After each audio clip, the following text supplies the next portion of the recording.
What if unseen forces are silently shaping your destiny?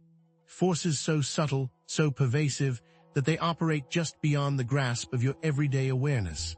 And what if mastering these very forces was not only possible, but the key to unlocking a life of conscious creation, of profound purpose, and perhaps most importantly, of genuine freedom? The implications of this understanding, as the ancients knew, are far-reaching indeed. For millennia, a hidden system of knowledge known as Hermeticism has whispered of these unseen laws, these universal principles that govern not only the cosmos at large, but the very fabric of your inner world. These are not mere philosophical musings, but actionable keys to understanding and mastering your reality, tools for personal transformation available to anyone willing to delve beneath the surface of conventional understanding.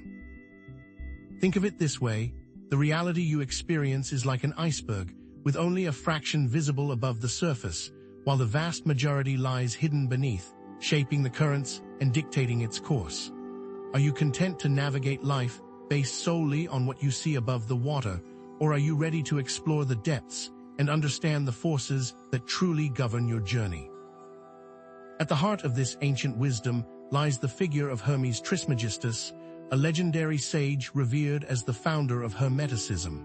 Shrouded in mystery, Hermes is often associated with both the Egyptian god Thoth and the Greek god Hermes, embodying wisdom, communication, and magic.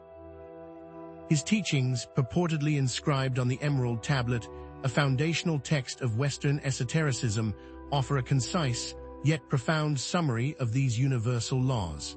But here's where the mystery deepens. Was Hermes a historical figure, a mythical archetype, or a symbol of a deeper, prehistorical source of wisdom?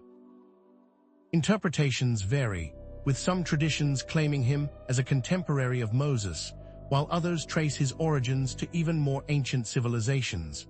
Regardless of his true identity, the wisdom attributed to Hermes has resonated through the ages, influencing countless philosophers, alchemists, and spiritual seekers. These 7 Hermetic principles, as we shall explore, are not independent entities, but rather interconnected facets of a single, unified system. Mastering one principle inevitably enhances your understanding and application of the others, creating a synergistic effect that amplifies your ability to consciously shape your reality. This is where Hermeticism transcends mere intellectual understanding and becomes a practical path to self-mastery, impacting every aspect of your life, your relationships, your career, your health, and your spiritual growth. But if these principles are so powerful, so transformative, why are so few people truly aware of them, and even fewer able to apply them effectively? Could it be that this knowledge has been deliberately concealed, obscured by layers of symbolism, and misinterpreted by those who sought to control it?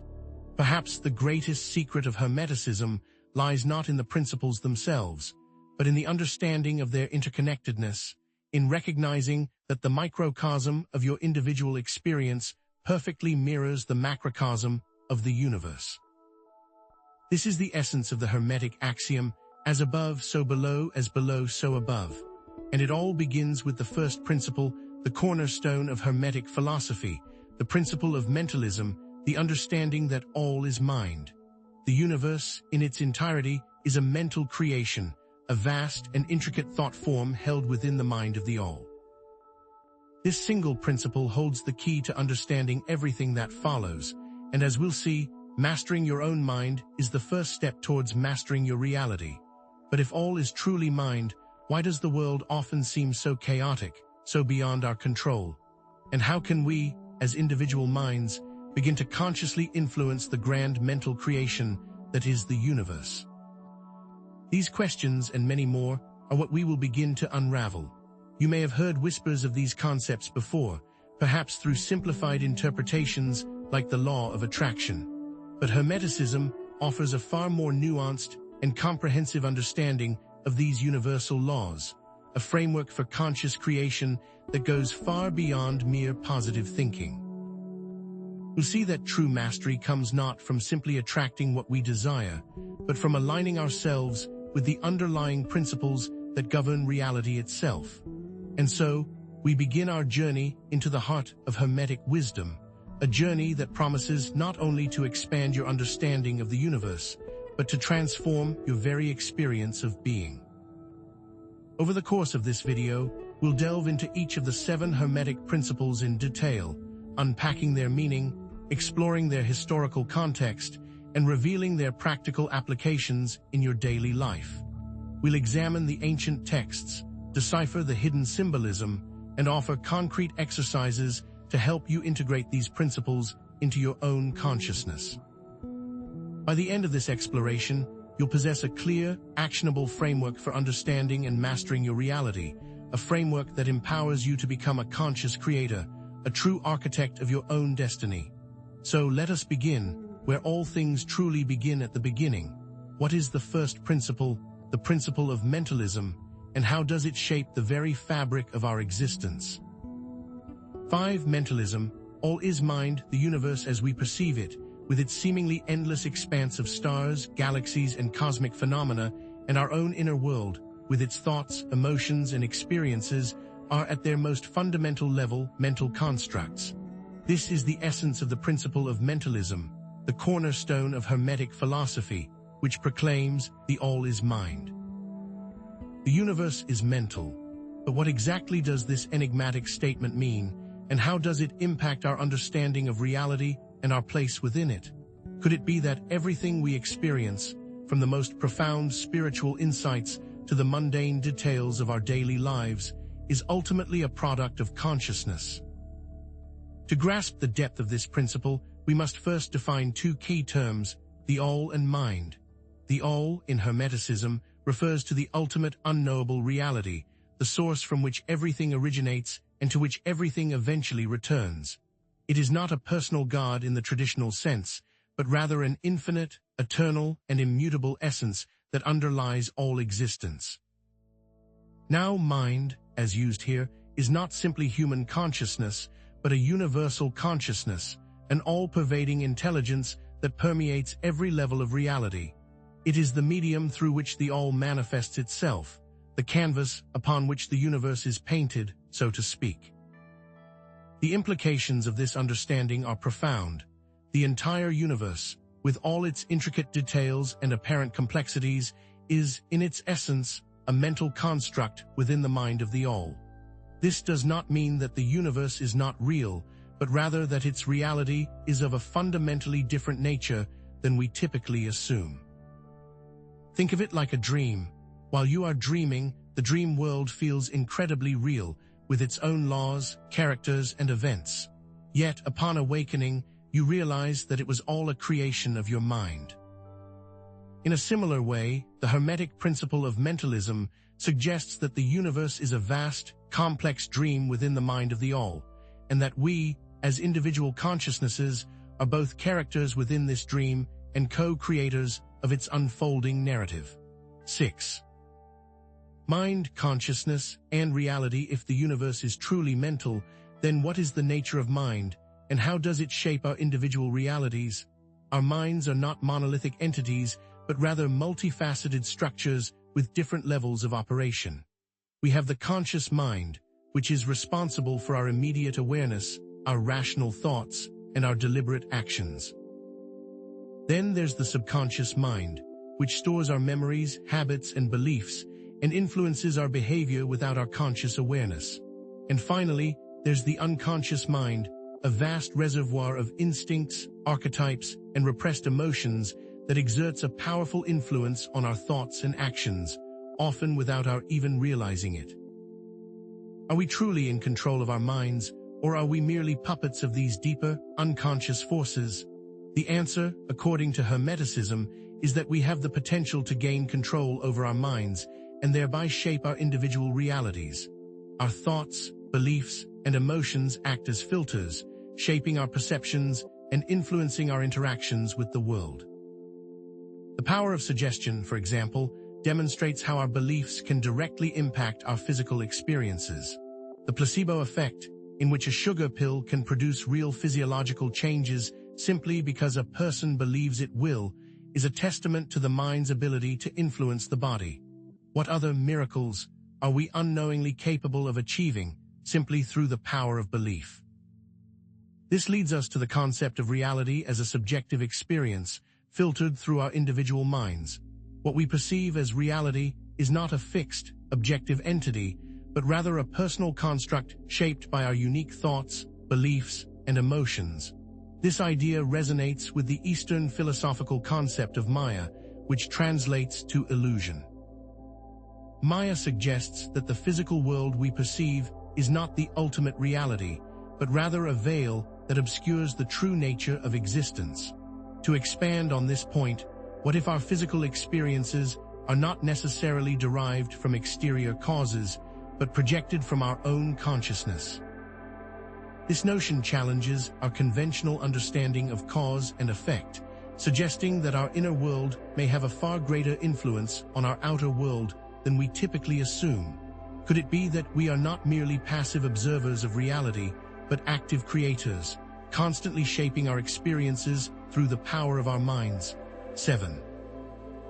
Mentalism in the microcosm and macrocosm. The principle of mentalism manifests in both the microcosm, the individual, and the macrocosm, the universe, reflecting the Hermetic axiom, as above, so below. In the microcosm, we see mentalism at play in our ability to control our thoughts, emotions, and beliefs, thereby shaping our personal realities. We are not simply victims of circumstance, but rather active agents in our own lives, capable of consciously directing our thoughts and emotions towards desired outcomes. But how do we harness this power, and what practical steps can we take to master our minds? Practical exercises for mental discipline abound, from ancient techniques like meditation to modern approaches like affirmations and visualization. Meditation allows us to quiet the chatter of the conscious mind and access the deeper wisdom of the subconscious and unconscious. Affirmations help us to reprogram our beliefs and replace negative thought patterns with positive ones. Visualization enables us to create vivid mental images of our desired outcomes, thereby attracting them into our reality. The key, as always, is focus and intention. By consciously directing our thoughts and emotions, we can begin to align ourselves with the universal mind and manifest our desires. In the macrocosm, mentalism suggests that the universe itself is a vast mental construct governed by the laws of thought. Just as our individual minds shape our personal realities, the universal mind shapes the collective reality.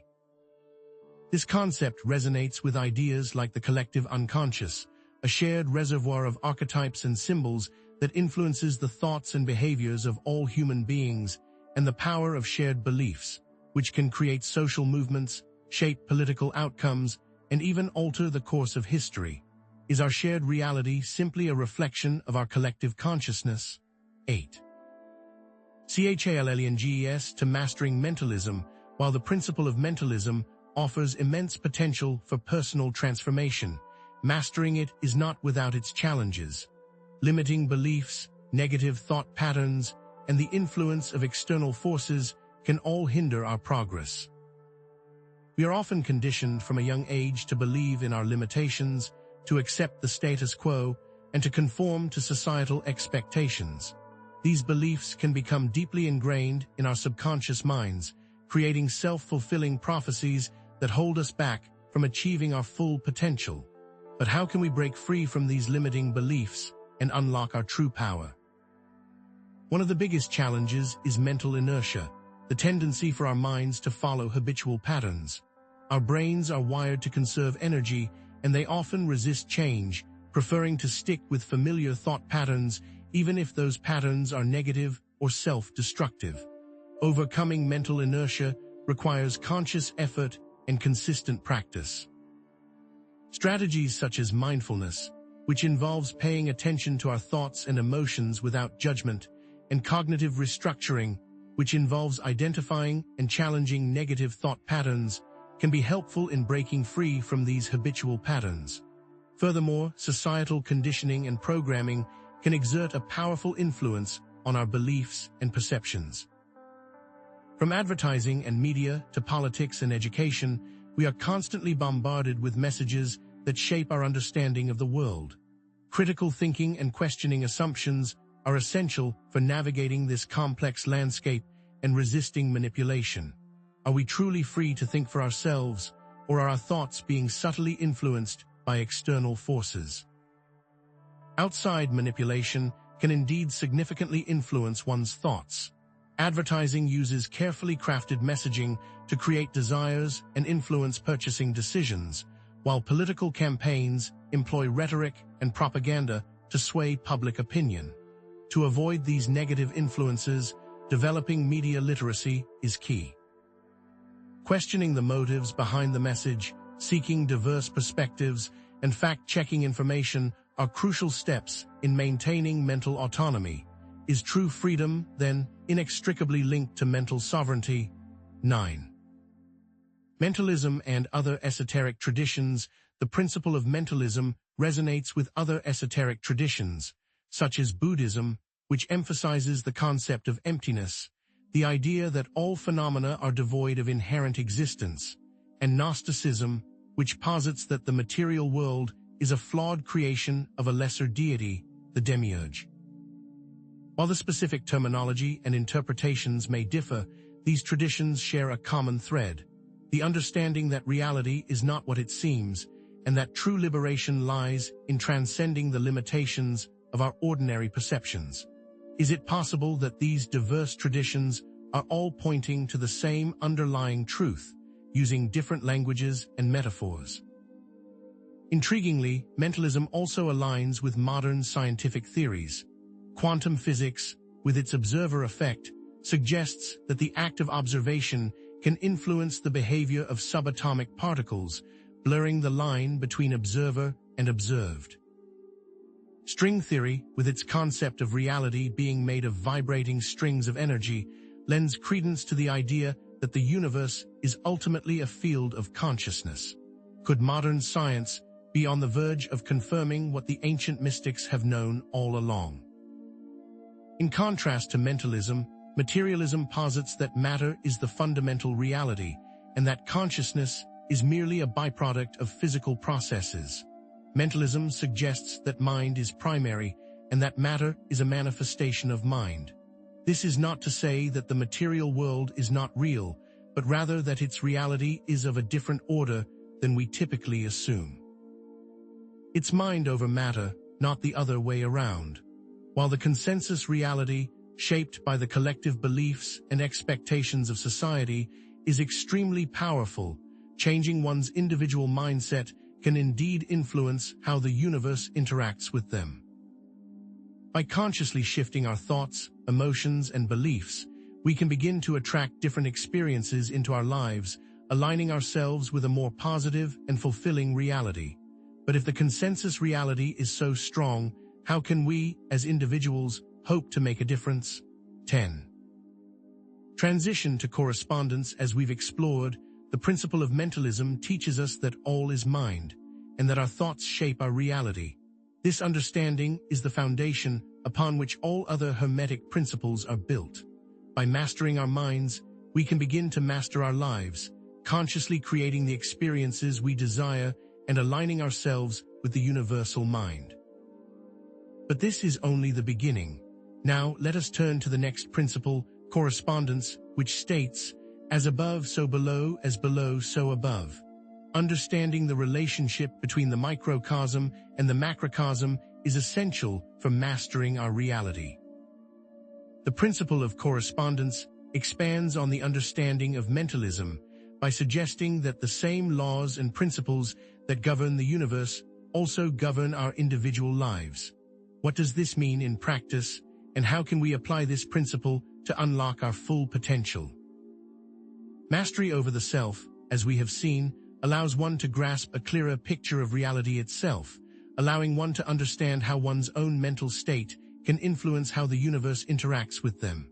If all is truly mind, then what secrets are revealed when we understand the relationship between our own minds and the mind of the all? This is what we shall continue to explore. As we've explored, mastering the mind through mentalism is a crucial first step, but it's only half the equation. True understanding of the universe requires recognizing the intricate patterns that connect all things, the realm governed by the principle of correspondence. Think of the Hermeticist as a detective, not just one who understands human psychology, but one who recognizes the subtle connections between seemingly unrelated events, piecing together a grander narrative. But how do we move beyond simply knowing this principle to embodying it in our daily lives? The principle of correspondence, often expressed as above, so below. As below, so above, implies that identical patterns and analogous relationships exist on all levels of reality, from the most minuscule subatomic particle to the vastest galaxy. This principle has fueled humanity's eternal quest to understand our place in the cosmos, to decipher the hidden language that connects the inner world of our being to the outer world of existence. Could the key to unlocking deeper levels of reality lie in recognizing and interpreting these universal patterns? In this section, we will embark on an exploration of the profound meaning of correspondence, dissecting its core tenets and providing illuminating examples of its manifestation across diverse domains. We will discuss the inherent challenges of applying this principle to our daily lives, navigating the cognitive pitfalls that often obscure our perception of these universal connections. However, let's clarify that this exploration will not delve into specific magical practices. Instead, we will focus on understanding the underlying philosophical principle and learning how to recognize and apply it in our daily lives.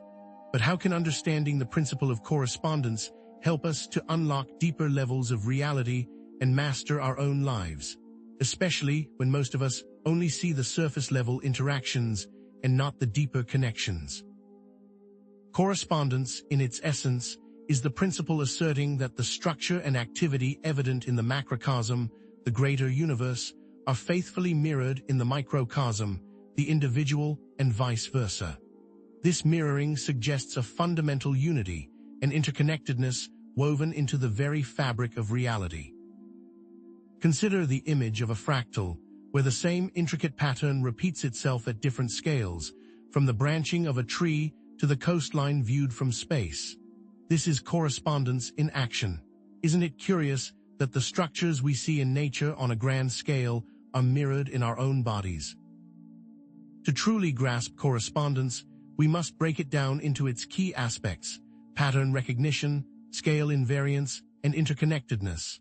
Pattern recognition involves cultivating the ability to identify recurring structures and relationships, noticing the echoes of similar forms and processes across different domains.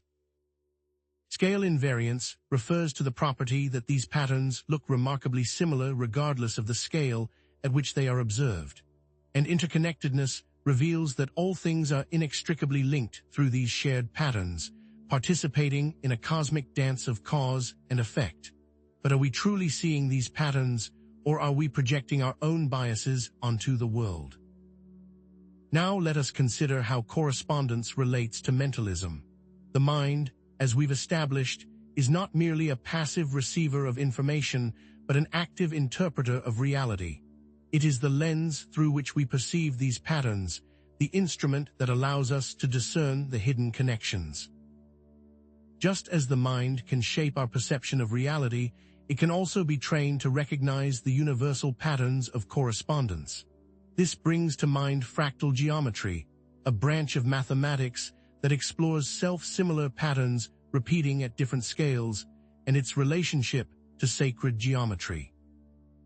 How do these forms relate to the structure of the human body and its connection to nature, and what does this say about the nature of reality itself?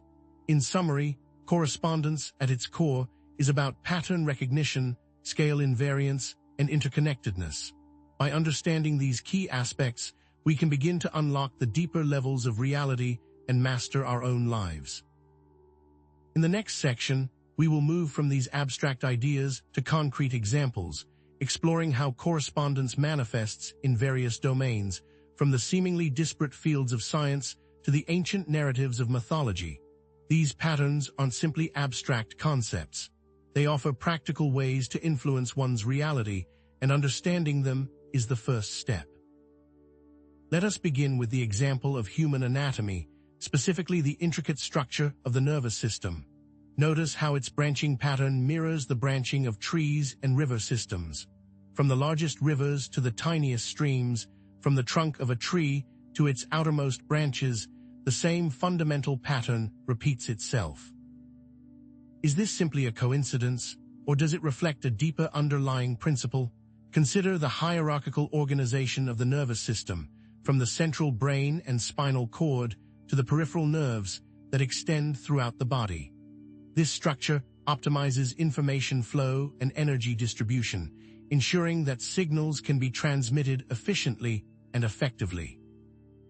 Similarly, the branching patterns of trees and river systems serve to maximize the capture and distribution of resources, whether it be sunlight and nutrients for a tree or water and sediment for a river. It is fascinating to observe these systems and realize that they are functioning in essentially the same way. Analyzing these examples, we see that the branching structure, whether in the nervous system, trees, or rivers, optimizes the flow of information and energy. Connecting this to the Hermetic principle of correspondence, the universe seems to be designed according to fundamental patterns that manifest at all scales. But what if we are misinterpreting these patterns, imposing our own preconceived notions onto the world? What if there are other, equally valid ways of interpreting these phenomena? Transitioning from the biological realm to the realm of the symbolic, let us examine the example of astrology, an ancient system for understanding the correspondence between celestial events and human affairs. Astrologers believe that the positions of the planets at the time of a person's birth exert a profound influence on their personality, relationships, and destiny, that what occurs in the heavens is reflected here on Earth. But how could distant stars and planets possibly have such a direct impact on our lives? Astrology operates on the principle that the positions of the sun, moon, and planets within the zodiacal signs and houses at the moment of birth create a unique energetic imprint.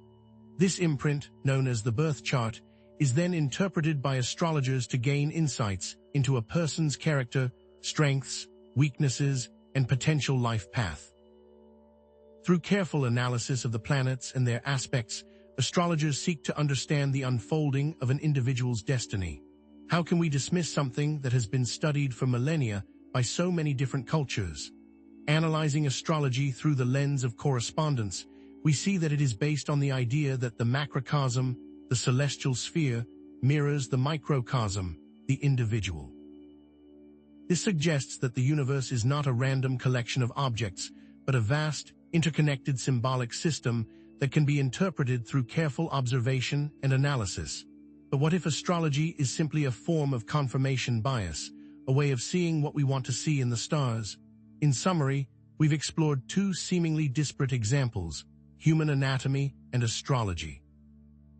Both illustrate how patterns repeat across different scales, offering valuable insights into ourselves and the universe. However, it is crucial to acknowledge the potential pitfalls of perceiving and interpreting correspondence, as we often bring our own biases and limitations to the table.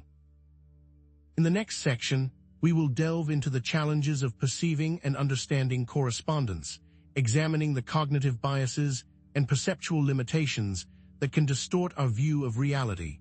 One of the primary challenges in perceiving correspondence lies in our inherent cognitive biases, such as confirmation bias and the tendency to see patterns where they don't exist. These biases can significantly distort our perception of reality, leading us to misinterpret the connections between seemingly related phenomena. How much of what we perceive as correspondence is simply a product of our own minds? Confirmation bias, in particular, leads us to selectively seek out information that confirms our existing beliefs, while simultaneously ignoring or dismissing information that contradicts them. This can create a self-reinforcing cycle, where we only see what we want to see, reinforcing our preconceived notions and making it difficult to perceive genuine patterns of correspondence. This is, in essence, how cults operate, our limited human perception also poses a significant challenge. Our senses only allow us to perceive a small fraction of the electromagnetic spectrum. This raises the question, what patterns and relationships are we missing simply because we lack the sensory capacity to detect them? Are there entire realms of existence that are beyond our comprehension? Consider the limitations of human vision. We can only see a narrow band of the electromagnetic spectrum, while other animals can perceive ultraviolet or infrared light. Similarly, our hearing range is limited compared to other species, and we are unable to detect many forms of energy and information that exist in the universe. But if our perception is so limited, how can we ever hope to grasp the true nature of correspondence? Therefore, perceiving correspondence requires us to overcome our limitations and expand our awareness. This involves cultivating critical thinking skills, questioning our assumptions, and challenging our biases. It also requires us to be open to new experiences and perspectives, recognizing that our individual minds are only a small piece of a much larger puzzle. But how can we expand our awareness beyond the limitations of our individual minds? In essence, accurately perceiving correspondence requires continuous self-reflection and a willingness to challenge our own beliefs. Having explored these challenges, it's time to examine the echoes of correspondence in other esoteric traditions. Correspondence finds echoes in many esoteric traditions. Kabbalah, for instance, presents the tree of life as a symbolic representation of the relationship between the microcosm and macrocosm. This intricate diagram maps the relationship between the divine realm and the human realm, reflecting the Hermetic principle of as above, so below. But how does the Tree of Life illuminate our understanding of correspondence? The Tree of Life is structured around 10 Sephirot, or emanations of God, which represent different aspects of reality, from the divine to the material. These Sephirot are connected by pathways, forming an intricate network that maps the flow of energy and influence between the different realms. By studying the Tree of Life, Kabbalists seek to understand the interconnectedness of all things and to map the patterns of correspondence that govern the universe. It is a symbolic map of consciousness and creation. Through the lens of correspondence, the Tree of Life becomes a tool for understanding the interconnectedness of all things and for mapping the patterns that govern the universe. It is a symbolic representation of the universal mirror, reflecting the relationship between the divine and the human. But are these just symbolic representations, or do they reflect a deeper underlying reality? Astrology, too, offers another lens through which to understand the relationship between the individual and the cosmos. It posits that celestial events influence human affairs, suggesting that the macrocosm is reflected in the microcosm. Astrologers believe that the planet's positions at birth mirror one's personality and destiny. But how can we reconcile astrology with the findings of modern science? Astrology's foundations lie in the idea that the cosmos, in its vastness, reflects the human being on a smaller scale. Astrologers use zodiac signs, planets, and houses to interpret these symbols and understand a person's character, relationships, and life path. However, the interpretations are not always consistent, opening the doors to subjective understandings. Kabbalah and astrology both reinforce the idea that correspondence is a fundamental principle underlying many esoteric traditions. As we prepare to move forward, consider how this principle interweaves with the next, vibration. If all things correspond, what is the nature of the energy that connects them, and how can we consciously influence it? What happens when we understand the role energy plays in the dance between our minds and the patterns that govern the universe? Challenge your conventional understanding of the world for a moment. What if the chair you're sitting on, the screen you're viewing this on, and even your very thoughts are not solid or still, but rather are in a state of perpetual motion? Imagine capturing seemingly still objects with a high-speed camera and witnessing them vibrating at the atomic level, a visual testament to the fact that nothing truly rests. The principle of vibration, a cornerstone of Hermetic philosophy, asserts that everything is in constant motion, vibrating at different frequencies, with these vibrations dictating the manifestation of reality.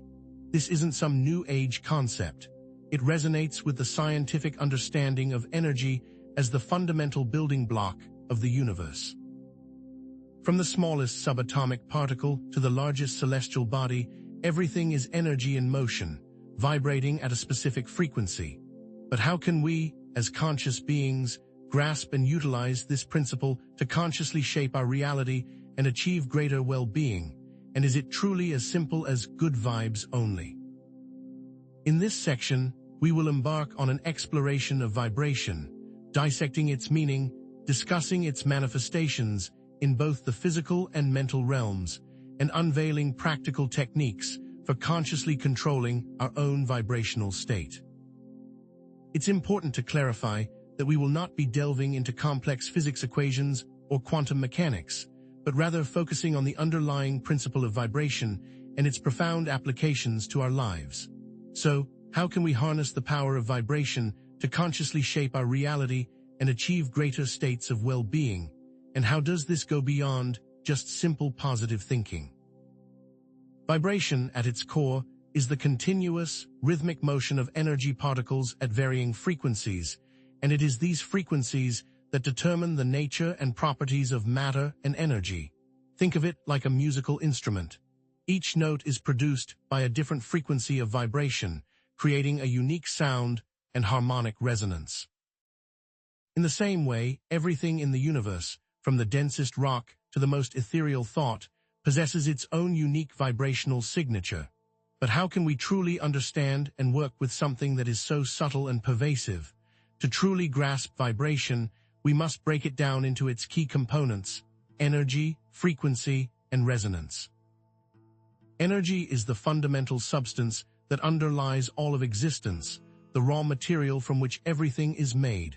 Frequency is the rate at which this energy vibrates, determining its characteristics and properties. And resonance is the tendency for objects to vibrate in harmony with each other, creating a sympathetic connection and amplification of energy. It is these three components working in harmony that allows us to influence our lives. But how do energy, frequency, and resonance intertwine to shape our experiences and the world around us? Let us now consider how vibration relates to mentalism, the principle that the all is mind. Our thoughts and emotions, as we've established, are not merely abstract mental constructs, but are also forms of energy that vibrate at specific frequencies. Positive emotions, such as love and joy, vibrate at higher frequencies, while negative emotions, such as fear and anger, vibrate at lower frequencies. It is our mind that determines the frequency of our energetic state. Could our conscious thoughts and emotions be the very tools we need to consciously influence our vibration and therefore our reality? In summary, vibration, at its core, is about energy, frequency, and resonance. By understanding these key components, we can begin to unlock the deeper levels of reality and master our own lives. In the next section, we will move from these abstract ideas to concrete examples, exploring how vibration manifests in various domains, from sound and light to emotions and thoughts. How can we observe this law in action in both the grand scale of the universe and in the intimate landscape of our own being? Let us begin with the example of the electromagnetic spectrum, a visual representation of different frequencies of light that permeate the universe. Each color within the visible spectrum, from the deepest violet to the brightest red, possesses its own unique frequency, stimulating different receptors in our eyes and creating the sensation of color. But our eyes can only perceive a minuscule portion of this vast electromagnetic spectrum, so what lies beyond our limited perception? The electromagnetic spectrum encompasses a vast range of radiation, from low-frequency radio waves used for communication to high-frequency gamma rays emitted by nuclear reactions. Each type of radiation has different properties and uses, from heating our food with microwaves to diagnosing medical conditions with X-rays. It is a symphony of energy vibrating at different frequencies, But if we can only see a tiny sliver of this spectrum, what else are we missing, and how does it influence our reality? Analyzing this example, we see that the electromagnetic spectrum demonstrates the principle of vibration in the physical realm. Each form of radiation is simply energy vibrating at a different frequency, and these frequencies determine its properties and effects. Connecting this to the Hermetic principle of vibration, we can understand that everything is made of energy vibrating at different frequencies, and that these frequencies determine its manifestation. But how does this macroscopic view relate to our own personal experience of vibration? Transitioning from the electromagnetic spectrum to the realm of human emotions, we can see how the principle of vibration manifests in our inner world. Our emotions are also forms of energy that vibrate at specific frequencies, influencing our thoughts, behaviors, and overall well-being. Positive emotions, such as love, joy, and gratitude, vibrate at higher frequencies, while negative emotions, such as fear, anger, and sadness, vibrate at lower frequencies. But is it really as simple as positive emotions good, negative emotions bad, or is there a more nuanced understanding to be gained? Our emotions are complex and multifaceted, but they can be broadly categorized along a vibrational scale. Emotions like joy and gratitude resonate at higher frequencies, promoting feelings of well-being and connection, while emotions like fear and anger resonate at lower frequencies, creating feelings of stress, anxiety, and separation. Understanding these emotional frequencies gives us the power to change them. But what if we could consciously choose to cultivate higher vibrational emotions, thereby influencing our thoughts, behaviors, and overall reality? Analyzing this example, we see that human emotions demonstrate the principle of vibration in the mental realm. Our emotions are simply forms of energy vibrating at different frequencies, and these frequencies influence our thoughts, behaviors, and overall well-being. Connecting this to the Hermetic principle of vibration, we can understand that we can consciously control our emotions by consciously raising our vibration, shifting our thoughts, and focusing our attention on positive and uplifting experiences. But what are the challenges of consciously controlling our vibration in a world that often seems to be dominated by negativity and chaos? In summary, we've explored two seemingly disparate examples, the electromagnetic spectrum and human emotions. Both illustrate how the principle of vibration manifests in both the physical and mental realms. However, it is crucial to acknowledge the challenges of perceiving and understanding vibration, as we often face internal and external obstacles that can lower our vibrational state. In the next section, we will delve into these challenges, examining the negative thought patterns and external influences that can disrupt our inner harmony and hinder our ability to consciously shape our reality. One of the primary challenges in harmonizing our inner frequency lies in the pervasive presence of negative thought patterns, which can act as mental viruses that lower our vibration and attract negative experiences into our lives. These negative thoughts, often rooted in subconscious programming and limiting beliefs, can create a self-fulfilling prophecy of negativity. But how do we break free from these deeply ingrained patterns? These negative thought patterns can manifest in a variety of ways, from self-criticism and self-doubt to anxiety, fear, and depression. They can cloud our judgment, distort our perception of reality, and sabotage our efforts to create positive change in our lives. These thought patterns are hardwired into our brains. How can we overcome the limitations and conditioning to find greater empowerment? Analyzing this challenge, we see that negative thought patterns are a product of our subconscious programming and limiting beliefs. These patterns are often formed in early childhood and reinforced by our experiences and interactions with the world. Connecting this to the Hermetic principle of mentalism, we can understand that we can reprogram our minds by consciously changing our thoughts, challenging our limiting beliefs, and cultivating positive self-talk. But is it truly possible to completely eradicate negative thoughts, or is there a more balanced approach? Transitioning from internal challenges to external influences, we must also contend with the constant barrage of negative vibrations emanating from the media, advertising, and other external sources. These influences can bombard us with messages of fear, anxiety, and scarcity, lowering our vibration and making it difficult to stay positive. We are constantly surrounded by negativity. The media often focuses on negative news and sensational stories, creating a sense of fear and anxiety in the population. Advertising uses subliminal messages and manipulative techniques to influence our desires and behaviors, creating a sense of dissatisfaction and lack. By focusing on external influences, we are ignoring the effects of our internal vibration.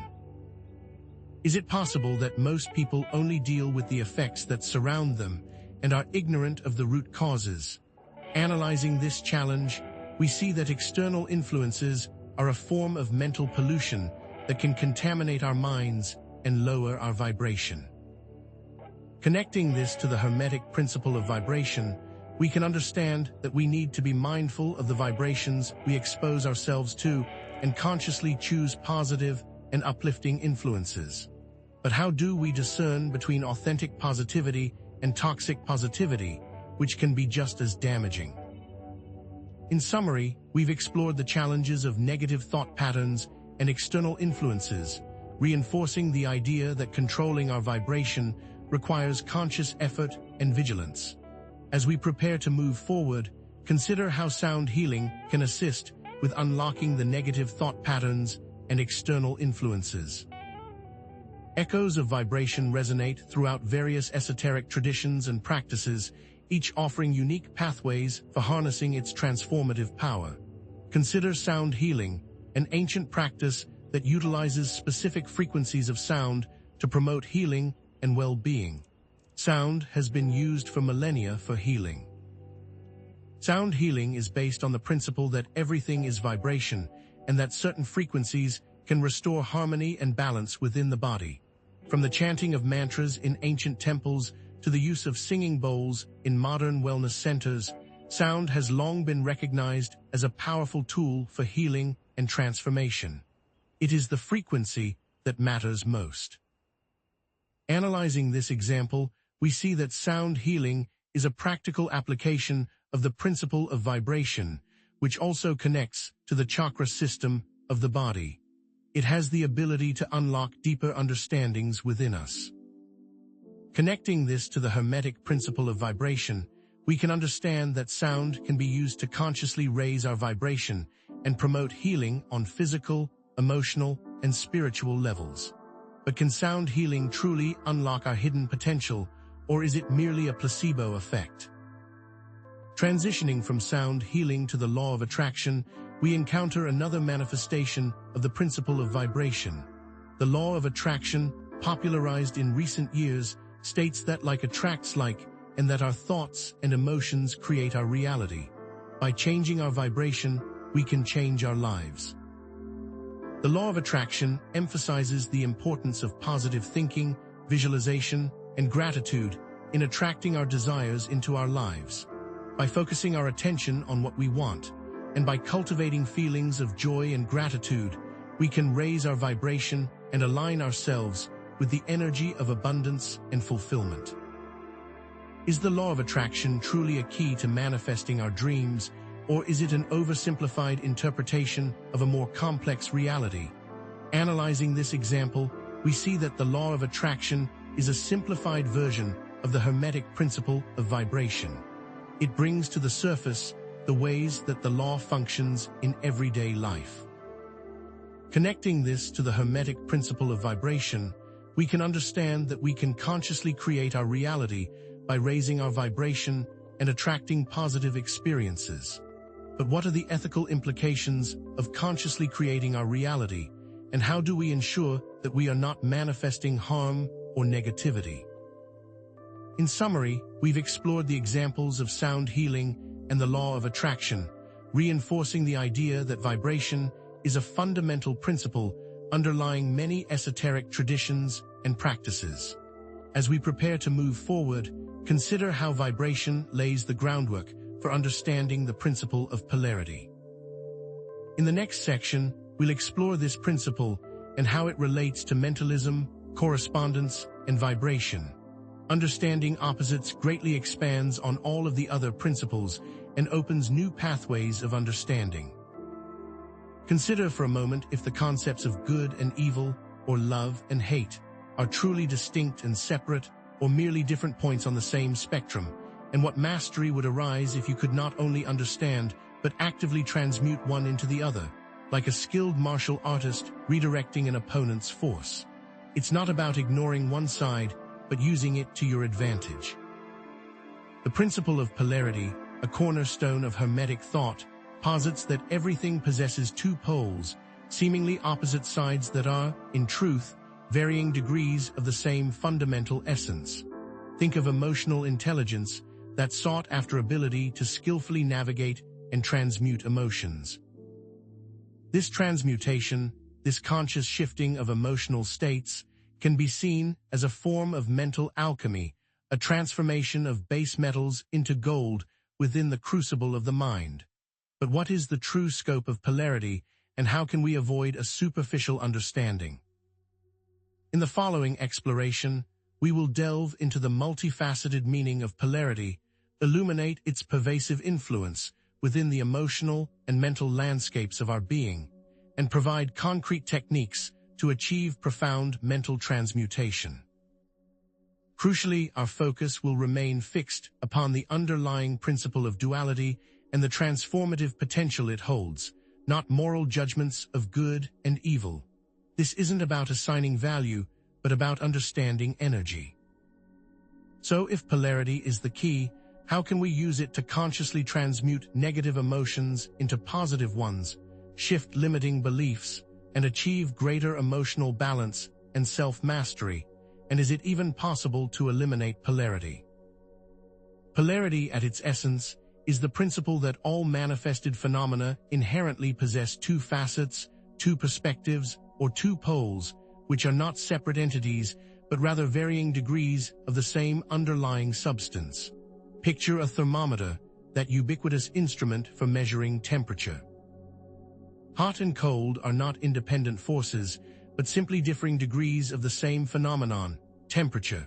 Can a similar understanding unlock the secrets of internal alchemy? To truly grasp the principle of polarity, we must dissect it into its constituent components.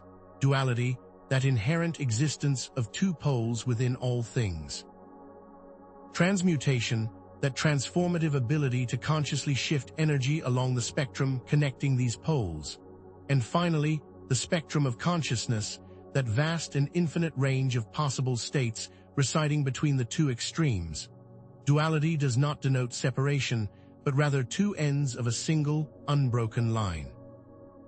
But how do these components interrelate to shape our experience of reality? Now, let us explore the conceptual connections and interrelationships between polarity and vibration, that foundational principle stating that everything is in constant motion. The perceived difference between opposite poles is, in reality, merely a difference in the rate of vibration. Higher frequencies manifest as one extreme, while lower frequencies manifest as the opposite. Furthermore, let us consider how mentalism, the principle that the all is mind, intertwines with polarity. Our mental state, our conscious awareness, dictates where we perceive ourselves to be located upon the spectrum that stretches between two poles. This understanding lays the groundwork for genuine alchemy, the ability to consciously transform our mental states. But how does alchemy genuinely tie into mental states? In summation, polarity encompasses duality, transmutation, and the spectrum of consciousness, the three key components for understanding the law of polarity. As we move forward, we will transition from the abstract to the tangible, providing concrete examples of how polarity manifests within the emotional and mental realms of our experience, ranging from the seemingly disparate forces of love and hate to the contrasting states of courage and fear. Can grasping these examples empower us to use polarity to our advantage? Consider the seemingly opposing forces of love and hate, two emotional states that appear diametrically opposed, yet in reality are two poles of the same underlying emotion. Comprehending this interconnectedness can empower us to transmute hate into love and compassion, fostering understanding and connection. This doesn't suggest condoning harmful behavior, but rather understanding its root cause. But is it possible that love and hate need to exist in balance, and that you can't have one without the other? Love and hate can be seen as different expressions of the same underlying energy, whether it be passion, attachment, or the fundamental human need for connection. When love becomes excessive, when it becomes possessive or conditional, it can easily morph into its opposite, hate. This is why the most intense love affairs can sometimes devolve into the most bitter and acrimonious relationships. But is there a way to express love without the attachment that opens the door to hate? Analyzing the example of love and hate, we see the principle of polarity vividly demonstrated within the emotional realm. These seemingly opposing emotions are, in reality, different points along the same spectrum of energy, and understanding this allows us to consciously transmute negative emotions into positive ones by consciously shifting our perspective and understanding the underlying energetic root. This is where mentalism comes into play, as our state of mind profoundly influences our experience and expression of these emotions. But how can our state of mind influence something as powerful as love or hate? Transitioning now to the example of courage and fear, two seemingly contradictory mental states, we find another powerful illustration of the principle of polarity. Comprehending that courage and fear are not separate entities, but rather two poles of the same mental state, empowers us to transmute fear into courage and confidence, allowing us to overcome obstacles and achieve our goals. It is about understanding how we respond to the unknown. How can people use fear to generate courage? Courage and fear can be understood as different responses to danger, uncertainty, or the unknown. Fear can paralyze us, trapping us in a state of anxiety and inaction, while courage can empower us to confront our fears, take calculated risks, and achieve extraordinary feats. But it's crucial to acknowledge that fear isn't inherently negative. It serves as a vital survival mechanism, alerting us to potential threats. If that is the case, does fear need to exist to experience courage? Analyzing the example of courage and fear, we see the principle of polarity manifested within the mental realm. These seemingly opposing states are, in reality, different points along the same spectrum of mental energy, and understanding this empowers us to consciously transmute fear into courage by focusing on our goals, taking action despite our anxieties, and cultivating a belief in our own abilities. In this context, our understanding of vibration is crucial, as both emotions vibrate at different frequencies, influencing our thoughts, behaviors, and overall sense of self-efficacy. But can we truly choose to be courageous in the face of overwhelming fear? In synthesizing the key takeaways from the examples of love, hate, and courage, fear, we find a consistent thread. Polarity manifests pervasively in both the emotional and mental realms, and understanding this principle unlocks the potential to consciously transmute negative states into positive ones, fostering greater emotional resilience and mental fortitude. As we move forward, we will now explore the challenges of consciously applying the principle of polarity, delving into the obstacles and complexities that arise when we attempt to master this fundamental law. But is transmutation as simple as merely thinking positive? Or does true mastery involve a deeper understanding of the inherent duality within ourselves and the universe? Attempting to simply banish or suppress the so-called negative pole may be as futile as trying to clap with only one hand. After all, a tightrope walker needs weight on both sides for balance, not just an inclination to lean in one direction.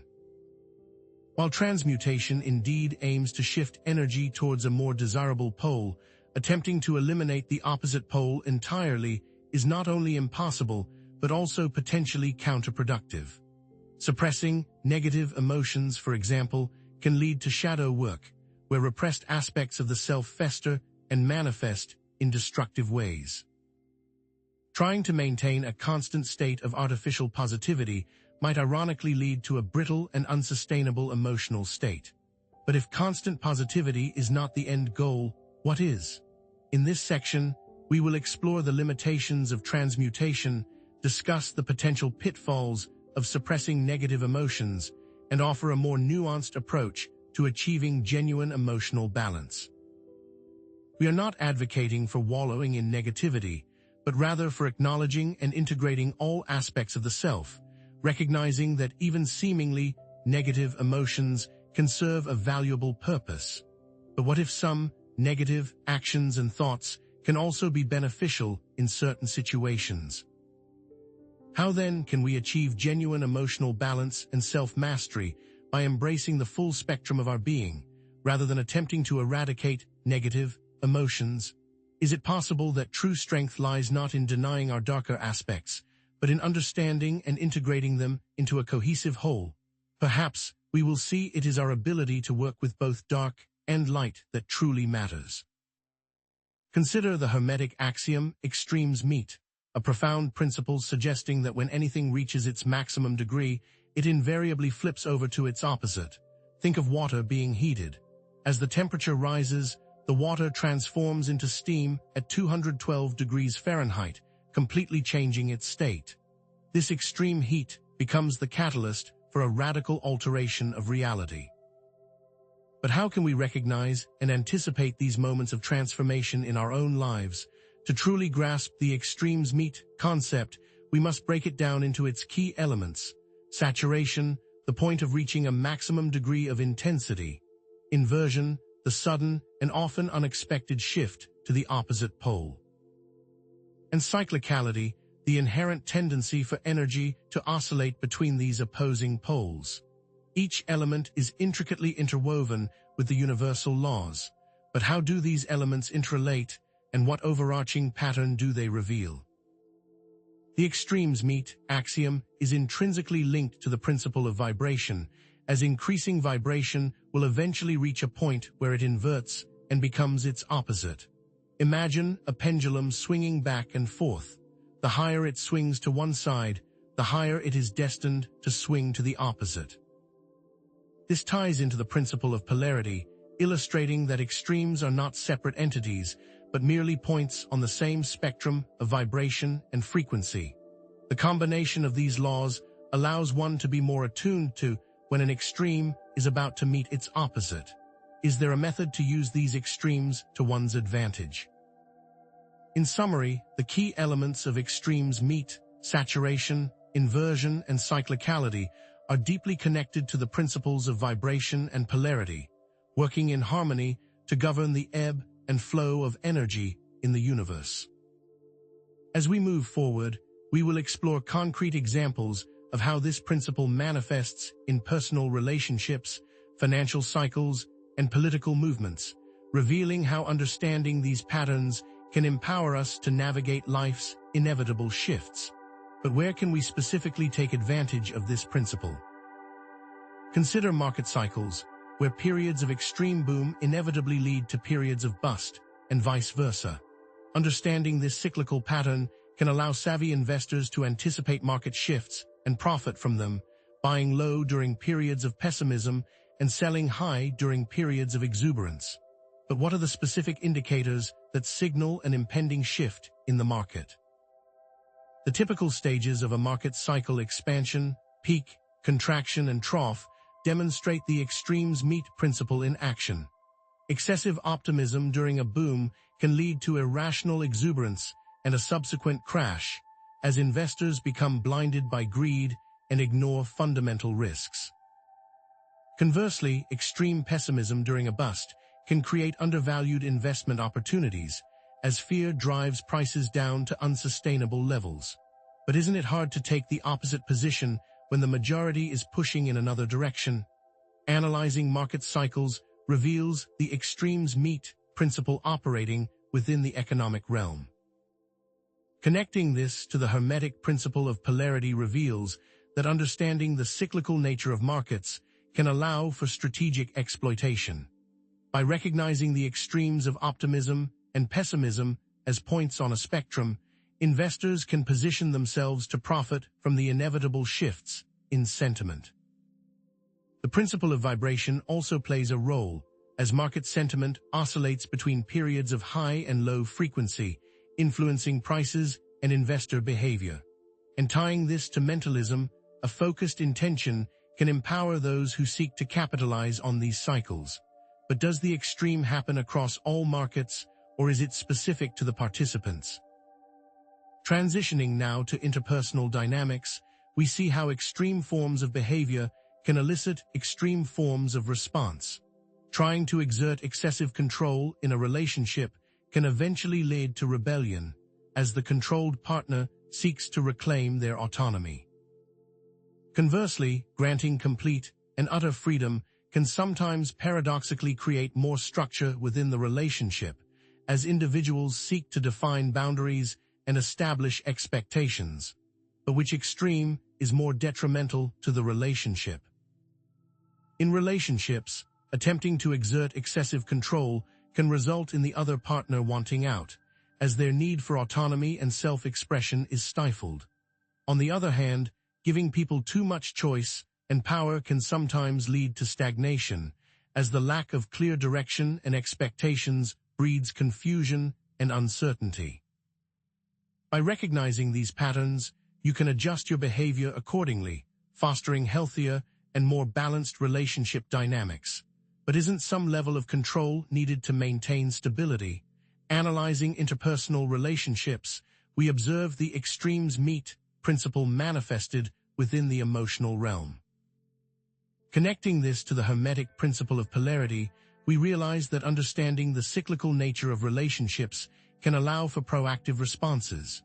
Recognizing when a relationship is veering towards an extreme, either excessive control or excessive freedom, allows us to course correct and steer it back towards a more balanced and sustainable equilibrium. Furthermore, our grasp of vibration and mentalism can powerfully influence the emotional outcomes in such relationships. But can these extremes provide more favorable outcomes? In synthesizing the key takeaways from the examples of market cycles and personal relationships, we see the pervasive influence of the extremes meet principle, a force that can be understood and even strategically exploited.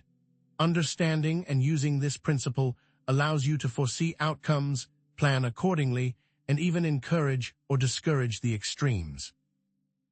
But what does it mean when other philosophical and esoteric traditions share this similar perspective? Consider the connection between polarity and the concept of yin and yang in Taoism, for example, revealing that they are complementary forces that exist in dynamic equilibrium. Yin and yang represent opposing yet interdependent aspects of reality, such as darkness and light, passivity and activity, and female and male, weaving together a tapestry of existence where neither can exist without the other. But is this duality the same as good and evil in other religions? The symbol of yin and yang, with each containing a seed of the other, perfectly illustrates the interconnectedness of opposites. The interplay between yin and yang creates the constant flow of change and transformation in the universe, a dynamic dance of energy that shapes all phenomena. As one force reaches its peak, it inevitably gives way to the other, maintaining a delicate balance. And without constant motion, is stagnation sure to arise? The example of yin and yang serves as a symbolic representation of the Hermetic principle of polarity, demonstrating that opposing forces are not mutually exclusive, but rather two sides of the same coin. Connecting this to the Hermetic principle of mentalism reinforces that your perception influences these interactions. By understanding the dynamic interplay of opposites, we can cultivate harmony and balance within ourselves and in our interactions with the world around us. But can this harmony resolve conflicts? Transitioning now to religious interpretations of duality, we encounter the common framing of reality in terms of opposing forces, such as good and evil. Many religions depict a cosmic struggle between these forces, with humanity caught in the middle. But if we were to transcend this cosmic struggle, would there still be a need for religions? These opposing forces are often seen as locked in a never-ending battle, with the goal of many religions being to align oneself with the forces of good and overcome the forces of evil. This moralistic interpretation of polarity simplifies the complexities of existence, reducing it to a binary choice between opposing sides. Is it possible to embrace both sides and still be considered part of a religion? Analyzing the example of religious duality, we see it as a simplified and often moralistic interpretation of the Hermetic principle of polarity. Connecting this to the Hermetic principle of polarity, we see that understanding the underlying unity of opposites transcends the limited perspective of religious dogma, recognizing that both good and evil are simply different expressions of the same underlying energy. Understanding vibration on a deeper level can further elevate you from these spiritual dogmas and help you to perceive the underlying unity. But what does this mean in practice? In synthesizing the key takeaways from the examples of yin-yang and religious duality, we reinforce the idea that polarity is a fundamental principle underlying many spiritual and philosophical traditions.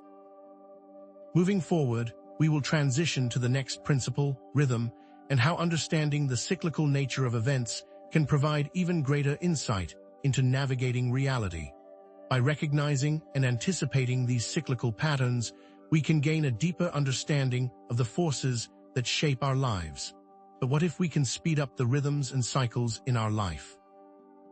Alright, so instead of viewing cycles as simple, predictable, and consistent, it's time to turn that notion on its head, because true mastery lies in recognizing the subtle variations and disturbances within those rhythms, and understanding that the swing to one end is not necessarily equal to the swing to the other. Consider the ocean tides, influenced by a complex interplay of factors far beyond just the moon's gravitational pull. The shape of the coastline, the depth of the ocean floor, prevailing winds, and even large-scale weather patterns all contribute to creating variations in the timing and intensity of tides. In one location, high tide might occur precisely as predicted, while just a few miles away, the timing might be significantly altered or the surge noticeably weaker. So, how can we apply this understanding of rhythm with its subtle variations to our own lives and endeavors? As the principle of rhythm illuminates, everything operates in cycles, yet these cycles defy simple, symmetrical predictability. Think about your personal development, the inevitable ups and downs of business ventures, or the fluctuating dynamics within relationships. It's easy to fall into the trap of expecting a perfectly balanced pendulum swing, assuming that every high will be followed by an equally low dip, and vice versa. But true mastery lies in recognizing and adapting to the nuances of these cycles, understanding that circumstances shift and that our responses must be equally agile and adaptable.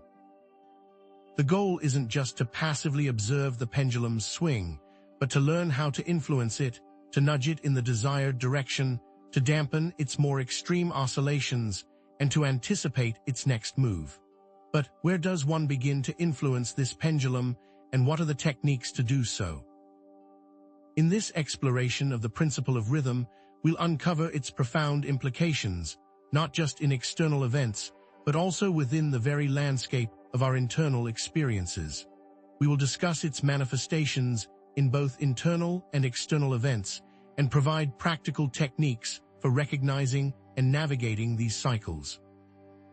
While we won't delve into specific forecasting methods, think of this as less of a weather report and more of an understanding of atmospheric dynamics.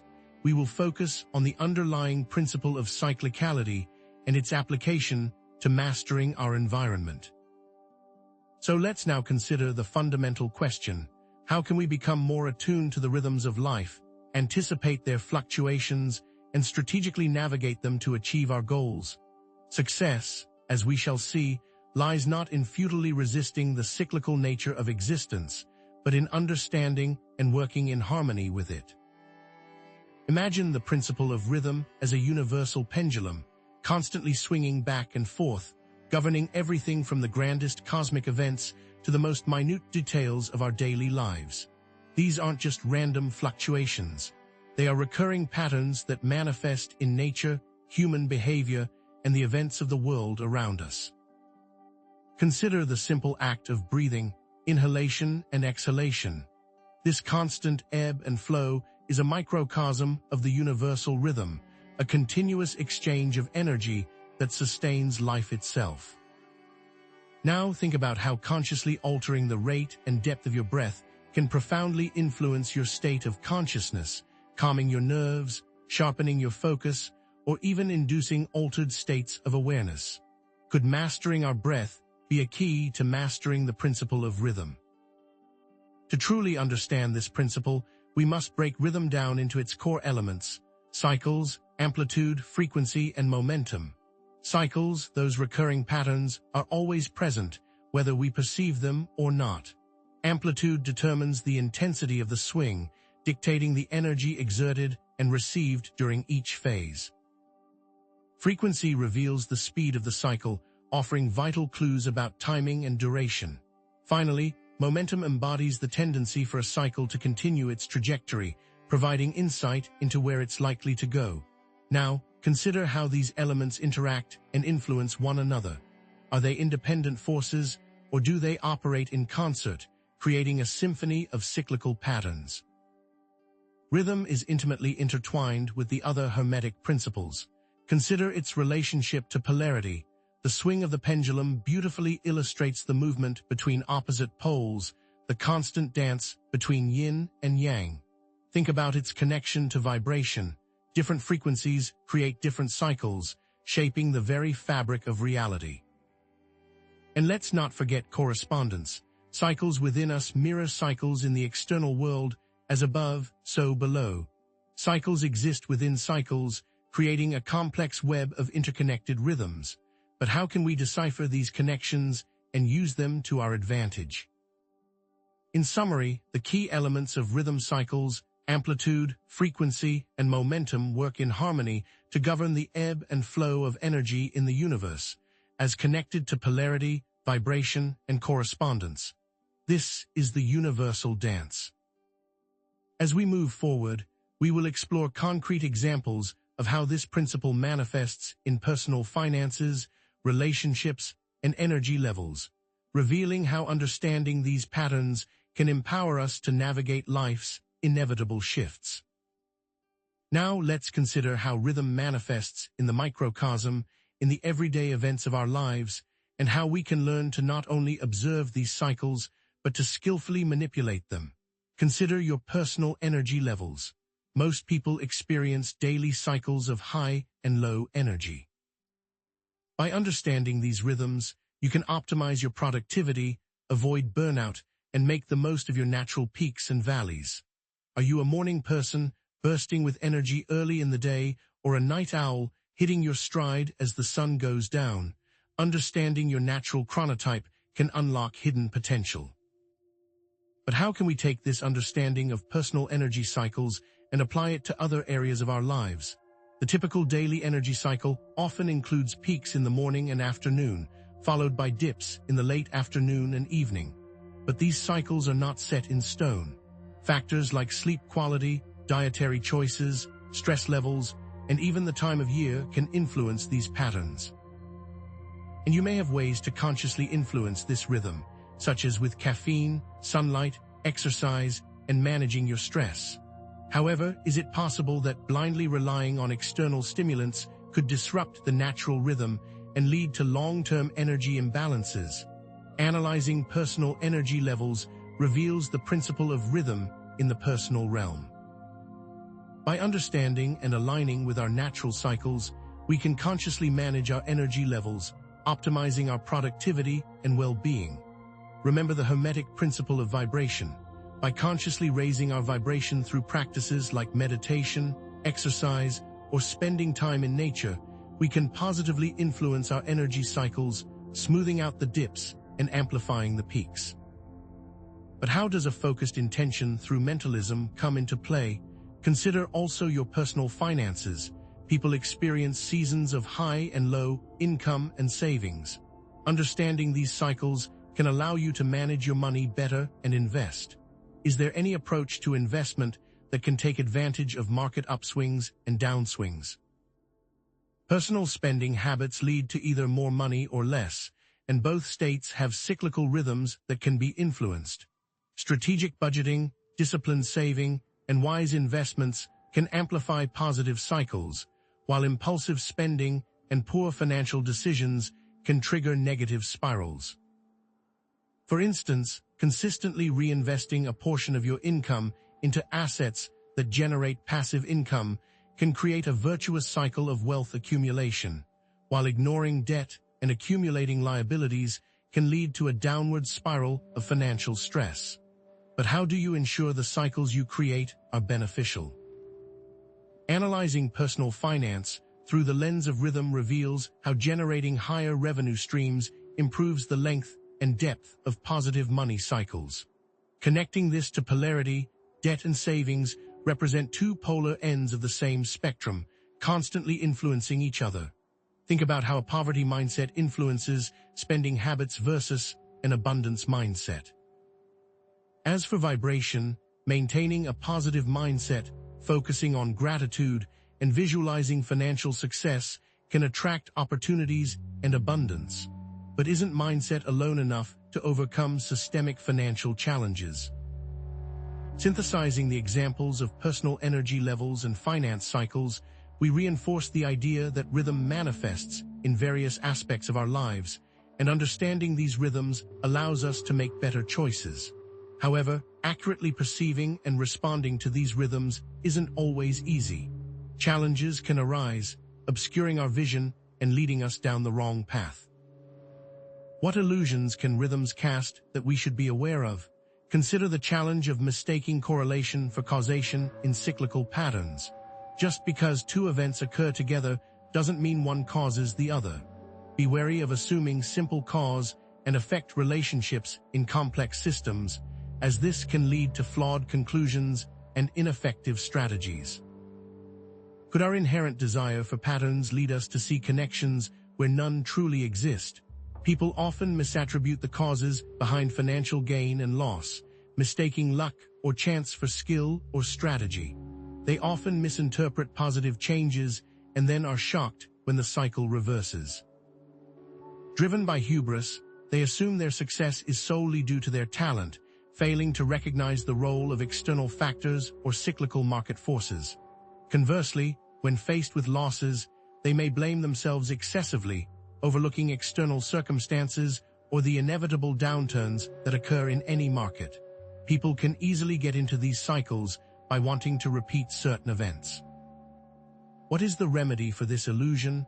Confusing correlation with causation highlights the limitations of our rational minds and the need for critical thinking. As for mentalism, our beliefs and assumptions can distort our perception of reality, leading us to see patterns that don't truly exist. Think about polarity. By recognizing that both positive and negative outcomes are part of a larger cycle, we can avoid getting overly attached to either one, maintaining a balanced perspective. Also consider that our mindset can change our focus on the vibrations, as well as with correspondence. But how can we maintain objectivity and avoid getting swept away by these cyclical forces? Consider the challenge of getting swept away by a cycle and losing perspective. Even though we are aware of cycles and rhythms, we must remain objective so that we can manipulate them. How can we maintain that critical distance and avoid being consumed by the highs and lows? It's easy to get caught up in the initial success of a profitable business, overlooking other factors and believing that the good times will last forever. Conversely, when faced with a difficult personal problem, people refuse to take action that can improve their circumstances because they are short-sighted and myopic. Losing perspective in either direction can cloud judgment, leading to poor decisions and missed opportunities. What preventative measures can we take to avoid getting caught in this trap? Losing perspective highlights the importance of maintaining a detached awareness and not getting overly attached to any particular outcome. By being skilled surfers, riding the waves of life without getting drowned by them, we can maintain the right balance in our life, as well as the right mindset. You see, vibration is influenced by our mind, mentalism. The key is understanding what's the correct balance and harmony and not being pulled to extremes of polarity. But do all esoteric traditions share these approaches to balance? Synthesizing the key takeaways from the challenges of mistaking correlation for causation and losing perspective, we reinforce the idea that accurately perceiving and responding to rhythms requires both rational analysis and detached awareness. Rhythm can be seen as a dance of the universe.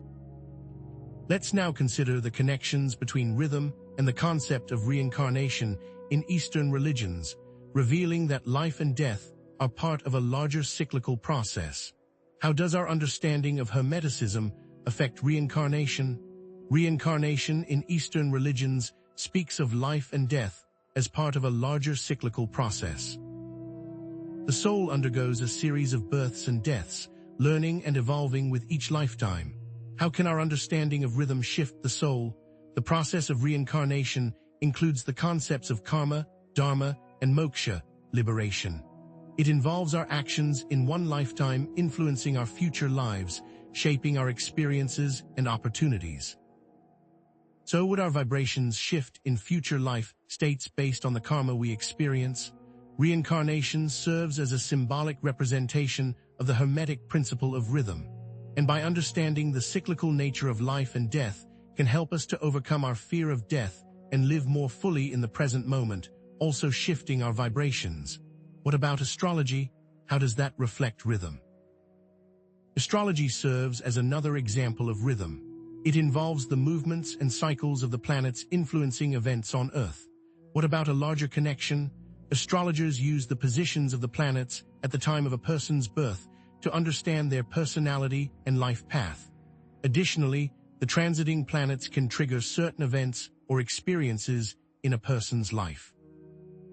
How can you use this information to enhance your life? Astrology can be understood as a system for understanding the cyclical influences of the cosmos on human affairs, as well as the Hermetic principle of rhythm.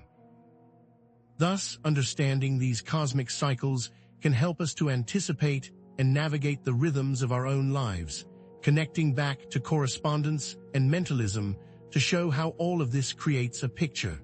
But where does the next one go? Synthesizing the key takeaways from the examples of reincarnation and astrology, we reinforce the idea that rhythm is a fundamental principle underlying many spiritual and philosophical traditions. In this video, we have only scratched the surface. In our next discussion, we will transition to the next principle, cause and effect, and hint at how understanding the relationship between cause and effect expands on the insights gained from rhythm and allows us to create more intentional cycles. It is important to note that all these laws tie into each other. But what other traditions express these principles? Isn't it intriguing how often we hear people attributing events to luck or chance, as if the universe were governed by some capricious force? But what if that notion is entirely false? What if everything, even the seemingly random, unfolds according to a precise and immutable law? Imagine a complex clockwork mechanism where each gear meticulously turns another, setting off a chain of perfectly synchronized actions. Even if we only perceive the movement of a single gear, that movement is inextricably linked to the entire intricate system of causes, both visible and unseen. The principle of cause and effect, a cornerstone of Hermetic philosophy, posits that every effect has a cause, and every cause, in turn, produces an effect. This principle transcends the limitations of our everyday perception, operating on multiple planes of existence: the physical, the mental, and even the spiritual. This is not merely a passive observation, but a call to action, an assertion of personal responsibility and empowerment. We are not simply puppets of fate, adrift in a sea of circumstance, but active creators, shaping our reality through the choices we make and the actions we take. Our every decision, every thought, every emotion sets off a ripple effect that extends far beyond our immediate awareness. But how often do we pause to consider the full implications of this profound truth? In this section, we will embark on a journey to explore the depths of the principle of cause and effect, unraveling its meaning, discussing its implications for personal responsibility and empowerment, and providing practical techniques for identifying and consciously influencing the causes that shape our lives. We will steer clear of fatalistic or deterministic viewpoints, focusing instead on the power of conscious choice within the framework of universal law, recognizing that while we may not control every external circumstance, we possess the inherent ability to master our internal responses and influence the effects we experience. But what if our understanding of cause is fundamentally flawed? How then can we cultivate a keener awareness of the causes operating in our lives, embrace responsibility for our choices, and consciously manifest the effects we truly desire? The answer, as we shall see, lies in recognizing that most individuals only grapple with the symptoms, the effects, while remaining largely oblivious to the underlying causes that set those effects in motion. The wisdom of Hermeticism beckons us to delve deeper, to become detectives of our own lives, tracing the threads of causation back to their origins and taking command of our destinies. Cause and effect can be defined as an unbreakable chain of events, each action inextricably linked to a corresponding reaction, an endless dance of influence and consequence. This principle, far from being confined to the realm of physical phenomena, permeates every plane of existence, from the mundane to the most ethereal. Consider the analogy of a row of dominoes, meticulously arranged. The fall of the first domino inevitably triggers the fall of the next, and the next, in a cascading sequence that perfectly illustrates the relentless chain of causation. This simple analogy, however, belies the profound implications of this principle, for it suggests that even the smallest action can have far-reaching consequences, setting in motion a chain of events that shapes our lives in ways we may not even realize. But how can we become more attuned to these subtle yet powerful forces? To fully grasp the essence of cause and effect, we must deconstruct it into its key elements. First, the cause itself, the initiating action or force that sets the chain of events in motion. Second, the effect, the resulting consequence or outcome that is produced by the cause. And third, the planes of causation, the different levels of reality, physical, mental, and spiritual, on which cause and effect operate. The cause initiates a chain reaction, setting off a series of events that unfold across these various planes. The effect is the culmination of this chain reaction, the tangible manifestation of the initial cause. And the planes of causation dictate the level at which the cause originates and the effect is experienced, influencing the nature and intensity of the outcome. But how do these elements interact, and how can we consciously influence their interplay? The principle of cause and effect is inextricably linked to other Hermetic principles, forming a cohesive and interconnected web of understanding. Consider its relationship to the principle of mentalism, which asserts that all is mind. Our thoughts, beliefs, and emotions are not merely passive reflections of reality, but active causes that create corresponding effects in our lives. What we consistently focus on, we tend to attract. Our dominant thoughts shape our reality. This, in turn, connects to the principle of vibration, where the frequency of our thoughts and emotions influences the nature of the effects we attract. A high vibrational state, characterized by positive emotions and empowering beliefs, tends to attract positive outcomes, while a low vibrational state, dominated by negative emotions and limiting beliefs, tends to manifest unwanted experiences. And let's not forget the principle of rhythm, which reveals how the cycles of causation form predictable patterns, influencing the ebb and flow of our lives. But what happens when these cycles become self-destructive? In summary, the key elements of cause and effect, cause, effect, and planes of causation operate in a dynamic interplay, shaping the events of our lives. These elements are deeply intertwined with the principles of mentalism, vibration, and rhythm, creating a holistic framework for understanding the nature of reality and our role within it. As we delve deeper, we will explore concrete examples of how this principle manifests in personal relationships, financial success, and health outcomes, revealing how a profound understanding of these patterns can empower us to navigate life's inevitable challenges and create a more fulfilling existence. We'll explore all of this comes down to influence and awareness. But how does this awareness play out in our everyday lives? Consider the intricate dance of relationship dynamics. The quality of our relationships, the level of trust, intimacy, and mutual support is a direct effect of the causes we create through our communication patterns, our behavioral choices, and the underlying beliefs we hold about ourselves and others.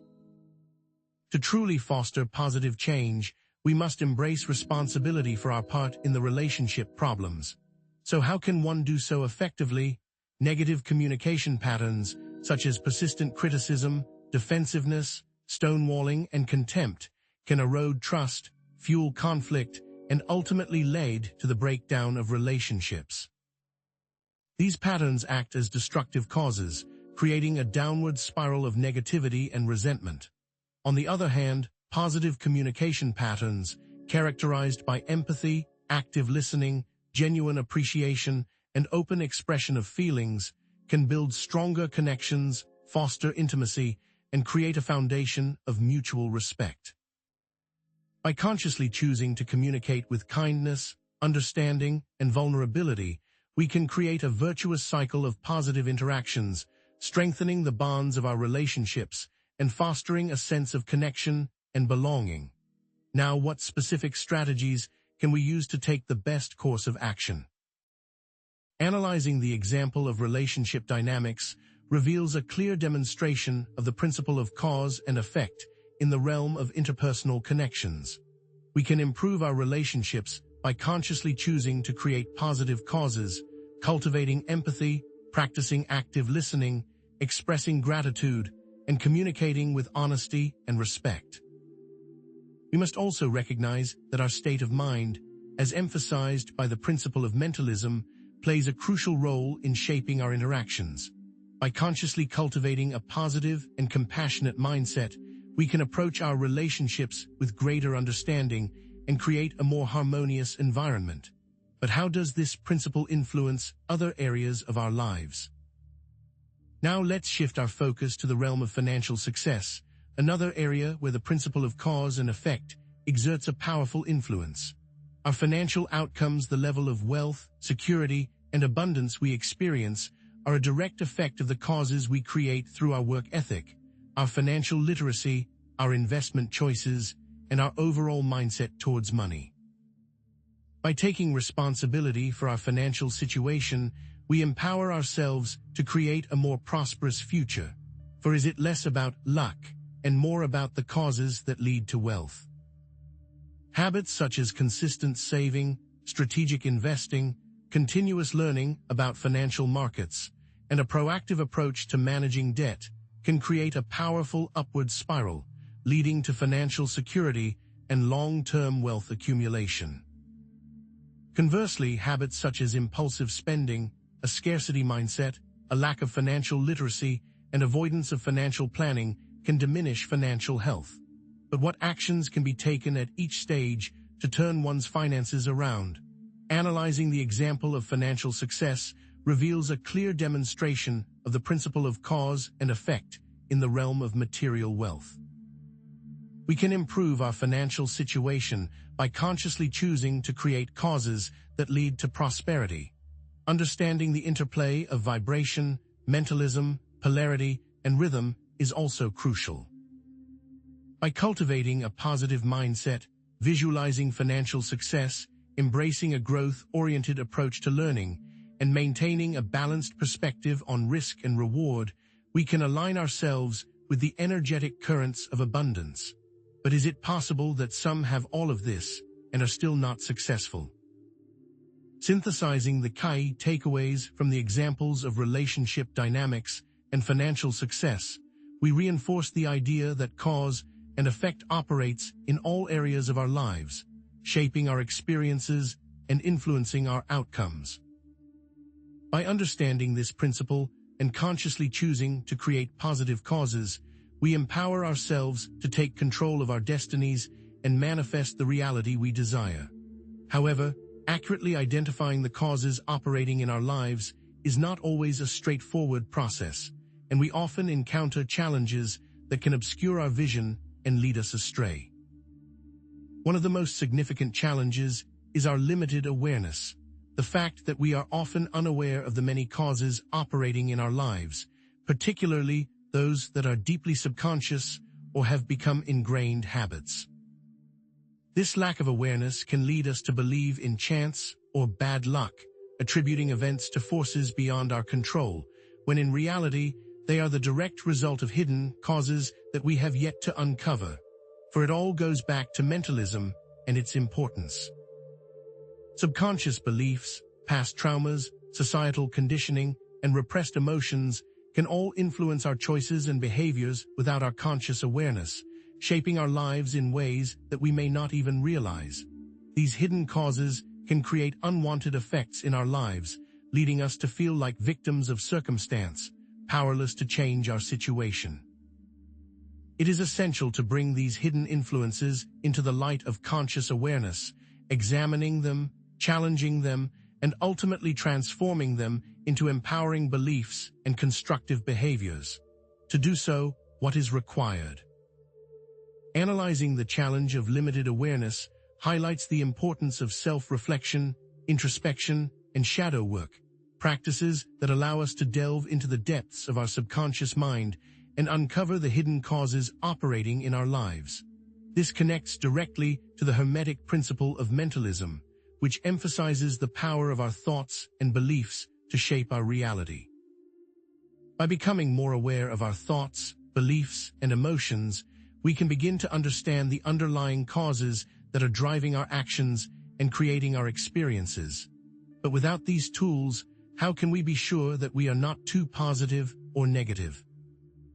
Another significant challenge is the often delayed nature of effects, the fact that the consequences of our actions are not always immediately apparent, and it can take time, sometimes years, for the full impact of our choices to manifest.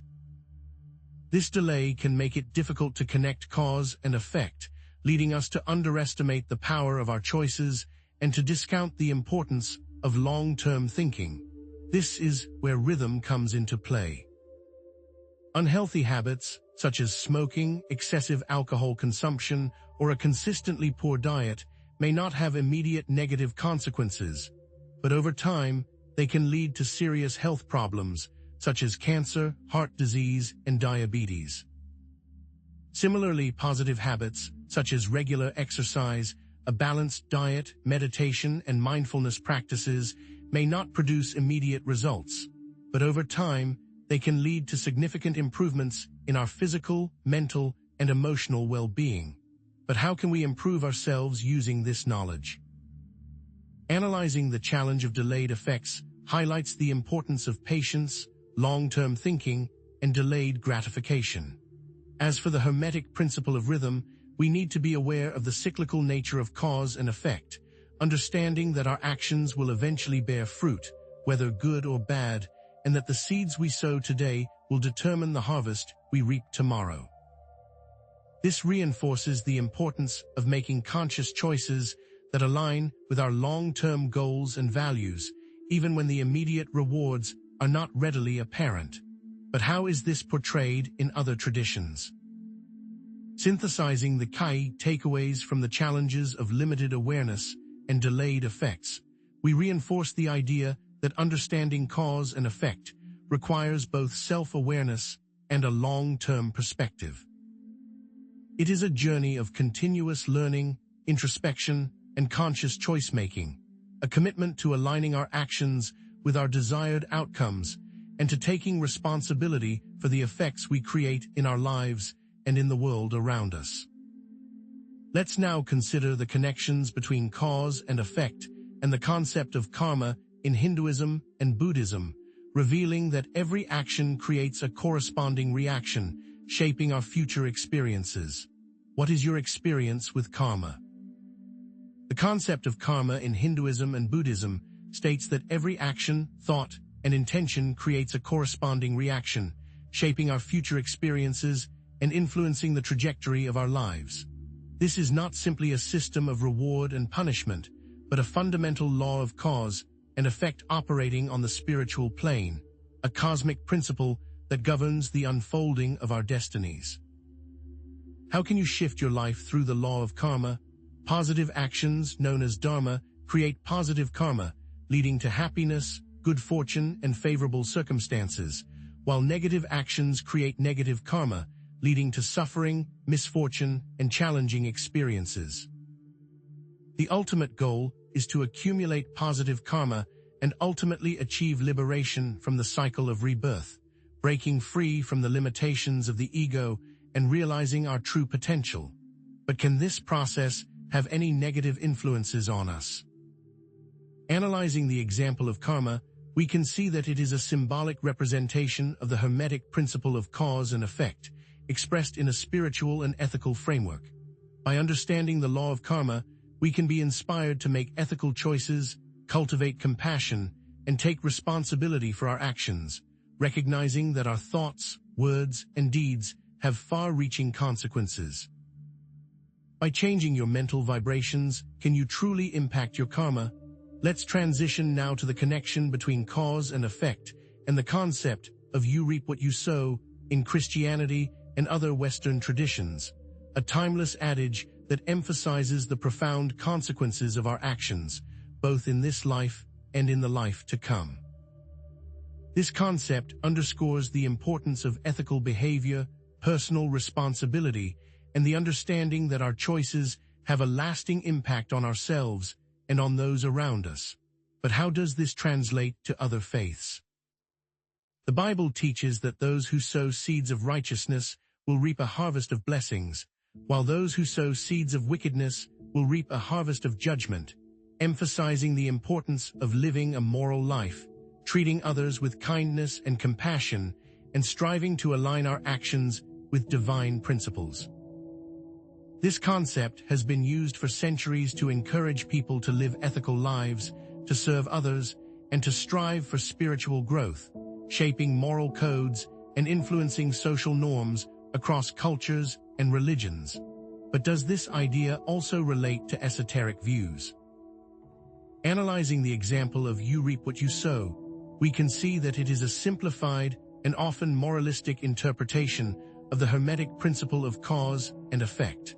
While it emphasizes the importance of ethical behavior, it often lacks the nuanced understanding of the underlying mechanisms of causation and the multiple planes on which this principle operates.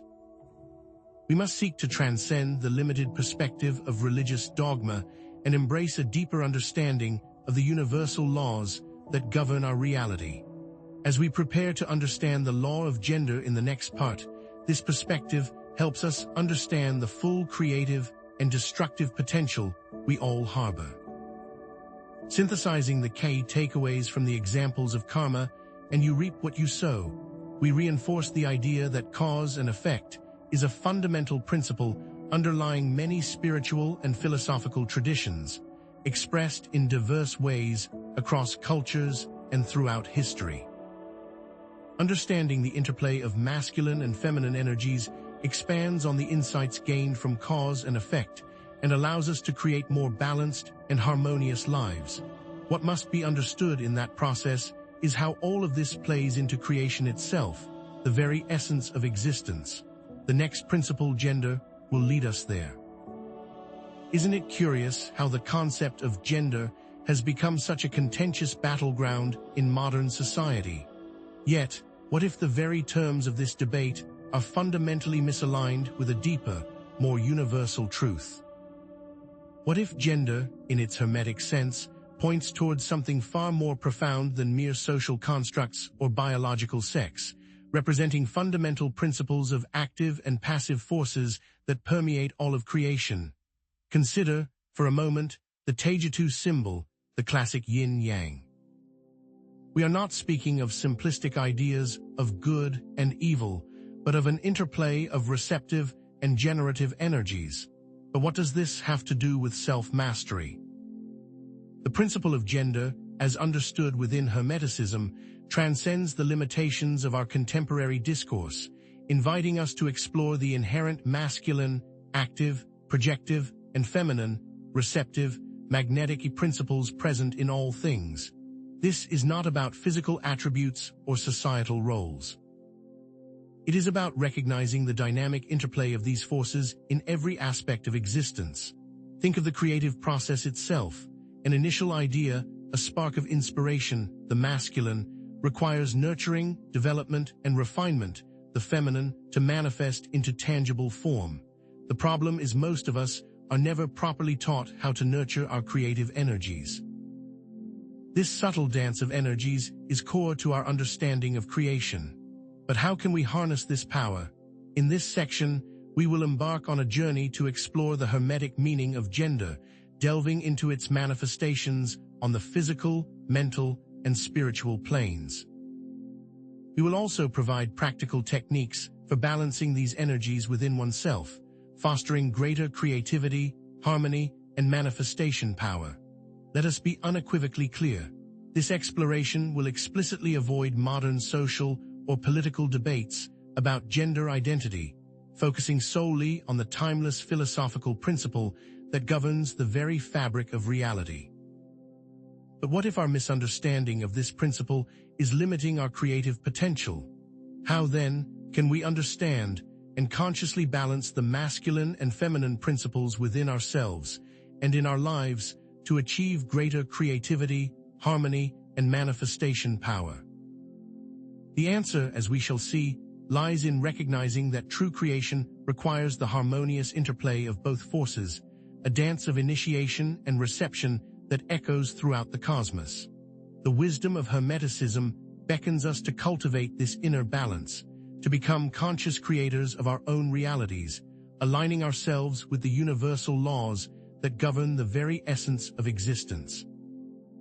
But how do these masculine and feminine principles interplay?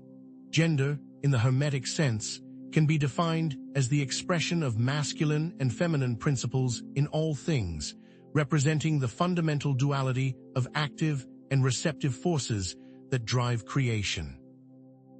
These principles, it must be stressed, are not inherently tied to biological sex, but are instead universal energies that manifest on all planes of existence. Consider the analogy of an electrical circuit.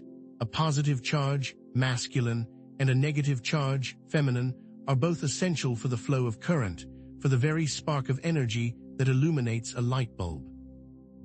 In much the same way, the harmonious interplay of masculine and feminine principles is necessary for creation, for the manifestation of any idea or form. But how do we identify and harness these energies within ourselves? To fully grasp the essence of gender, we must deconstruct it into its key elements. First, the masculine principle, which embodies activity, assertion, projection, outward focus, and logical thought. Second, the feminine principle, which embodies receptivity, nurturing, magnetism, inward focus, and intuitive understanding. And third, balance, the harmonious interplay of both principles, where each complements and enhances the other. The masculine principle initiates, directs, and structures, while the feminine principle receives, nurtures, and gives form. Imagine a sculptor. The initial vision and the forceful carving of the stone represent the masculine, while the gradual refinement and the unveiling of the artwork's inherent beauty embody the feminine. But how do these principles relate to the other Hermetic laws? The principle of gender is inextricably linked to the other Hermetic principles, forming a cohesive and interconnected web of understanding. Consider its relationship to cause and effect. The masculine principle initiates the cause, the action or intention that sets the creative process in motion, while the feminine principle receives and nurtures the effect, allowing it to develop and manifest into its full potential. The masculine principle provides the spark, while the feminine principle provides the fertile ground for growth. Connect this to vibration, recognizing that the interplay of masculine and feminine energies creates the rhythms of creation, the ebb and flow of activity and receptivity that drive the universe. The constant interplay is what creates the vibrational resonance that causes manifestation. But how does this translate to our lived experience? In summary, the key elements of gender masculine principle, feminine principle, and balance operate in a dynamic interplay, shaping the very fabric of reality. These elements are deeply intertwined with the principles of cause and effect and vibration, creating a holistic framework for understanding the creative forces that shape our lives and the world around us. As we delve deeper, we will explore concrete examples of how this principle manifests in artistic creation, healthy relationships, and spiritual practices, revealing how a profound understanding of these dynamics can empower us to cultivate greater creativity, harmony, and balance in our own lives. How does this principle actually create our external experiences? Let us now turn to the realm of artistic creation, where the principle of gender manifests in a particularly vivid and compelling way. The initial flash of inspiration, the conceptualization of the artwork, represents the masculine principle, the active, projective force that initiates the creative process. This is the moment of conception, the seed of an idea planted in the fertile ground of the artist's mind. The artist may even go through a period of feeling deeply inspired by the initial ideas. The very creative forces are attempting to be born into our reality. But then what occurs? However, the act of nurturing, developing, and refining the artwork into a tangible form represents the feminine principle, the receptive, magnetic force that allows the idea to take shape and manifest into reality. This involves hours of patient labor, careful attention to detail, and a willingness to allow the artwork to emerge organically, guided by its own inherent potential. The feminine principle is not passive, but active in its receptivity, shaping and molding the initial spark into something beautiful and meaningful. But how is this balance struck in the artistic process? Analyzing the example of artistic creation, we can see a clear demonstration of the principle of gender in the realm of creative expression. Great art is often the result of a balanced interplay between these two energies, where the initial spark of inspiration is nurtured and developed through dedicated practice and intuitive understanding. Consider a painter. A flash of inspiration, masculine, might ignite the desire to capture a particular scene or emotion, but it is the hours spent carefully applying paint to canvas, allowing the artwork to emerge, feminine, that ultimately brings the vision to life. The key, then, lies in cultivating both masculine and feminine energies, allowing us to become more effective creators in all areas of our lives. How can this influence relationships as well? Transitioning now to the realm of healthy relationships, we find another powerful manifestation of the principle of gender. Assertive communication, leadership, and protection, all active and outward-focused qualities, represent the masculine principle in interpersonal dynamics. These qualities allow us to express our needs and desires, set boundaries, and provide support and guidance to our partners. Many refer to this energy as the divine protector energy, but this is just one side of the coin. Empathy, receptivity, and nurturing, all receptive and inward-focused qualities, represent the feminine principle in relationships. These qualities allow us to listen deeply, understand our partner's emotions, offer comfort and support, and create a safe and nurturing space for connection and intimacy. Both partners contribute and benefit from these energies. However, many misunderstandings of energy can cloud and complicate interactions. Why is this so? Analyzing the example of healthy relationships, we can see a clear demonstration of the principle of gender in the realm of interpersonal dynamics. Balanced relationships require both partners to embody both energies at different times, creating a dynamic interplay of giving and receiving, leading and following, asserting and yielding. In a healthy relationship, both partners can express their needs and desires assertively, masculine, while also being receptive to their partner's needs and emotions, feminine, leading to greater understanding, connection, and fulfillment. But what if the dynamics are not balanced in your relationship? Synthesizing the key takeaways from the examples of artistic creation and healthy relationships, we reinforce the idea that gender is a fundamental principle operating in both creative endeavors and interpersonal dynamics, shaping our experiences and influencing our outcomes. By understanding this principle and consciously choosing to cultivate both masculine and feminine energies, we empower ourselves to create more balanced, harmonious, and fulfilling lives. What then are some of the challenges that can arise in navigating this complex and often misunderstood landscape? One of the most significant challenges is societal conditioning, the pervasive influence of cultural norms and expectations that often overvalue masculine traits, assertiveness, ambition, logic, while undervaluing feminine traits, receptivity, intuition, empathy. This imbalance can lead to both men and women feeling pressured to suppress aspects of themselves, creating a sense of alienation and limiting their full potential, the effects of which are widespread and impact everything from self-esteem to relationship satisfaction. What must be understood is that all of the previous laws have influenced these dynamics. Can you recognize them?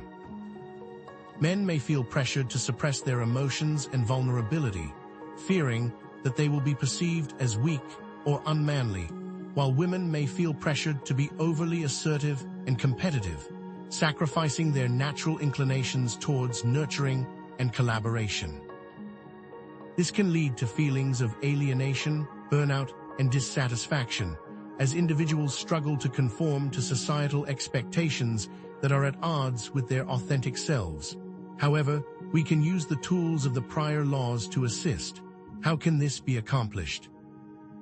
Analyzing the challenge of societal conditioning, we can see the importance of challenging limiting beliefs and embracing our full potential regardless of societal expectations.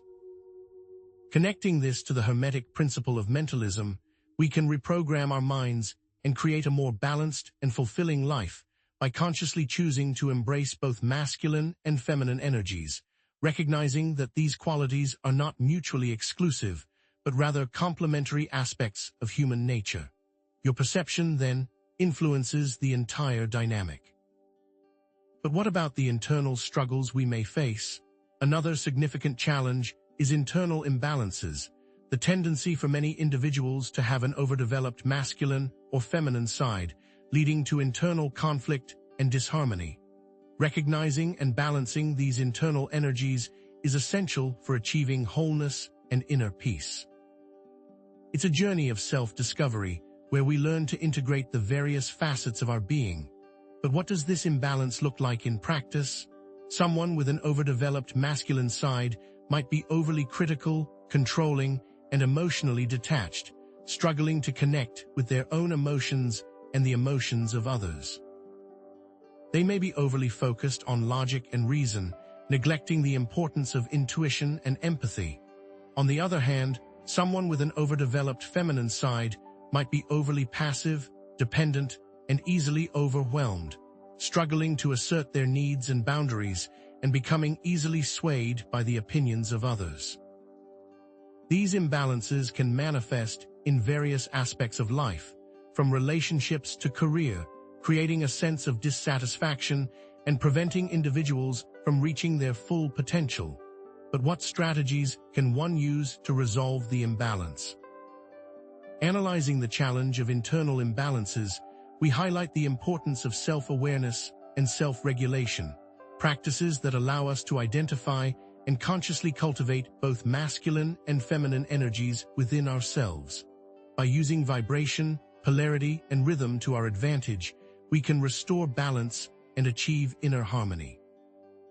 This connects directly to the Hermetic principle of gender, reminding us that the path to wholeness lies in integrating both aspects of our being. But this is only the first step. Synthesizing the key takeaways from the challenges of societal conditioning and internal imbalances, we reinforce the idea that balancing masculine and feminine energies requires both conscious effort and self-awareness, a commitment to challenging limiting beliefs and embracing our full potential. In the next section, we will explore how gender relates to other esoteric traditions and practices, further illuminating its profound significance and setting the stage for the final synthesis of these transformative principles. But is it possible that the very words masculine and feminine are themselves limited constructs that prevent us from fully grasping the underlying reality? But is it possible that the very words masculine and feminine are themselves limited constructs that prevent us from fully grasping the underlying reality? Perhaps these are simply labels we apply to the universal dance of active and receptive forces, a dance that transcends our conventional understanding of gender roles and societal expectations. Let us then delve deeper into this dance, exploring how the principle of gender manifests in esoteric traditions and offering practical guidance for balancing these energies within ourselves. What we often perceive as masculine or feminine may, in fact, be distortions of the underlying principle. Consider the concept of the sacred marriage, or hieros gamos, a recurring motif in various traditions, from alchemy and mythology to paganism. This is far more than just a symbolic union, but a prerequisite for creation, a necessary alignment of active and receptive forces that gives birth to new realities. In alchemy, the sacred marriage is often represented as the wedding of the sun and moon, the union of sulfur and mercury, the fiery and the watery principles that must be harmonized to produce the philosopher's stone. This alchemical wedding involves distinct stages: calcinatio purification, solutio dissolution, coagulatio combining, and sublimatio ascension, each representing a transformation of consciousness. Shiva and Shakti in Hinduism embody this divine coupling, Shiva representing the static, unmanifest consciousness, and Shakti representing the dynamic, creative energy that animates the universe. True spiritual actualization arises not from the dominance of one principle over the other, but from their harmonious integration. But how does this translate into practical experience? The Kundalini, a practice found in yoga, offers a more direct and embodied approach to harmonizing these energies. Kundalini is often described as a serpent energy residing at the base of the spine, a potent force that, when awakened, can activate all the chakras and stimulate the pineal gland. This awakening is not merely a physical process, but a profound transformation of consciousness, a merging of the divine feminine and masculine energies within the body. Activating all of the chakras means bringing balance to the different aspects of your being. The root chakra becomes stable and secure, the sacral chakra promotes your sensuality, the solar plexus encourages your willpower, the heart chakra opens you up to love, the throat chakra enhances your communication, the third eye develops your intuition, and the crown chakra brings enlightenment and connection to the divine. To achieve this balance, practices such as meditation, pranayama, breath control, and asanas, physical postures, are employed to purify the nadi's energy channels and allow the kundalini to rise. In the end, however, it is your perception that is most important. But how does this resonate with the Hermetic principle of gender? Analyzing this example, we can see how the kundalini awakening demonstrates the principle of gender as the meeting point of active and receptive energies in the mind.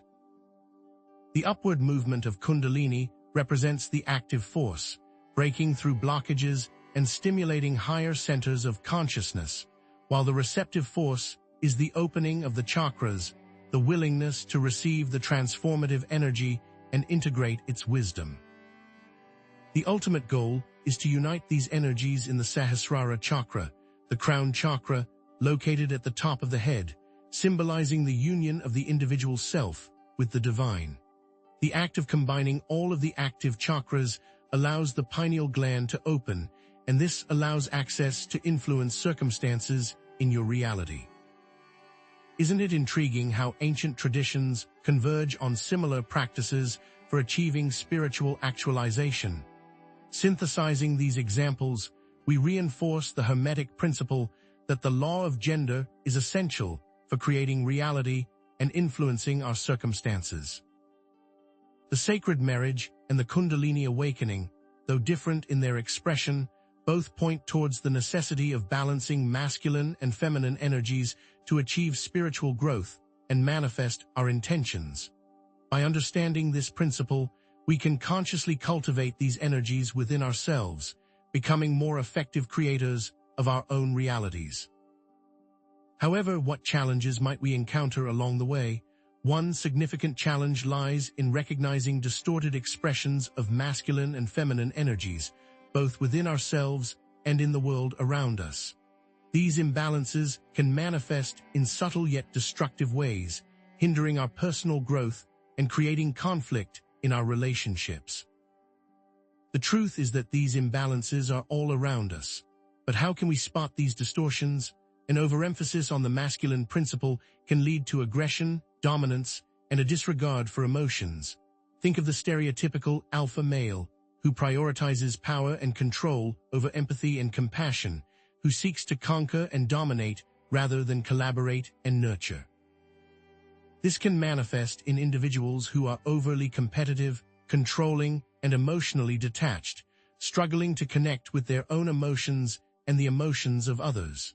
In contrast, an overemphasis on the feminine principle can lead to passivity, codependency, and a lack of boundaries. Think of the individual who constantly seeks validation from others, who struggles to assert their own needs and desires, and who becomes easily overwhelmed by the opinions of others. The worst thing is that both of these characteristics will attract each other. Do you know anyone like this? Analyzing these distortions, we see that they are often rooted in fear, insecurity, and a lack of self-awareness. The overly aggressive male may be driven by a fear of vulnerability, a need to prove his strength and worth, while the overly passive female may be driven by a fear of rejection, a need to please others and avoid conflict. These patterns can be further reinforced by cultural influences, societal expectations that perpetuate harmful stereotypes about masculinity and femininity. Most people live their entire lives without understanding they've been caught in these subtle, yet powerful, webs. How, then, can we break free? Another challenge arises when we project our own gender imbalances onto others, judging them for not conforming to our expectations of how men and women should behave. This projection can lead to conflict, misunderstanding, and a perpetuation of harmful stereotypes, creating a vicious cycle of negativity. Do you ever find yourself judging someone for being too masculine or too feminine? This judgment may reflect your own internal imbalances, your own struggles to integrate these energies within yourself. It truly is hard to spot them in the moment. But how to overcome this obstacle? To overcome this, we must use the earlier universal laws of mentalism, correspondence, vibration, and polarity. We must recognize that true balance is something we can choose, and that if we choose, our personal states can reflect outwardly and impact and influence others and our circumstances. To use all of the laws in harmony is to work toward a conscious goal. We can choose to be aware and present in any moment. This allows us to use our perception and intention to balance ourselves. Synthesizing these challenges, we reinforce the crucial point that true understanding of the law of gender begins with looking within ourselves. Recognizing our own imbalances, challenging our own limiting beliefs, and cultivating greater self-awareness are essential steps towards achieving greater harmony and balance in our lives. But how can we put this understanding into practice? Let us now turn to practical techniques for balancing masculine and feminine energies within oneself, recognizing that this is an ongoing process of self-discovery and self-regulation. The key lies in consciously choosing to engage in activities that cultivate the qualities we wish to develop, regardless of whether they are traditionally associated with masculinity or femininity. But what does this look like in practice? Consider performing active tasks from a feminine perspective, approaching challenges with receptivity and intuition rather than force and aggression. This might involve listening deeply to others' perspectives, seeking creative solutions that honor everyone's needs, and allowing the process to unfold organically rather than trying to control every outcome. Conversely, try performing receptive tasks from a masculine perspective, bringing structure, focus, and intention to activities that might otherwise feel passive or overwhelming. This might involve setting clear goals, establishing boundaries, and taking decisive action to protect your energy and prioritize your needs. These techniques can be applied to anything. What truly matters, however, is your perspective. But how do you recognize what your perspective is? Analyzing this, we see that masculine and feminine qualities must be in balance to affect change in ourselves or in our circumstances. To enhance this, practices such as meditation, journaling, creative expression, and physical activity can provide a means of connecting with and integrating both aspects of our being. Meditation quiets the mind and allows us to observe our thoughts and emotions without judgment, fostering self-awareness. Journaling provides a space to explore our inner world, to identify limiting beliefs, and cultivate more empowering perspectives. Creative expression allows us to channel our emotions and express ourselves authentically, tapping into both our masculine and feminine energies. Physical activity helps us to connect with our bodies, to release tension and cultivate a sense of vitality and balance. However, it's not simply doing these things that matters. It is also vital to create balanced environments, both at home and at work, that honor and support both masculine and feminine qualities. A home that is both functional and aesthetically pleasing, that provides a space for both activity and rest, can nourish our souls and foster greater harmony in our lives. Communication styles that are both assertive and empathetic, that allow us to express our needs and desires while also listening deeply to others, can create stronger relationships and foster greater understanding. What we must realize is that our internal state can and will be reflected in our external state. Thus, our internal perspective is paramount to making any real change. How does this relate to our circumstances? The creation of the proper perspective and balanced environment influences our state, which creates change around us. The key is understanding that masculine and feminine energies are not opposing forces, but rather complementary aspects of our being. They must be integrated and balanced to achieve wholeness and fulfillment. The power you hold within the perspective and the potential for influence. However, to effect change to your circumstance, you must take steps to create change. By becoming aware of this, the next step is obvious. Synthesizing these examples, we see that cultivating a balanced way of being will enhance our success in these areas. Balancing masculine and feminine energies is not about becoming androgynous or erasing our individual differences, but about embracing our full potential as human beings. It is about cultivating both strength and compassion, both logic and intuition, both assertiveness and receptivity. Only then will you find yourself able to change yourself and your circumstances. Is there more we can understand, though? Let's draw connections between gender and the concept of the anima and animus in Jungian psychology, those representing the unconscious feminine side of men and the unconscious masculine side of women. Integrating the anima and animus can lead to greater psychological wholeness, creativity, and authenticity, allowing us to access a wider range of emotions, behaviors, and perspectives. The end goal being to bring all polarities into balance. But how is this achieved? This is achieved by, first, recognizing the anima or animus, which often appears in dreams or projections onto others. Second, you must engage in a dialogue with this figure, exploring its qualities, desires, and fears. Third, you must integrate these qualities into our conscious self, embracing aspects of ourselves that we may have previously rejected or suppressed. Each tradition has their own flavor of steps, their own way of achieving these results. However, the goal is always the same: bring balance. How is it then that integrating these sides enhances our mental state? By integrating the sides of the opposite polarity, we enhance our mental state, allowing us to perceive reality more fully and influence the circumstances around us with greater awareness and intention. We expand our consciousness, we break free from limiting stereotypes, and embrace our full potential as human beings. The better you understand it, the better the result. But where else can these concepts be applied? Consider the great rite in certain magical traditions, a ritual symbolizing the union of masculine and feminine energies. Its roots can be traced back to ancient fertility rites and alchemical traditions, where the union of the king and queen, the sun and moon, represented the cosmic dance of creation. While in some traditions this rite involves physical union, in others it is performed symbolically through visualization, chanting, or the exchange of ritual objects. However, the underlying mechanics are the same. The key to properly channeling it lies in understanding the symbolism and intention behind the ritual. It is not merely a physical act, but a spiritual practice aimed at uniting the masculine and feminine energies within the self and in the world around us. By consciously directing these energies, we can influence our circumstances, manifest our desires, and create positive change in our lives.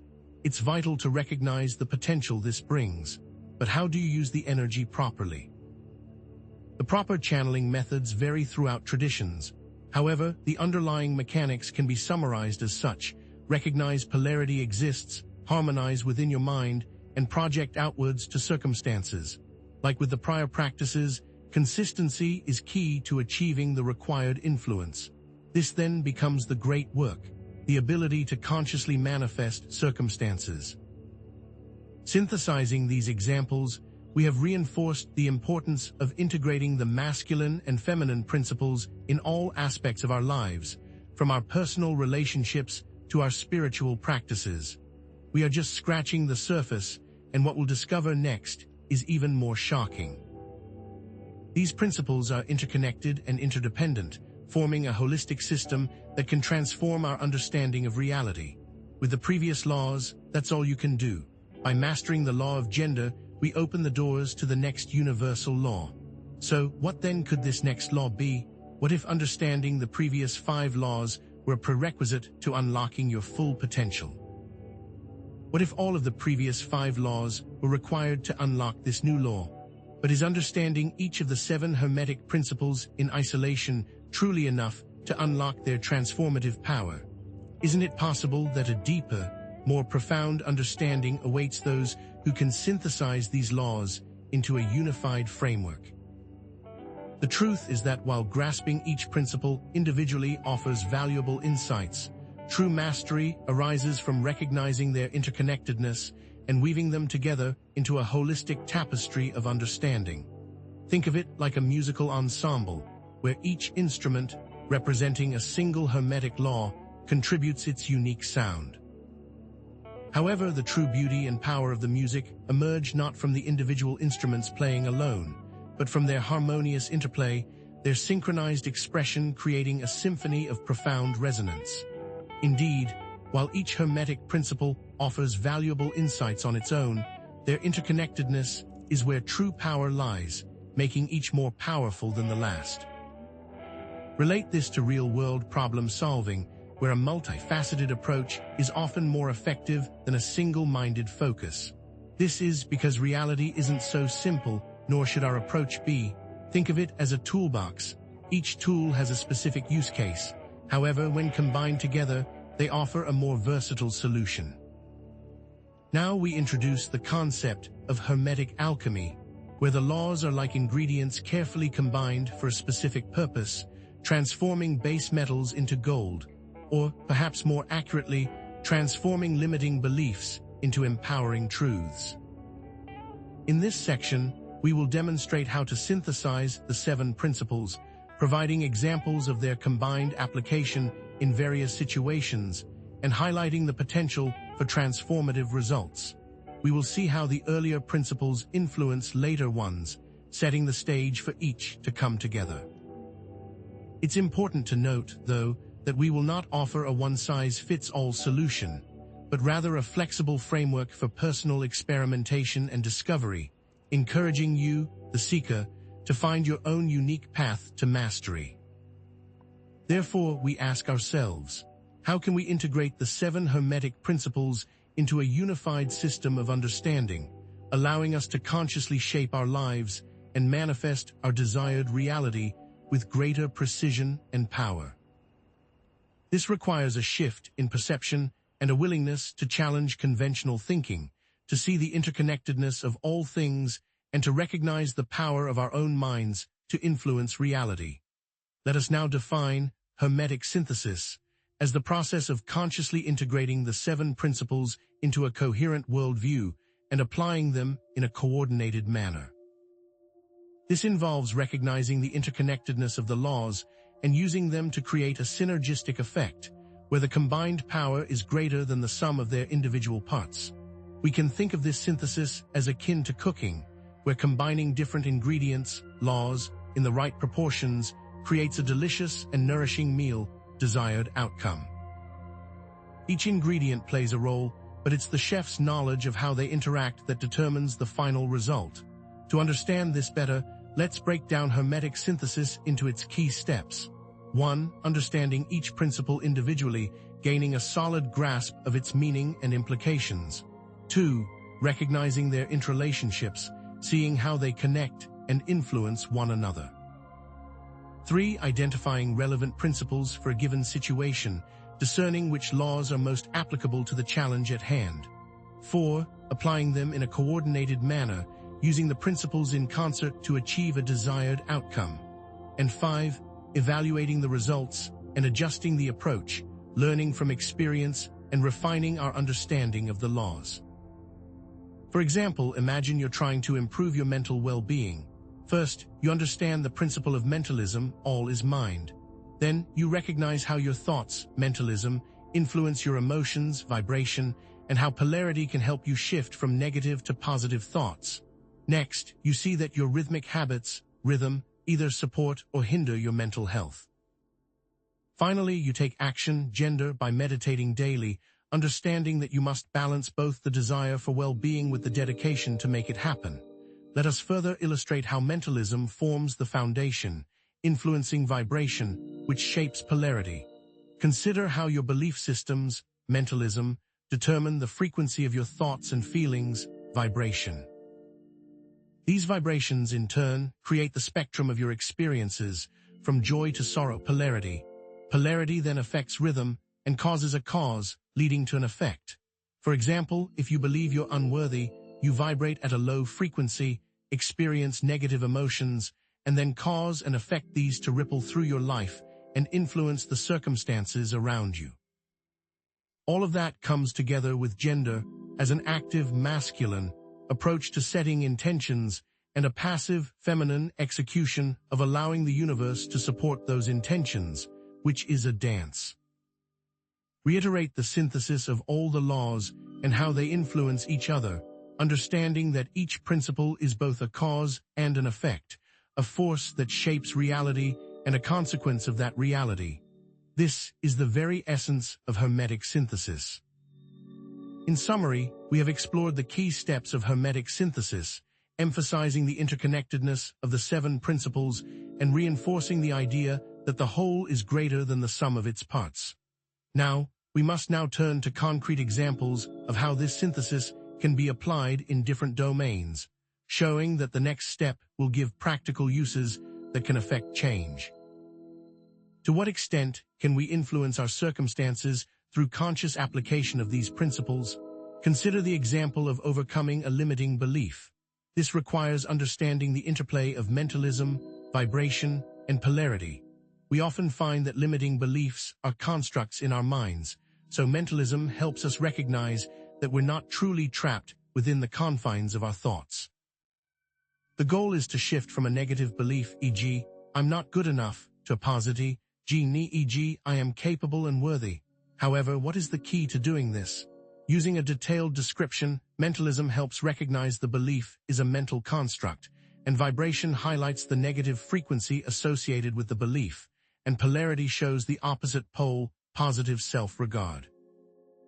First, you must identify the limiting belief and recognize that it's simply a thought pattern, not an immutable truth, mentalism.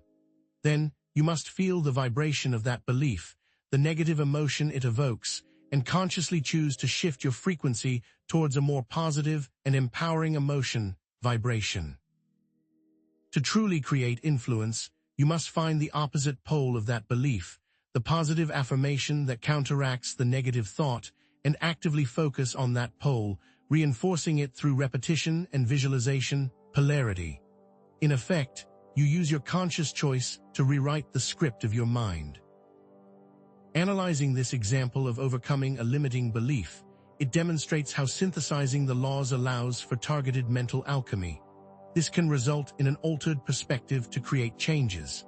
By consciously applying mentalism, vibration, and polarity, you can transmute negative thought patterns into positive affirmations, transforming your inner world and consequently your outer reality. Understanding that you can change your perception by changing your perspective is an important step.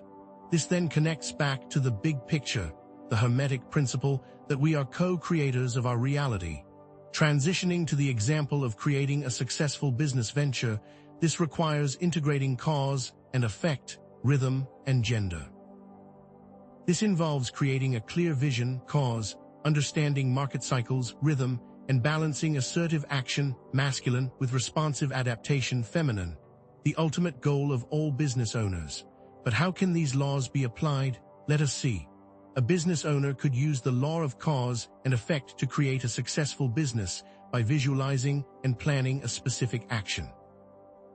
First, one must clearly define the desired outcome, the vision of the successful venture, and then take concrete steps to bring that vision into reality, cause, and effect. Then, one must understand the rhythm involved in starting a business and not be discouraged by market forces. The individual must then understand that a business follows market cycles, periods of growth and decline, and adapt their strategies accordingly, rhythm. From here, the next step is to balance the feminine energy to receive the masculine energy. This would mean balancing assertive action, masculine, with responsive adaptation, feminine, actively pursuing opportunities while remaining open to feedback and adjusting the course as needed, gender. All these elements combined leads to influence of circumstances. Now, let's analyze the example of creating a successful business. It demonstrates the power of synthesizing the laws to create a tangible outcome in the external world. By consciously applying cause and effect, rhythm, and gender, the business owner can manifest their vision with greater precision and power. The very act of weaving these laws into the inner workings of the business creates success and understanding. Connecting the laws and their importance for business shows the very direct practical application. In synthesizing the key takeaways from the examples of overcoming limiting beliefs and creating a successful venture, we can now connect back to the central point that you can change your personal outcomes with an understanding. Whether it's transforming your inner world or shaping your external circumstances, the Hermetic principles offer a powerful framework for conscious creation. Now, what challenges might we encounter as we strive to synthesize these principles and apply them in our lives? One challenge is oversimplification. The Hermetic principles are subtle and nuanced, and it's easy to fall into the trap of reducing them to simplistic formulas or positive thinking. True mastery requires continuous learning and a willingness to grapple with complexity. For example, many people reduce the law of attraction to simply thinking positive, which is a gross oversimplification that ignores the deeper aspects of vibration, polarity, and rhythm.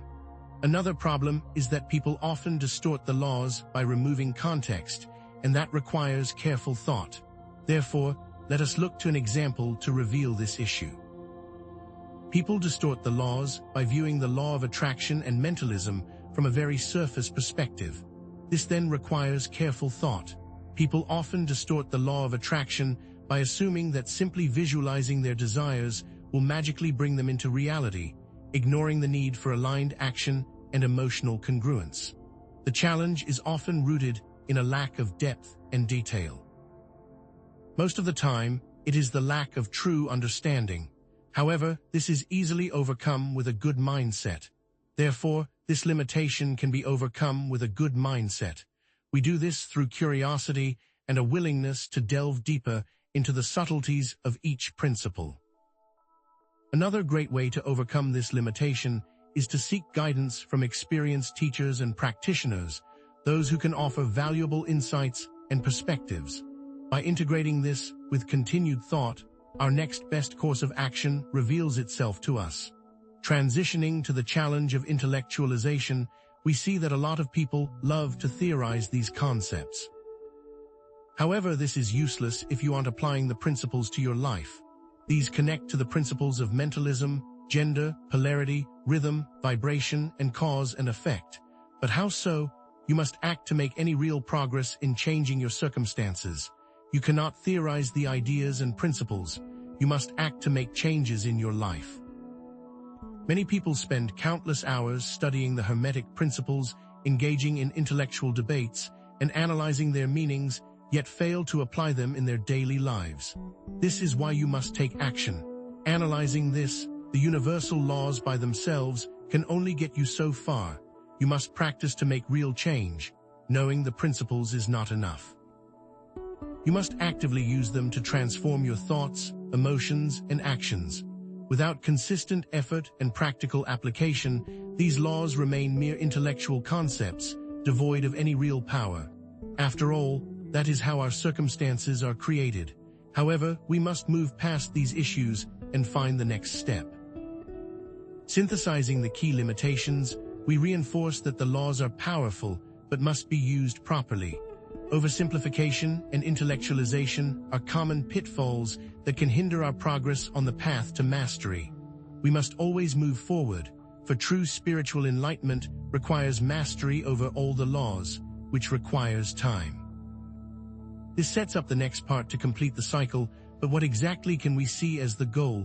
The connection between Hermeticism and the ultimate goal of spiritual enlightenment requires mastery over all the laws, which requires time and practice. As stated, this requires time and patience. However, it is important to note that enlightenment requires you to be conscious of your actions. But how does this connect to the Hermetic laws? The Hermetic idea of transcending duality and realizing the underlying unity of all things is something that has been sought for centuries. The ability to reach these states of consciousness allows one to change circumstances. This then shows how all the principles lead to enlightenment and how this helps you truly influence your circumstances. You can do all this through meditation and the activation of the pineal gland, where you bring active and passive energies into union. To what extent does this affect expression? By following and understanding all the laws, it leads to the ultimate expression to create the reality one wants to manifest. However, it's important to note that it's not a perfect practice or path. It's like an ever-evolving dance. But do the circumstances always have to change with effort? Yes, but over time, with enough consistent effort and understanding of the law, it takes very little effort. Let us now transition to different esoteric practices to see how they compare to those of the universal laws. We want to highlight the similarities and how they relate. Every path seeks to create these results, so with consistency, your effort may fade. These are all interconnected as well, so let us look at other paths. Detailing specific examples within alchemy, the lemma, Hermeticism, and Kabbalah demonstrates the link. Alchemy seeks to transmute base metals into gold, mirroring the transformation of consciousness through the Hermetic principles. The lemma emphasizes the importance of discovering and pursuing one's true will, aligning with the law of cause and effect. Kabbalah explores the interconnectedness of all things through the tree of life, reflecting the Hermetic emphasis on the unity of the universe. But are these thoughts simply enough to influence circumstances? Analyzing these examples shows that you must integrate them into your life, not just think of the ideas. The mere intellectual understanding of these traditions is not enough to bring about transformation. You must embody them, live them, and integrate them into your very being. That is how circumstances transform. This comes back to vibration and mentalism. In synthesizing the point of all the previous laws, we have reinforced the interconnectedness of all the laws, but there are still missing components to explore. What is it that truly connects all of these esoteric paths? What is the goal? Where is it all leading? Is it truly enough to intellectually grasp the Hermetic principles and even to synthesize them into a coherent worldview? Or are we missing a crucial element that bridges the gap between knowledge and transformation? Many seekers find themselves stuck in a cycle of intellectual understanding without experiencing tangible results in their daily lives. The truth is that while knowledge and synthesis are essential, the conscious application of these principles in our everyday experiences is where true mastery lies, transforming ordinary moments into opportunities for growth and self-discovery. Indeed, Hermetic principles aren't meant to be confined to dusty books or esoteric rituals. They are living tools that can be wielded to shape our reality, improve our relationships, and achieve our goals. Relate this to learning a new language. Understanding the grammar and vocabulary is important, but true fluency comes from actively speaking, listening, and engaging with the language in real-world conversations. Practical Hermetics, then, is the art of consciously applying synthesized Hermetic principles to navigate everyday situations and achieve desired outcomes. What opportunities are presenting themselves right now that you might be ignoring? This section will provide concrete examples of applying synthesized Hermetic principles to improve communication, decision-making, and goal achievement. Note that we will not delve into complex ceremonial magic or advanced occult practices, but rather focus on practical techniques that can be integrated into your daily routine, empowering you to transform ordinary moments into opportunities for growth and mastery. Thus, we must ask ourselves, how can we integrate Hermetic principles into our daily routines to create more effective communication, better decisions, and greater progress toward our goals, transforming ordinary moments into opportunities for growth and mastery? This requires a shift in perspective, a willingness to experiment, and a dedication to consciously shaping our reality. Let us now define practical Hermetics as the conscious application of synthesized Hermetic principles to navigate everyday situations and achieve desired outcomes. This involves recognizing the underlying principles at play and intentionally influencing them to create positive effects. Think of it as driving a car. Understanding the mechanics principles allows you to navigate the road life more effectively, anticipating challenges, adjusting your course, and ultimately reaching your destination. What if that destination is simply to become a more powerful version of yourself? To understand this better, let's break down practical Hermetics into its key steps. 1. Identifying the situation and desired outcome, clearly defining what you want to achieve. 2. Recognizing the relevant Hermetic principles, discerning which laws are most applicable to the situation.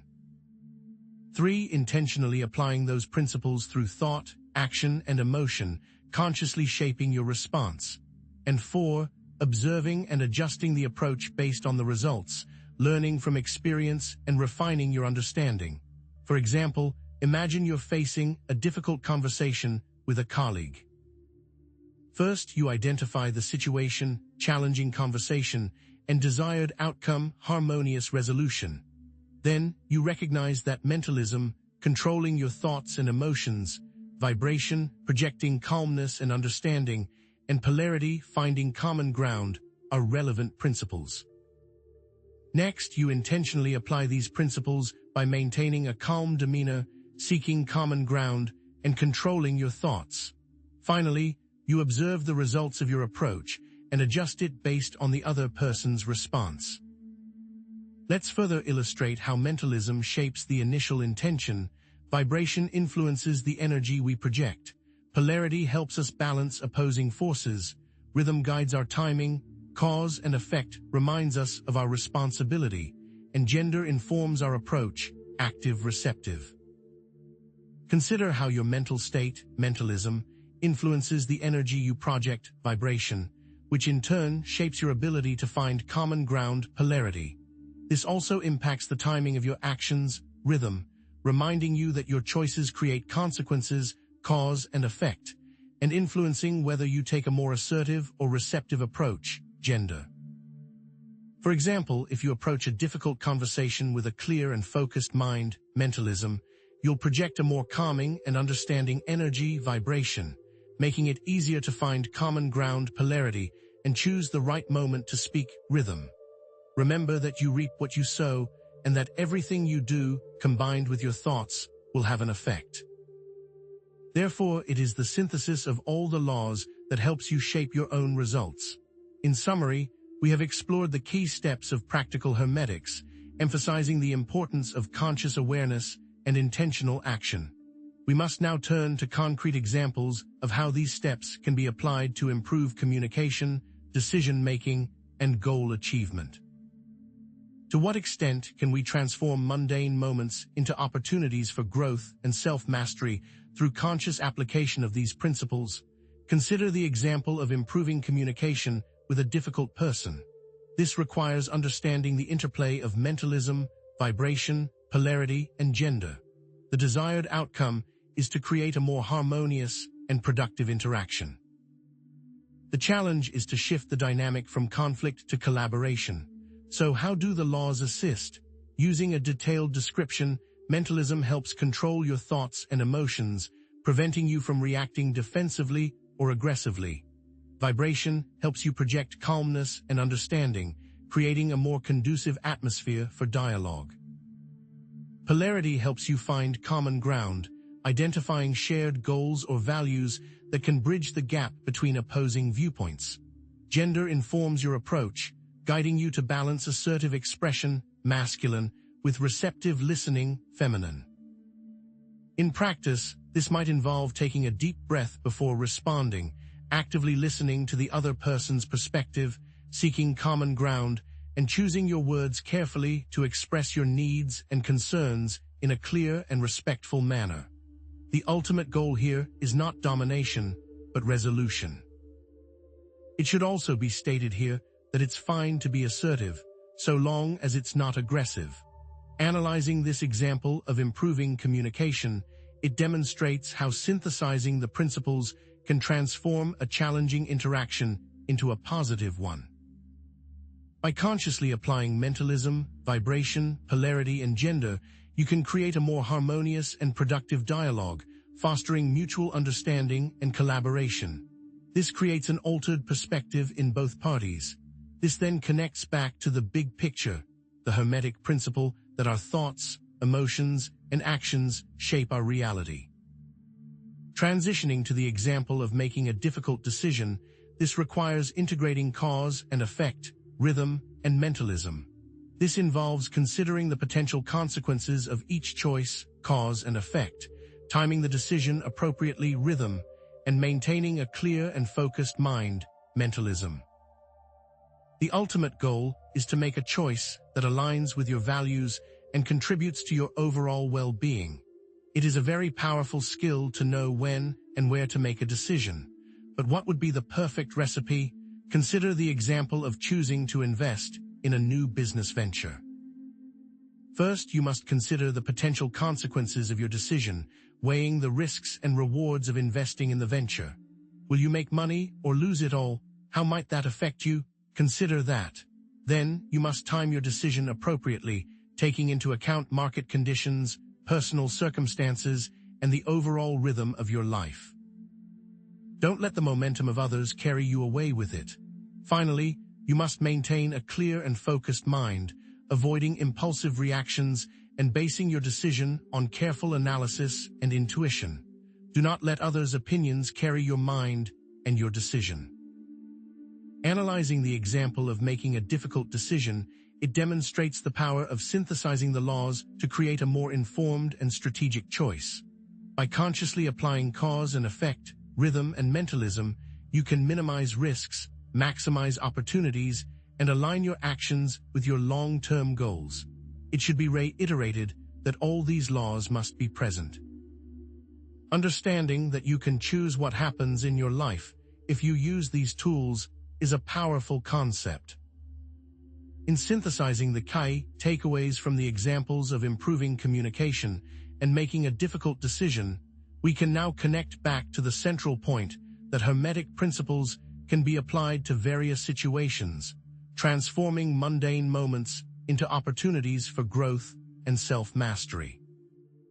But what challenges might we encounter as we strive to consistently apply these principles and avoid common pitfalls?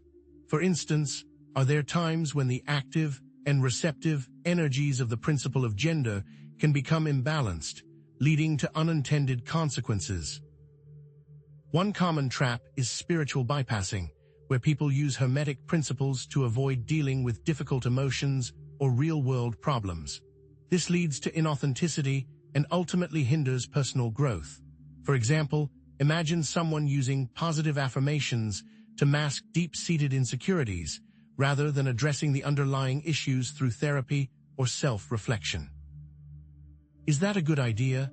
In truth, spiritual bypassing is ultimately the reverse of the ultimate goal. Instead of promoting genuine transformation, it reinforces the very patterns it seeks to overcome.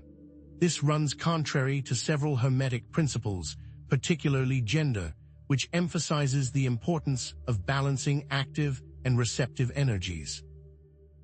Bypassing difficult emotions is essentially a form of resistance, preventing the individual from fully engaging with the receptive, feminine aspect of experience. You cannot expect to go into a forest, grab the fruit, and then run away without planting seeds, and the same applies here. We can correct these traps by exploring them. By acknowledging and processing difficult emotions, we can integrate them into our being, leading to greater wholeness and authenticity. Then, a proper decision can be made on what the next step is. The active part is making the decision, and the passive is allowing your body to feel the benefits. Transitioning to the challenge of inconsistent application, we see that it takes time and effort to integrate hermetic principles into daily life. It requires conscious awareness, intentional action, and a willingness to learn from mistakes. What concrete steps can we take to cultivate consistency and avoid falling off the wagon? Is it a matter of constantly seeking higher enlightenment? Many people fall off the wagon because they overestimate their own abilities or they have conflicting mindsets. They often underestimate the power of ingrained habits and limiting beliefs, failing to recognize that transformation is a process that requires sustained effort and dedication. They may also become discouraged when they encounter setbacks or challenges, losing faith in the principles and reverting to old patterns. What can be done to avoid these issues? Let us analyze this challenge by referring to the universal laws and what practices can be altered to experience success. By cultivating self-awareness, setting realistic goals, and seeking support from others, we can create a more sustainable path towards integration. This could also mean finding mentors. For those who struggle, this would mean to refer back to vibration and mentalism, consciously shifting our thoughts and emotions to create a more positive and empowering inner state, rather than focusing on the negative. In synthesizing the key limitations, we reinforce the idea that consistent application is essential for realizing the transformative potential of hermetic principles. We need not focus on a singular point, but spread out and apply each part. What is the most essential challenge that must be acknowledged? One common misconception is relying on an outside force to experience change instead of creating the power from within. External forces can be guides, but not saviors. To truly change, it must come from the individual. But how can this process start? Detail examples where individuals will credit the power of positive manifestation to an outside god, force, or entity, when in fact it was only the action that created the outcome. This can be used for any tradition or practice. It does not mean you cannot have outside help, however. It just means that you cannot put the burden on an outside force, but instead credit your decisions to your own action. What do you think about that? Analyzing this, we can see that the only way to experience ultimate change is with self-awareness, control, and integration. As an extension, this transition shows a common belief that some forces, such as deities or curses, have more power than personal power. People can convince themselves of this if they were not to utilize the laws in question. What actions could be taken to stop this? detail examples on how to properly influence personal outcomes. It requires the individual with the individual's will. No outside entity can change these outcomes. What is the importance of this fact? Analyzing the process, we reiterate that action and mindset are the most important tools. When all is said and done, external forces will never be more important than your own internal perspective. So how does one begin to build this power? In synthesizing these challenges, we can see that mastery over all the universal laws sets up the final conclusion to truly take one's power back to effect real change. But we have merely scratched the surface of the esoteric and continue to dig deeper to discover the mysteries that may never be known. What is the next step to effect real change? Is it truly enough to grasp the 7 Hermetic principles, to understand their individual nuances, even to synthesize them into a coherent and seemingly actionable framework? Or are we left with a critical missing piece that prevents intellectual understanding from blossoming into tangible influence and lasting change? It's a common frustration among seekers, accumulating knowledge without witnessing its transformative power in the everyday world. The core issue stems not from a lack of understanding, but from a deficiency in consistent, intentional application, compounded by a failure to grasp the profound interconnectedness that binds these principles together. It's akin to knowing the rules of chess versus being a skilled chess player. The knowledge is undeniably necessary, yet utterly insufficient without dedicated practice, strategic thinking, and a deep understanding of how each piece interacts with the others on the board. Practical synthesis, therefore, involves the conscious and deliberate integration of the 7 Hermetic principles into our everyday decision-making, communication patterns, and overall actions, transforming mundane moments into opportunities for shaping our reality and creating desired outcomes. This is not simply about knowing what the principles are, but about actively embodying how they operate in the world around us, thereby enabling us to exert a greater degree of personal empowerment and control over our circumstances. This conscious application then leads to more wins in our day-to-day lives. But how can we begin to turn the tides in our favor? This section will showcase concrete examples of practical synthesis, emphasizing the how rather than the what, providing a roadmap for viewers to consciously apply these principles in various aspects of their lives. But let's also be very clear about what we will not be covering. We will not be delving into advanced magical techniques or esoteric rituals that lie outside the scope of everyday application. So let us now ask the question, how can we move beyond intellectual understanding to truly embody and apply the 7 Hermetic principles in a synergistic way, achieving greater influence over our lives and creating a more fulfilling and consciously directed reality? It ultimately comes down to synthesizing and strategically using the laws at will, transforming abstract knowledge into concrete power. We must define practical synthesis as the deliberate and skillful blending of the 7 Hermetic principles to create a desired effect in one's life. The key element here is the intentional and coordinated application of these laws, not just random or haphazard acts.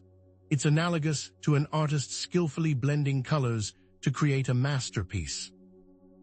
Each color principle contributes to the overall effect, and the artist's intention guides the process to achieve the desired result, illustrating the sheer power of combining different elements in perfect harmony. What might that artwork look like in the theater of your own life? Let's further break down practical synthesis into its key components. First, we must identify the desired outcome and break it down into actionable steps. Next, we need to analyze the situation through the lens of the 7 principles to identify leverage points. Then, we must strategically apply the principles in a coordinated fashion. Finally, we must monitor the results and adjust our approach for optimal effectiveness. For example, let's imagine you are seeking to negotiate a better salary at your current job. Initially, You would start by clearly defining your desired salary range and identifying the specific achievements that justify your request.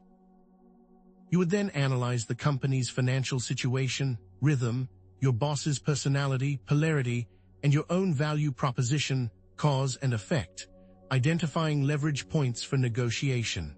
Reinforcing the importance of mentalism as the foundational principle, we see how it guides our intention and shapes our desired outcome. Consider how vibration influences the energy we project and the results we attract, while polarity provides balance and perspective, allowing us to see both sides of the situation. Rhythm guides our timing and actions, ensuring we make our request at the most opportune moment. By connecting all the laws into a concrete action plan, the goal is to approach the negotiation with confidence, clarity, and a persuasive demeanor, increasing the chances of a successful outcome. So the question we must now ask ourselves is, how will you prepare for that negotiation? In summary, we have explored the key components of practical synthesis, emphasizing the need for intentionality, coordination, and adaptability. Now, we must turn to concrete, real-world scenarios to see it come alive. To what extent can we integrate these principles into our mundane existence, transforming ordinary tasks into extraordinary opportunities? Let's introduce our first example, improving a toxic work environment. Creating a positive workplace requires an understanding of mentalism, mindset, vibration, emotional energy, polarity, finding common ground, and cause and effect, taking proactive steps. The end goal is to improve morale and productivity, fostering a more harmonious and collaborative atmosphere. But where does one begin to lay the groundwork for such a significant shift? Specific actions include actively shifting our personal mindset to be more positive and proactive, which in turn raises the vibration to encourage collaboration. By seeking balanced views, polarity, we can take steps that reflect these changes, cause and effect.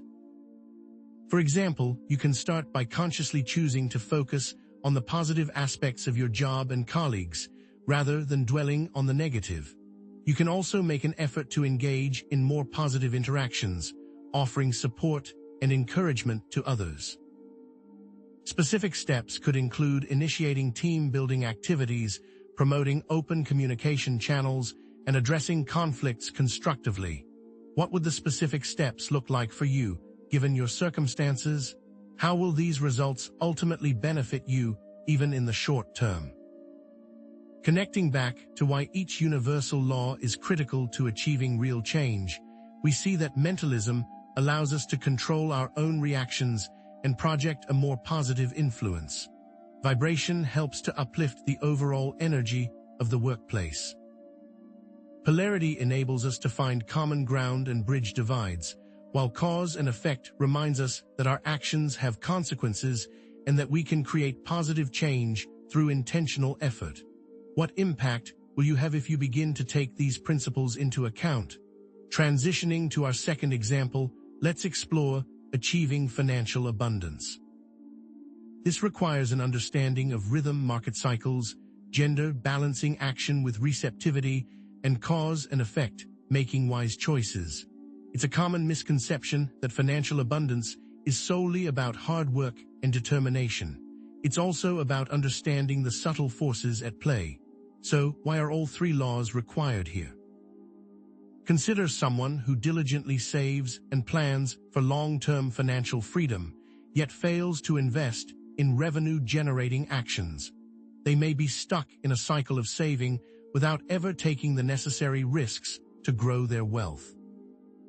The laws come into play when we recognize that rhythm dictates market cycles and investment opportunities, while gender requires balancing active investment with receptive patience, and cause and effect reminds us that our choices have consequences.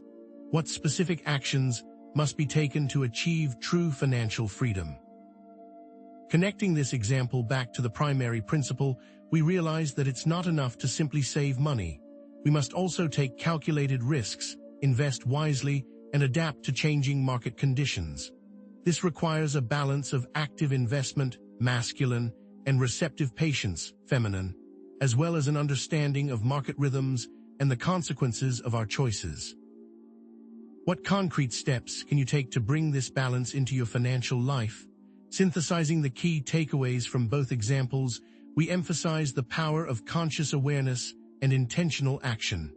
These laws are ever present, constantly influencing our lives, whether we are aware of them or not. It is through conscious awareness and intentional action that we can harness their power and shape our reality according to our desires. However, before you run off and start applying these principles, we must prepare you for some common traps that can derail your progress. What limitations can we expect to encounter? One such common misstep is cherry-picking the laws. It's tempting to choose the laws that suit our preconceived notions or desired outcomes while conveniently ignoring the others. But the most effective way to create lasting change is to use all the laws in balance. Take, for example, someone who focuses solely on the law of attraction, visualizing their dream life without taking any concrete action, cause, and effect. They are destined for disappointment. What exactly does it take to prevent such disappointment? Viewing all the laws in their totality and recognizing when one is out of balance is absolutely crucial for effective application. Actions that must be taken might include seeking feedback from others, studying the principles in greater depth, and consciously challenging our own biases. A state of mind characterized by humility, open-mindedness, and a willingness to learn is essential for recognizing imbalance. Why do these issues occur so frequently? Analyzing this cherry-picking, we see the problem stems from a lack of self-awareness and a tendency to focus on the easy or appealing aspects of Hermeticism while neglecting the more challenging or demanding ones. Real examples include those who only focus on the law of vibration to manifest positive experiences while ignoring the law of polarity, thereby failing to develop resilience and adaptability. By cultivating a more holistic understanding of the principles, we can overcome this challenge. Transitioning to another common challenge, we encounter passivity. You cannot simply think your way to success. True alchemy comes from action and must have a source. Is there a proper source? And if so, how can we know what it is? Action is a key part of bringing these principles into reality. Concrete actions might include setting realistic goals, taking consistent steps towards achieving them, and seeking out opportunities for growth and learning. We must also be aware of our own limitations and seek support from others when needed. What else can we be aware of that prevents us from being passive in our approach? Analyzing this, we connect it back to how to do these things in practice and to be aware of these limitations. By consciously choosing to take action, we can harness the power of the principles and shape our reality according to our desires. Is it really that simple? Synthesizing the takeaway, to master all the laws, one must be in harmony and be aware of one's state, or risk misinterpreting the laws. In truth, it goes beyond just surface applications. But where else might we find these laws? There's another dimension of Hermeticism beyond the material world. These laws have also been used in the spiritual and esoteric realms, connected to the goal of union with the divine, or simply gaining a greater understanding of the self. It can create positive changes, but is it necessarily required for spiritual growth? These laws relate to esoteric traditions, with some traditions using the sacred marriage and union to bring one closer to God through control. Some have used the law of vibration to raise one's vibration, to grow closer to God, as well as a higher understanding of the universe. But is it required? Analyzing this, we can highlight those seeking enlightenment as one example. They work to constantly be closer to a higher power, a grand enlightenment that can change their perspective on everything. But is it enough to truly bring them closer to the divine? Transitioning, we see that Hermeticism has been used to create changes in both the physical and spiritual worlds. It is possible to connect both for true change, but we must also caution against losing focus on a higher power. Both are achievable and must be in balance. How can we achieve such a balance? Detailing practical steps, we see how one may join the two concepts, and use them in daily life. Highlight specific actions that can take place, such as prayer, meditation, and the implementation of self-discipline to focus on a higher power while manifesting true change. How else may this be implemented? Analyzing this, we must state what is required by relating back to mentalism as a constant state and a reminder that it begins and ends with the mind. By understanding our internal desires, we are then able to manifest into our physical reality as a union of the two concepts. But we've only begun to scratch the surface of how these laws can affect reality, and we must continue our quest. So now we must ask, how does one truly achieve the kind of change that bridges both the physical and spiritual world, creating a harmonious and fulfilling existence? But what if the real test lies not merely in wielding these principles as tools, but in becoming them, in allowing them to permeate our very being and shape our interactions with the world? It's one thing to understand the principles intellectually, to apply them strategically to achieve personal goals. It's an entirely different matter to embody them so completely that they radiate outward, transforming not only our own lives, but the lives of those around us. Are we truly content with simply using these laws for personal gain, or is there a higher calling, a more profound expression of mastery that awaits us? Internalizing the Hermetic principles transcends the realm of mere personal development. It initiates a fundamental shift in our state of being, creating a positive ripple effect that extends far beyond our individual sphere. Consider the analogy of leadership. A manager might understand the principles of motivation and use them to extract productivity from their team. But a true leader embodies inspiration, radiating authenticity and integrity, igniting a passion in others that far surpasses any calculated manipulation. This is not simply about personal use. It's about influencing our environment, shaping our communities, and contributing to a more harmonious world. How can we evolve from mere practitioners of Hermeticism to living embodiments of its profound wisdom?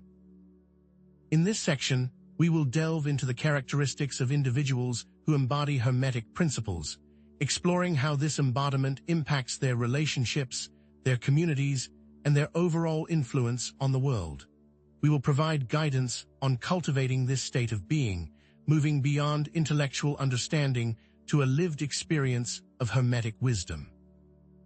This journey of becoming is the ultimate expression of personal power, but it requires a dedication that extends far beyond the accumulation of knowledge. So, what does it truly mean to become the Hermetic principles, and how can we cultivate this state of being to positively influence the world around us, transforming our personal power into a force for collective good? Hermetic embodiment can be defined as the state of living in complete alignment with the 7 principles, allowing them to manifest naturally in one's thoughts, actions, and interactions, as effortlessly as a perfectly tuned instrument produces harmonious sounds. It's not about intellectual understanding. It's about being the principles, allowing them to guide our every action and inform our every decision. This transcends mere knowledge. It becomes an intuitive, almost subconscious way of interacting with the world. Imagine a master craftsman whose skill is so deeply ingrained that their movements become fluid and effortless, their work radiating artistry in every detail. This is the essence of Hermetic embodiment, a state of effortless mastery that transforms the individual into a living expression of universal principles. Breaking down the traits of a Hermetic master, we find several key components: mental clarity, emotional equilibrium, purposeful action, and magnetic influence. Mental clarity is characterized by unwavering focus and discernment, the ability to see through illusions and perceive the underlying truth. Emotional equilibrium reflects a balanced and compassionate nature, able to navigate the ups and downs of life with equanimity and empathy. Purposeful action involves intentionally creating positive change, aligning one's actions with a higher purpose and contributing to the well-being of others. Finally, magnetic influence stems from attracting opportunities and inspiring others, drawing people and resources towards oneself through the power of one's aligned being. Consider, for example, a therapist who embodies these traits, offering clear guidance, compassionate support, purposeful interventions, and attracting clients who resonate with their authentic presence. These traits are not isolated qualities. They are interconnected and mutually reinforcing, each one cultivating the others in a synergistic dance of self-mastery. Mentalism cultivates mental clarity, enabling us to shape our thoughts and perceptions with intention. Vibration fosters emotional equilibrium, allowing us to harmonize our emotional energy and maintain inner peace. Polarity enables balanced perspectives, granting us the ability to see both sides of every situation and find common ground. Rhythm guides purposeful action, aligning our efforts with the natural cycles and flows of life. And the law of gender creates magnetic influence, balancing our masculine and feminine energies to attract opportunities and inspire others. To truly understand them is to reflect their ultimate potential in our personalities, in our actions, and in our lives. So to summarize, the key traits of a Hermetic master are mental clarity, emotional equilibrium, purposeful action, and magnetic influence, each cultivated through the conscious application of the 7 principles. This is not about achieving perfection, but about committing to a continuous journey of growth and alignment, constantly striving to embody these principles more fully in our lives. Now let's turn our attention to how this embodiment impacts our relationships, our communities, and society at large. What happens when we not only understand these laws but live them, breathing them into every interaction, every decision, every moment? Does it amplify our personal power, or does it invite unexpected challenges and even unforeseen dangers? Consider, for example, how a Hermetic master might approach conflict in their relationships. Where others might succumb to anger, defensiveness, or blame, the Hermetic master can act as a mediator, understanding the underlying causes, cause and effect, balancing opposing perspectives, polarity, and projecting calmness, vibration. This isn't about suppressing emotions. It's about transmuting them, channeling them into a force for understanding and reconciliation. Imagine a couple embroiled in a heated argument, each blaming the other for their unhappiness. How could a Hermetic master navigate this minefield of emotions? Specifically, the Hermetic master would first seek to understand the root causes of the conflict, going beyond the surface-level accusations to identify the underlying needs and fears driving each person's behavior, cause, and effect. They would then strive to balance opposing perspectives, recognizing the validity of each person's experience and finding common ground, polarity. Throughout the process, they would maintain a calm and centered demeanor, projecting a sense of peace and understanding that diffuses the emotional tension, vibration. The benefits are clear.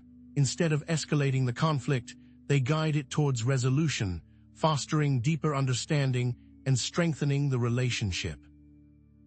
You too can use these principles to transform conflict into harmony, becoming a source of healing and reconciliation in your own relationships. What actions can you take to immediately address conflicts in your own life, rather than burying them for later? Synthesizing the Hermetic principles in this way allows the individual to navigate relationships with greater wisdom, compassion, and effectiveness, becoming a powerful force for harmony and understanding, transmuting conflict into connection and fostering deeper, more meaningful relationships. We see that the 7 principles can become the cornerstone for change. What then can be said for one who decides to implement these techniques into their own community? Transitioning to the example of inspiring positive change in a community, we find that this often requires a deep understanding of the law of cause and effect, recognizing the interconnectedness of all things and the power of intentional action. It's not enough to simply desire change. We must understand the forces at play and take strategic steps to create the desired outcome. Can this understanding of the law of cause and effect really lead to community transformation, or is something else required? A leader who embodies Hermetic principles understands the flow of influence within a group, recognizing how their own thoughts, actions, and energy can impact the entire community. They strive to create a positive feedback loop, inspiring others to align with a shared vision and work towards common goals. Consider, for example, a community organizer who seeks to address poverty in their neighborhood. They might start by educating residents about the root causes of poverty, empowering them to take collective action to improve their economic prospects. By fostering a sense of shared purpose and providing practical tools for change, they can alter reality for those they influence.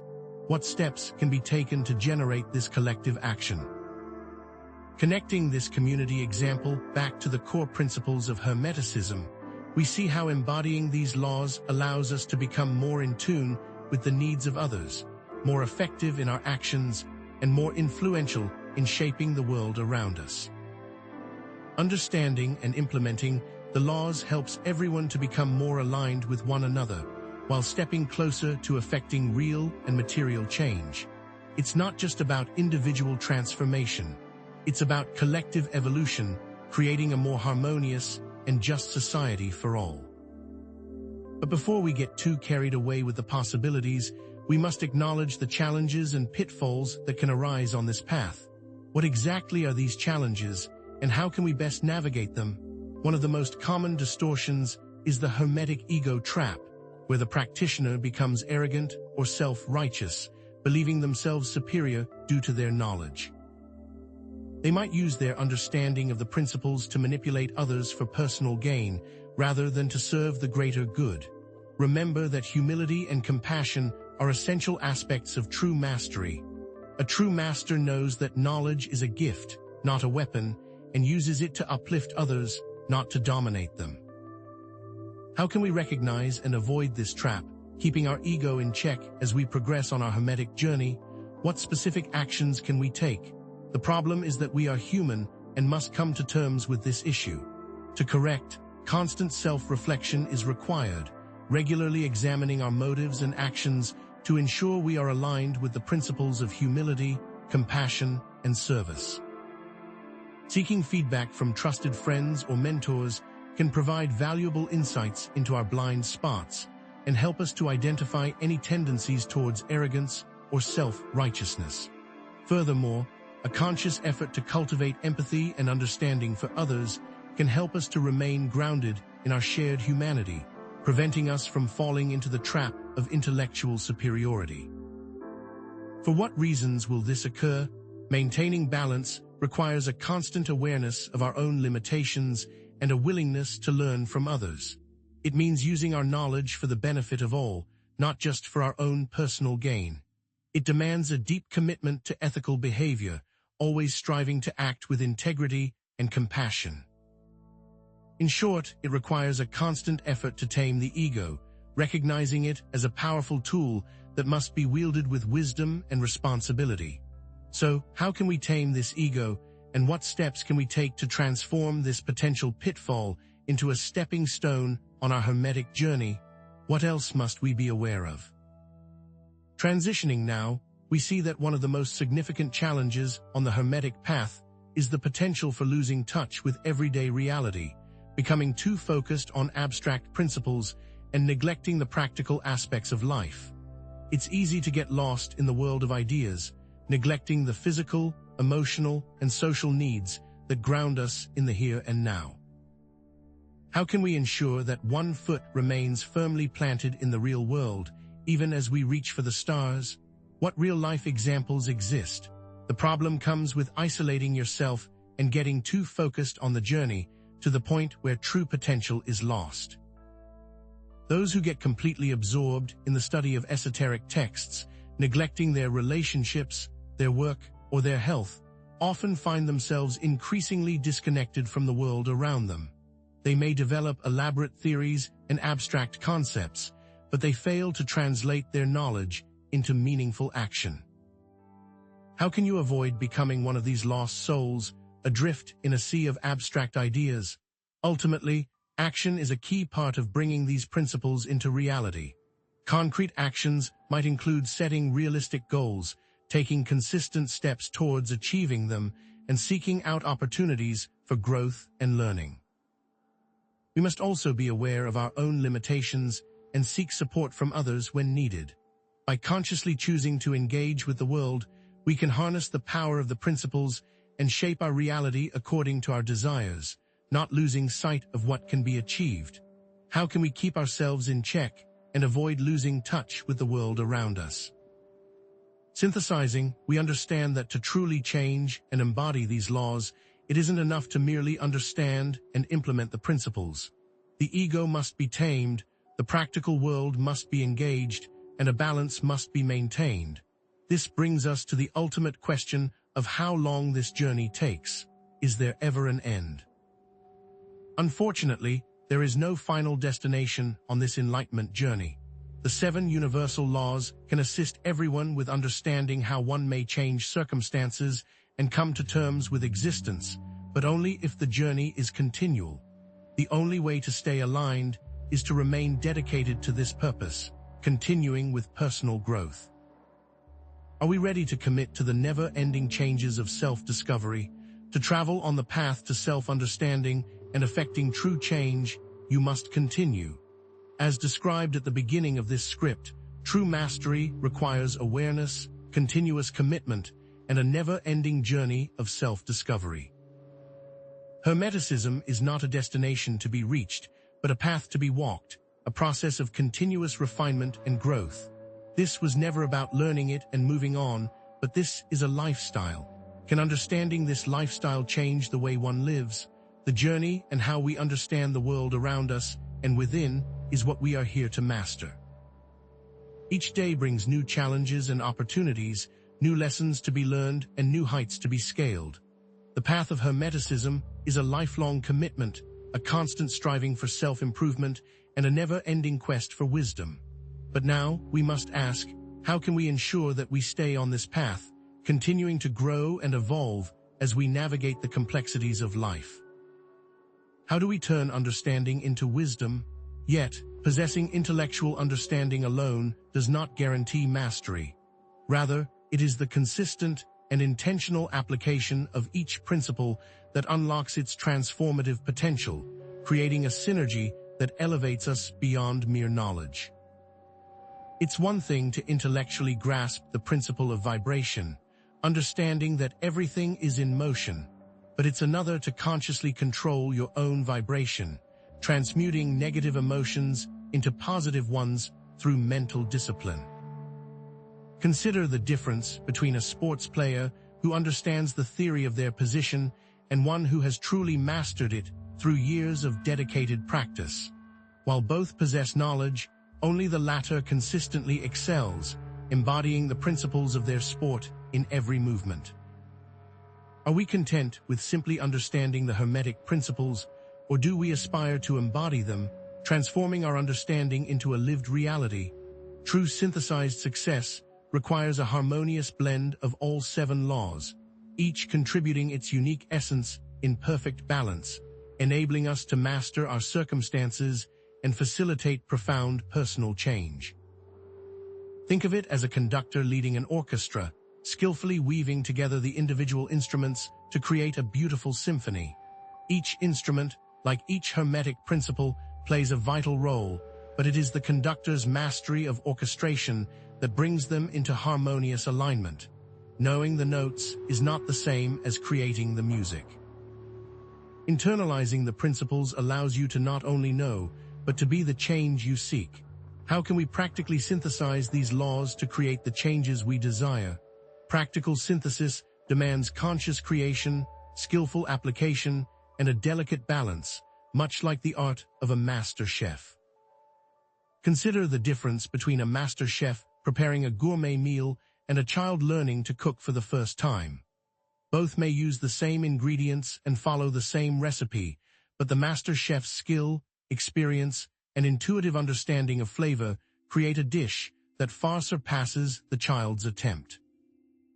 This isn't to say that the child won't improve or shouldn't try, but rather to illustrate that the result is directly related to the practitioner's understanding. Similarly, mastering the Hermetic principles requires more than just intellectual understanding.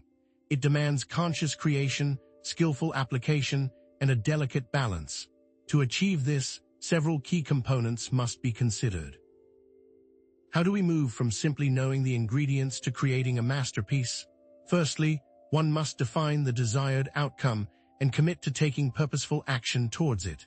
Secondly, analyze the relevant universal laws to identify key leverage points that can be used to influence the desired outcome. Thirdly, apply the principles in a coordinated and synergistic way, recognizing their interconnectedness and mutual influence. Finally, consistently check the results of our actions and adjust our approach as needed, learning from our successes and failures to refine our understanding and skill. Consider, for example, someone seeking to improve their financial situation. They might start by defining a clear financial goal, desired outcome, then analyze the law of cause and effect to identify the root causes of their current financial situation, analysis.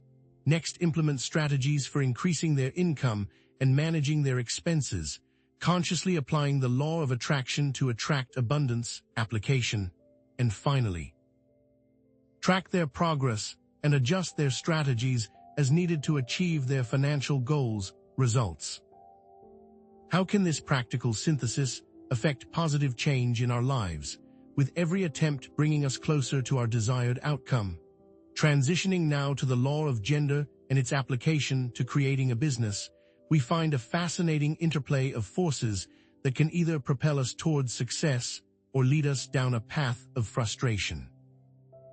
The creation of a business, in alignment with the universal laws and hermetic principles, exemplifies the potent interplay of masculine and feminine energies, the active and receptive forces that drive all creation. The true focus of the creative force requires both parts, and they must be in balance and expressed to effect change. It's not about the scale of the venture, but about the balance of energies within it. Why is understanding and achieving this balance so vital for success? To launch a business in alignment with the law of gender, one must first understand the roles of the masculine and feminine principles in the creative process. The masculine principle represents the active, assertive, and outward-focused energy of planning, strategizing, and taking action. The feminine principle embodies the receptive, intuitive, and inward-focused energy of nurturing, adapting, and allowing.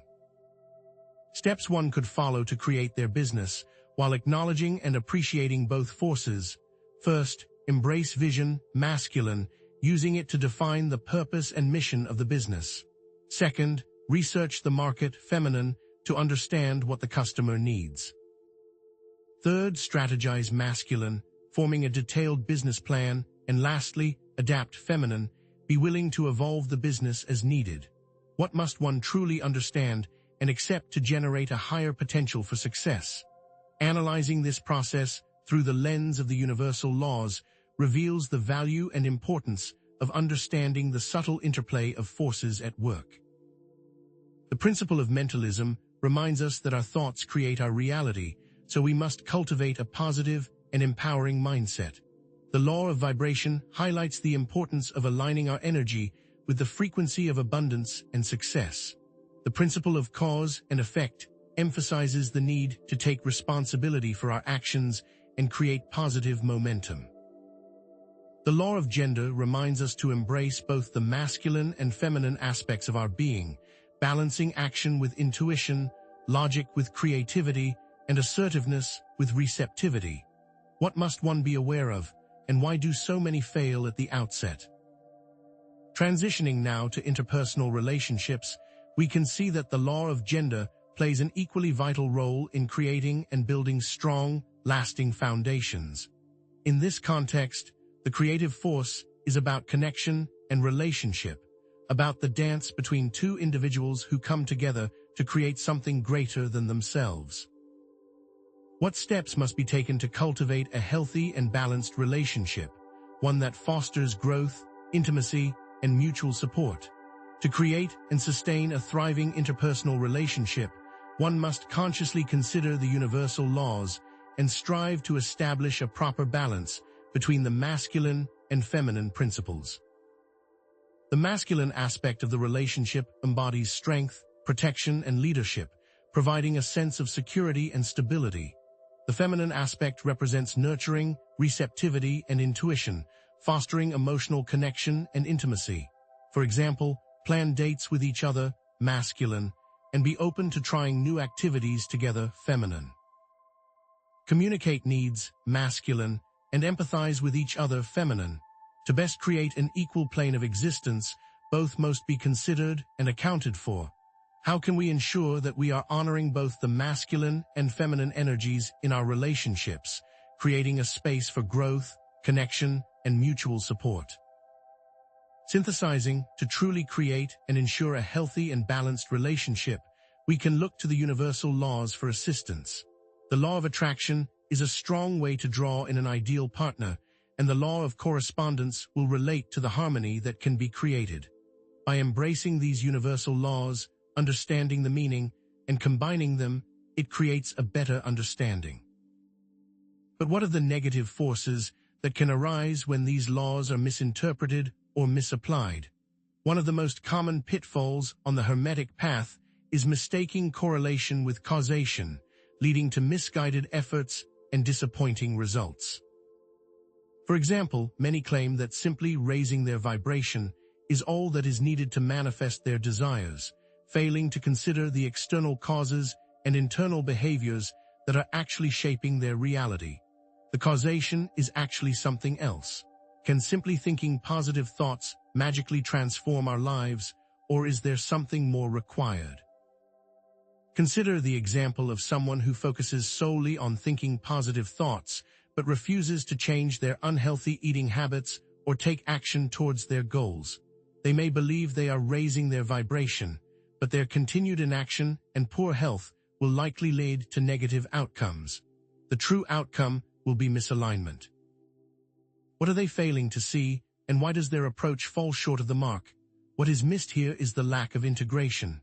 They are not truly embodying the law of vibration because they are not aligning their thoughts, emotions, and actions. They may be thinking positively, but their actions are creating a negative feedback loop, reinforcing their undesirable circumstances. To get the desired outcome, one must understand all the laws. How can we ensure that we are not falling into this trap, mistaking correlation for causation and hindering our own progress?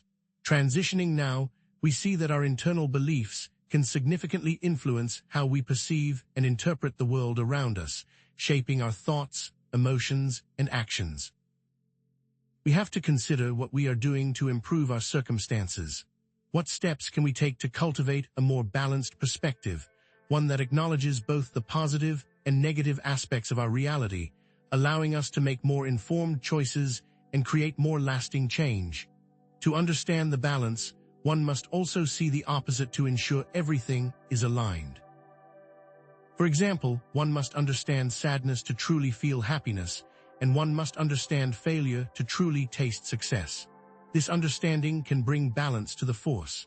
How can we embrace the principle of polarity to cultivate a more balanced and nuanced understanding of ourselves and the world around us?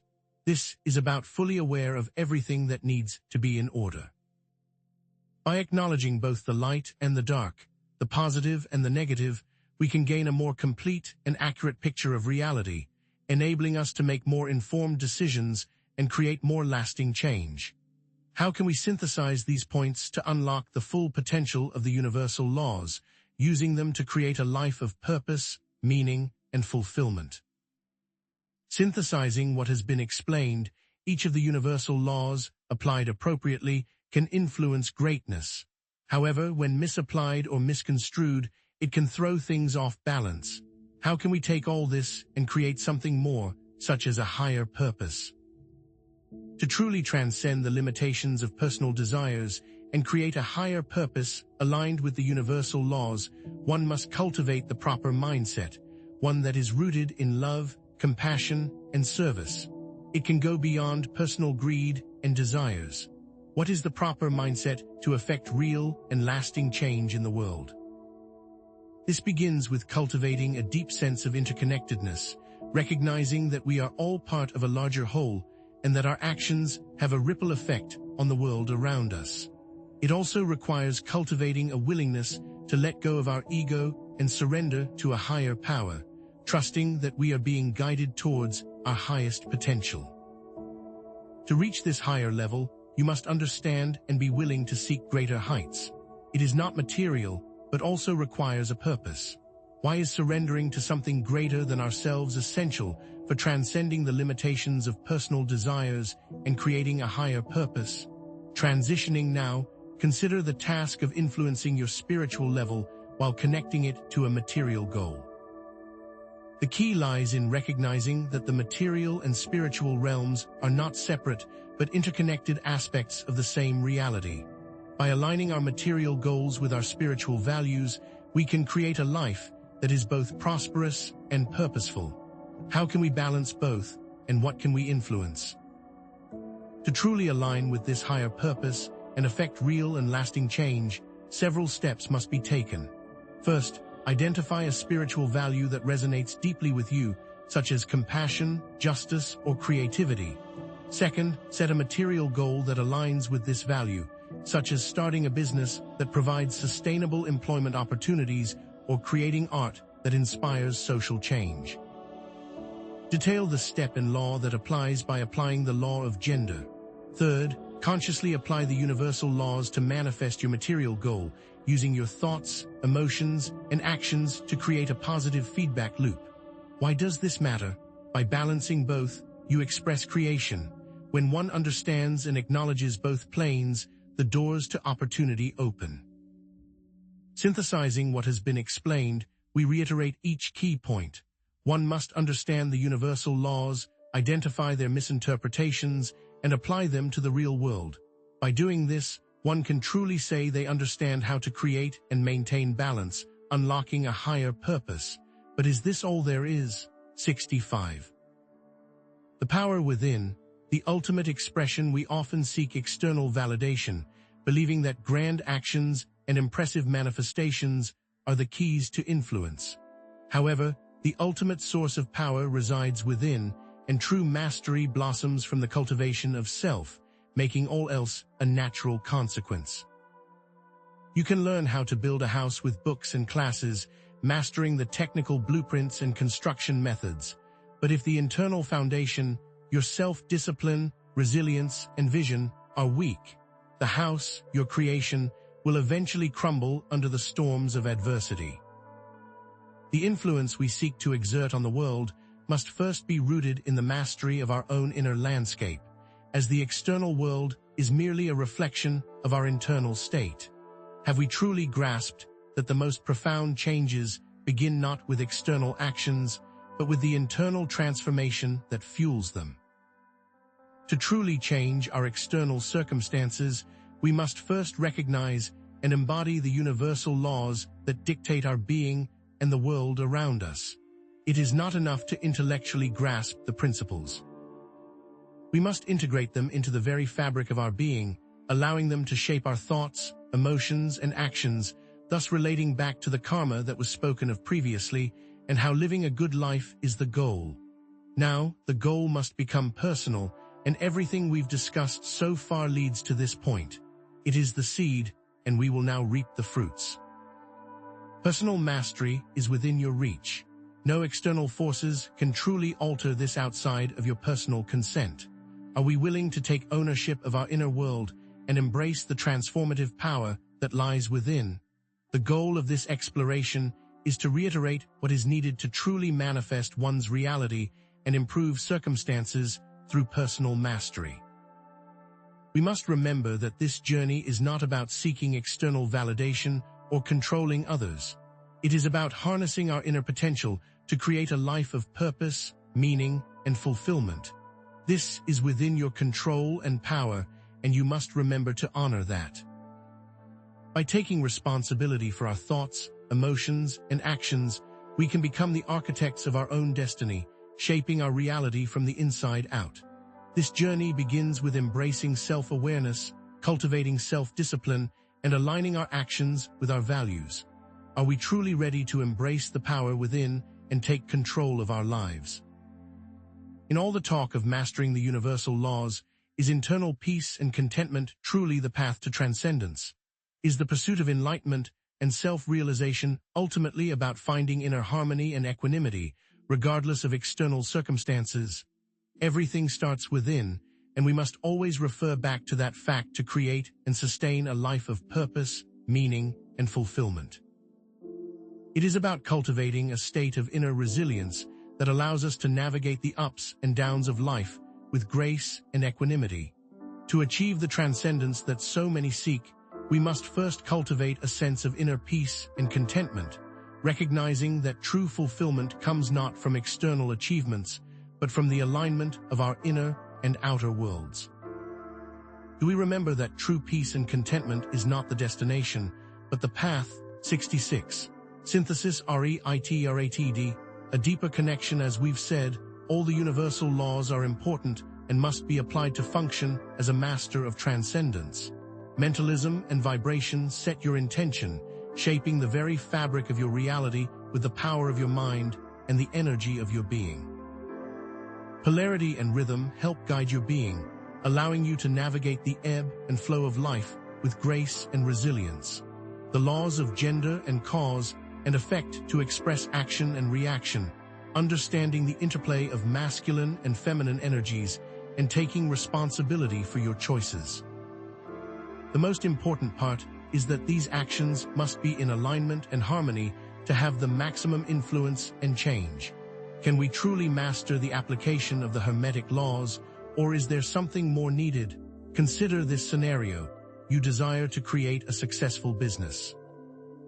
First, you use the law of mentalism to visualize your success, holding a clear and unwavering image of your desired outcome. Next, you apply the law of vibration, aligning your energy with the frequency of abundance and success through positive affirmations and gratitude practices. Then you embrace the law of polarity, recognizing that challenges and setbacks are inevitable and using them as opportunities for growth. After that, you harness the law of rhythm, adapting your strategies to the ebb and flow of the market, capitalizing on opportunities and mitigating risks.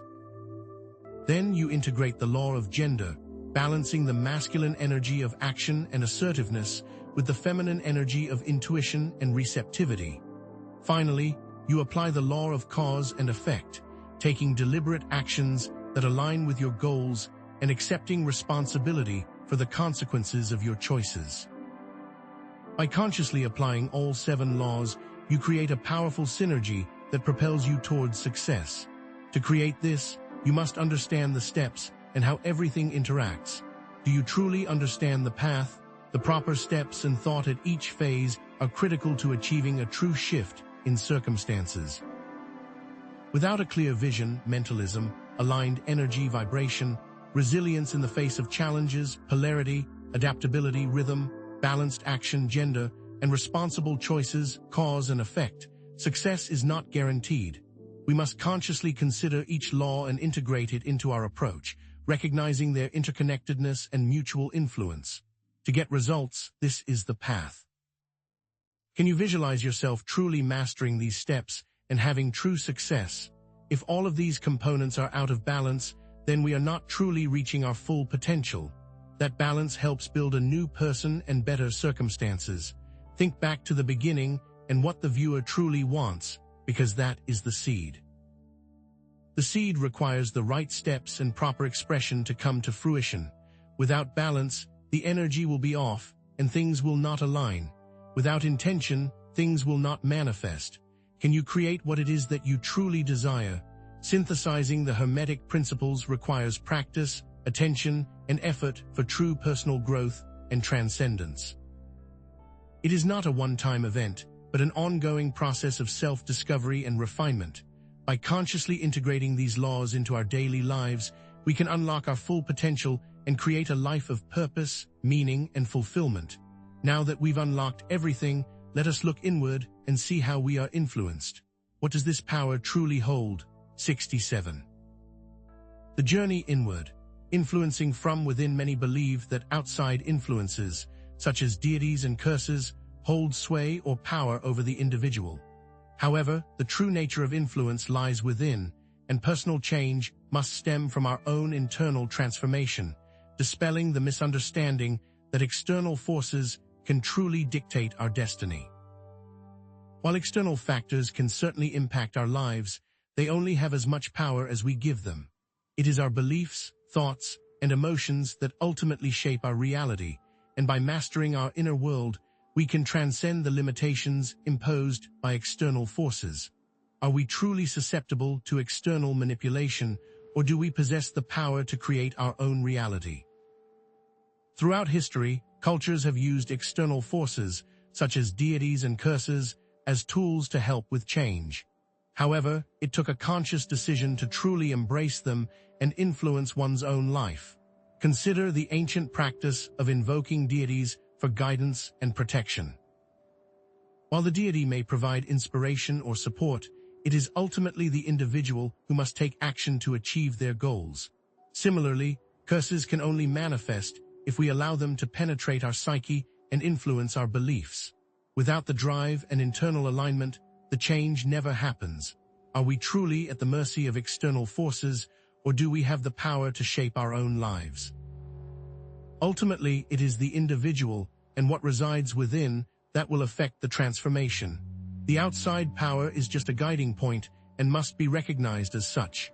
Mental mastery is the key to shifting personal circumstances. Our thoughts are the seed, and we can use them to create the desired effect. Our beliefs will enhance the vision and what is possible. Our emotions amplify our vision for the desired outcome. External forces must be cast to the side to focus on the self.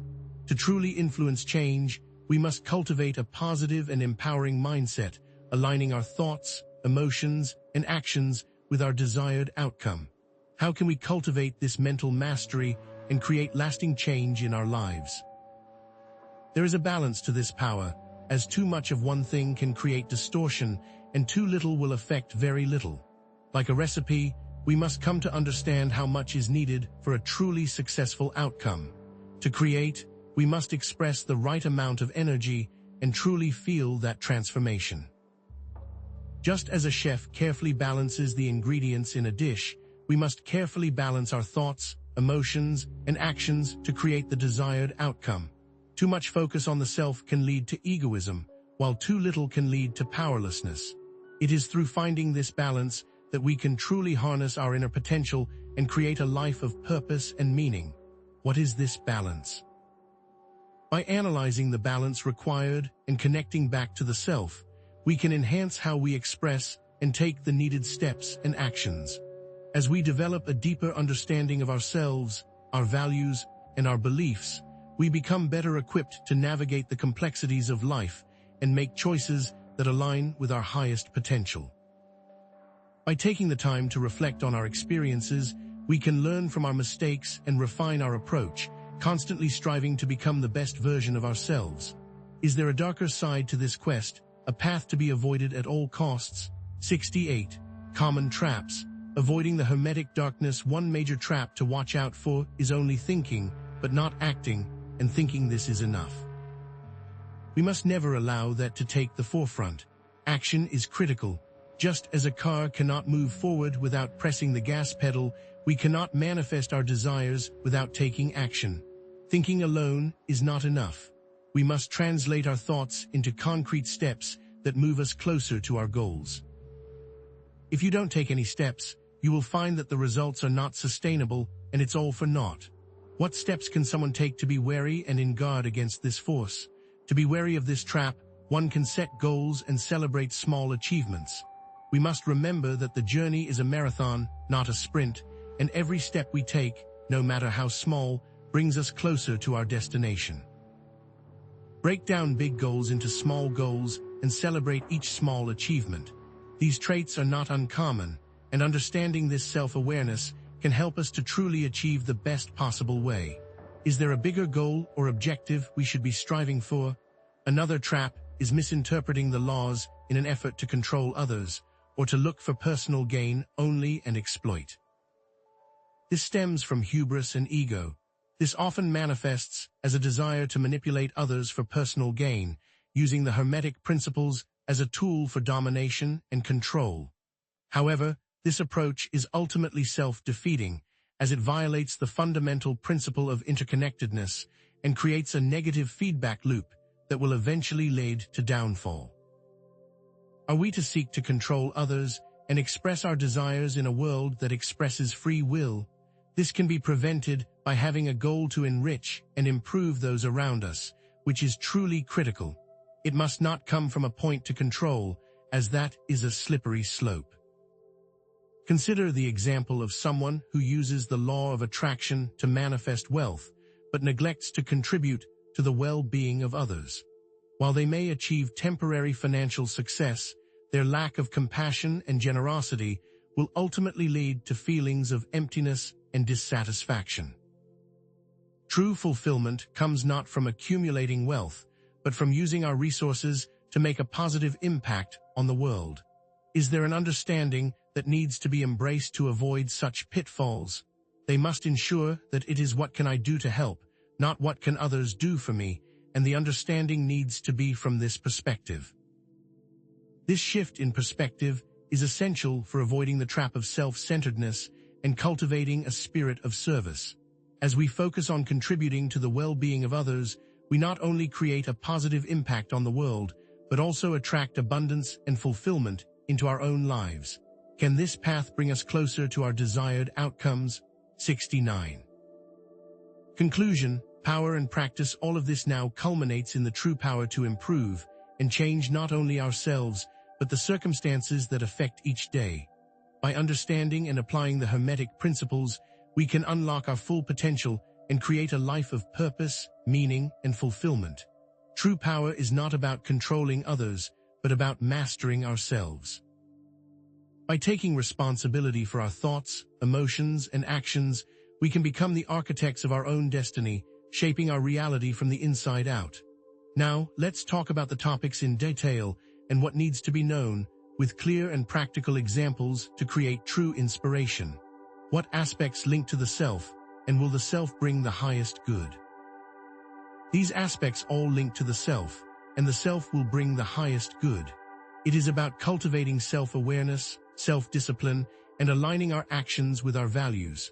By developing a deeper understanding of ourselves, we can make more informed choices and create a life that reflects our highest potential. As we strive to live in accordance with the Hermetic principles, we not only transform ourselves, but also contribute to the betterment of the world. We can be the example for those in our environment. Now that we have mastered the laws, this does not end here, but it continues from here and on out. The cycle is forever. Is there anything else to consider for this ultimate journey? We must always ensure that the foundation to what we are doing continues to be solid. In order to do so, these laws must be practiced and used for true power. Practice and mindset are key to unlocking the transformative potential of the Hermetic principles. As we consistently apply these laws to our daily lives, we develop a deeper understanding of their workings and a greater capacity to influence our reality. It is through practice that we truly internalize these principles and make them an integral part of our being. Now, to end, let's focus on what you must remember in practice and mindset to ensure the power and the results you desire. What steps should one take? 70.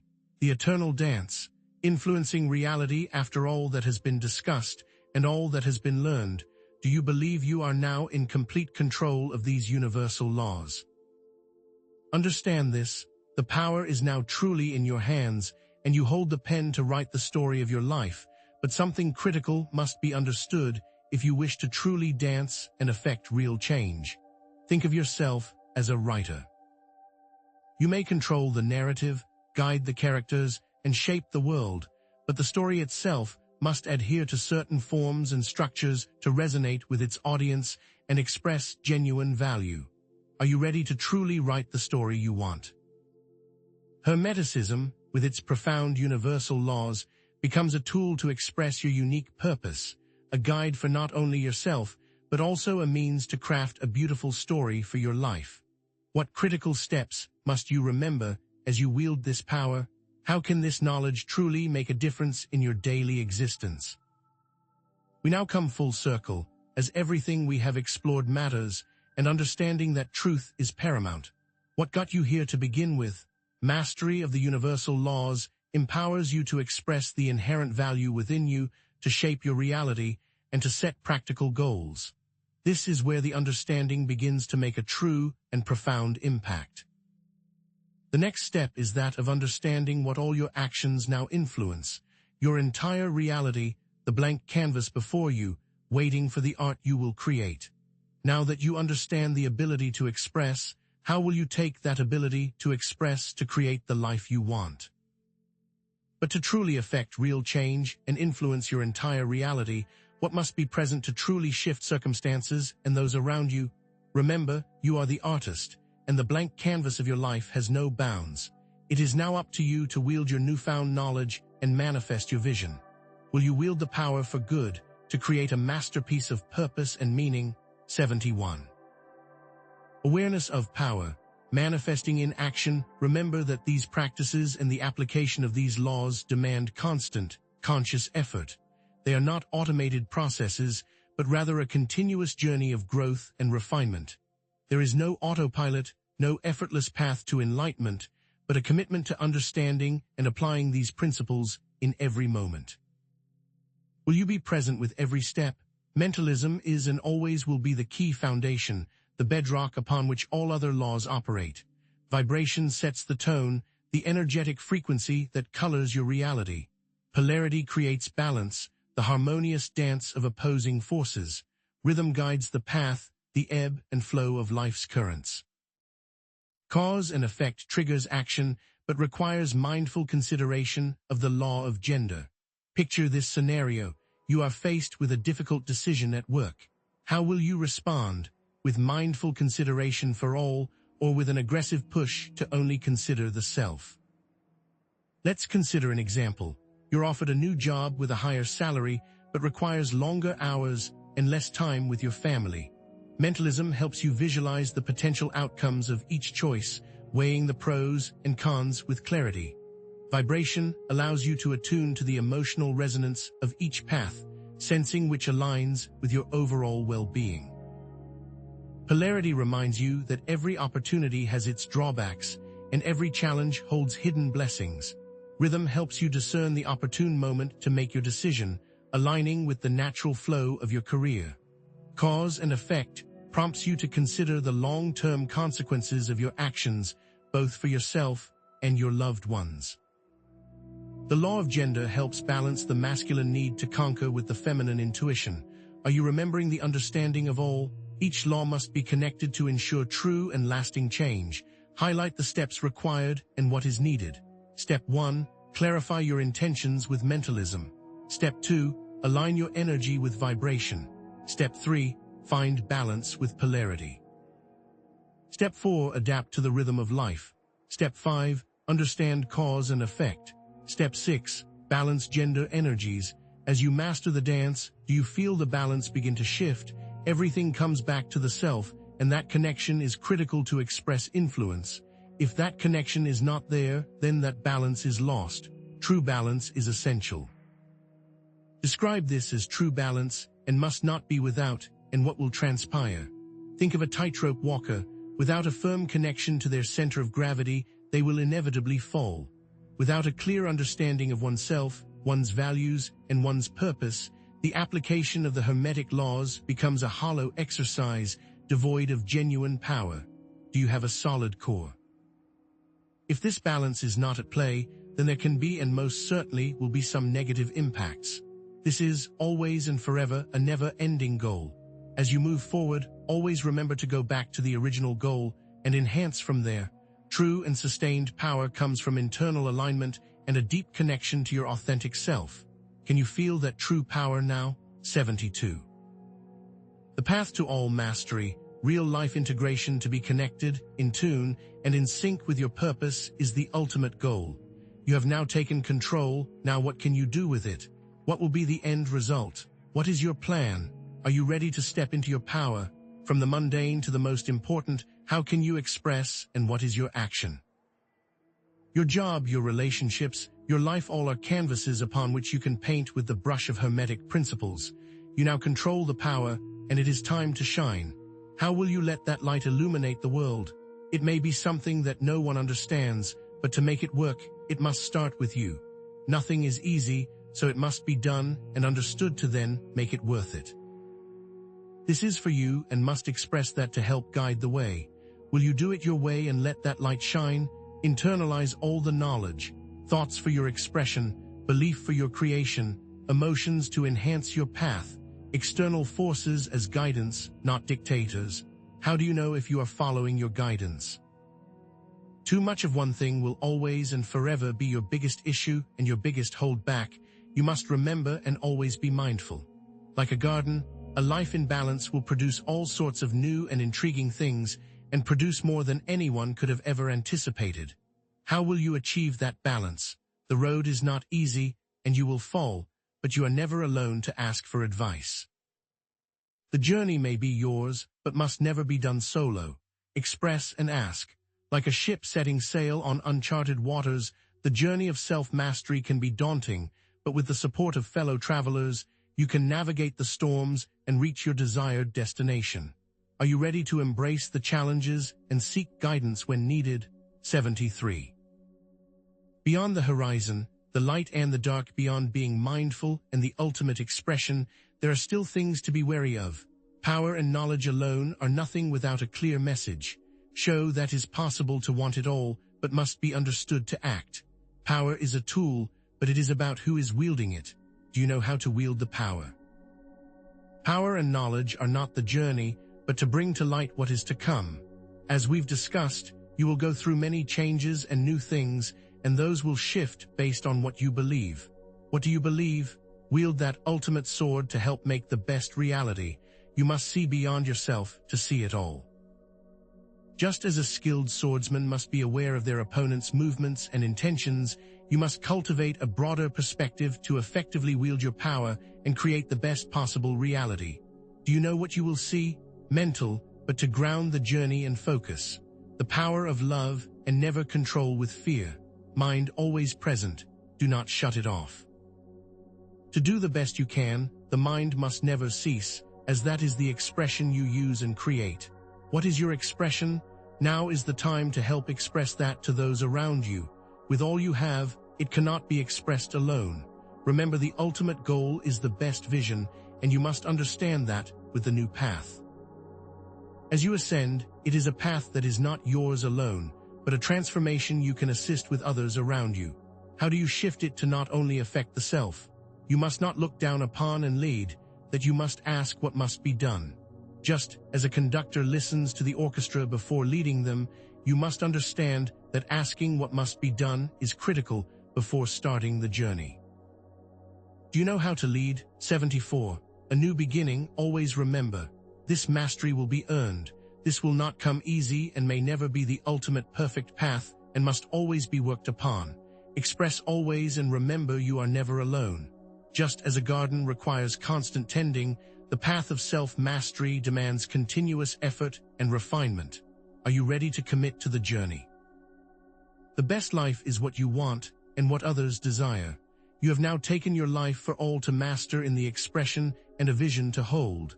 Like a lighthouse, you have now established your location, but also illuminate the path. Can you see how bright your future can be? What will lead with example and knowledge? The power is now with the self to ensure that is the best it can be and will be as you grow. Remember, reach for the light. What are you reaching for? After all is expressed, and with that power comes the question, what is it all truly for? The lessons described are not an end but a means, but the ultimate goal remains unwritten within the soul's grand tome.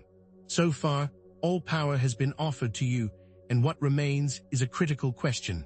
Have you ever taken the time to truly understand the real purpose in action?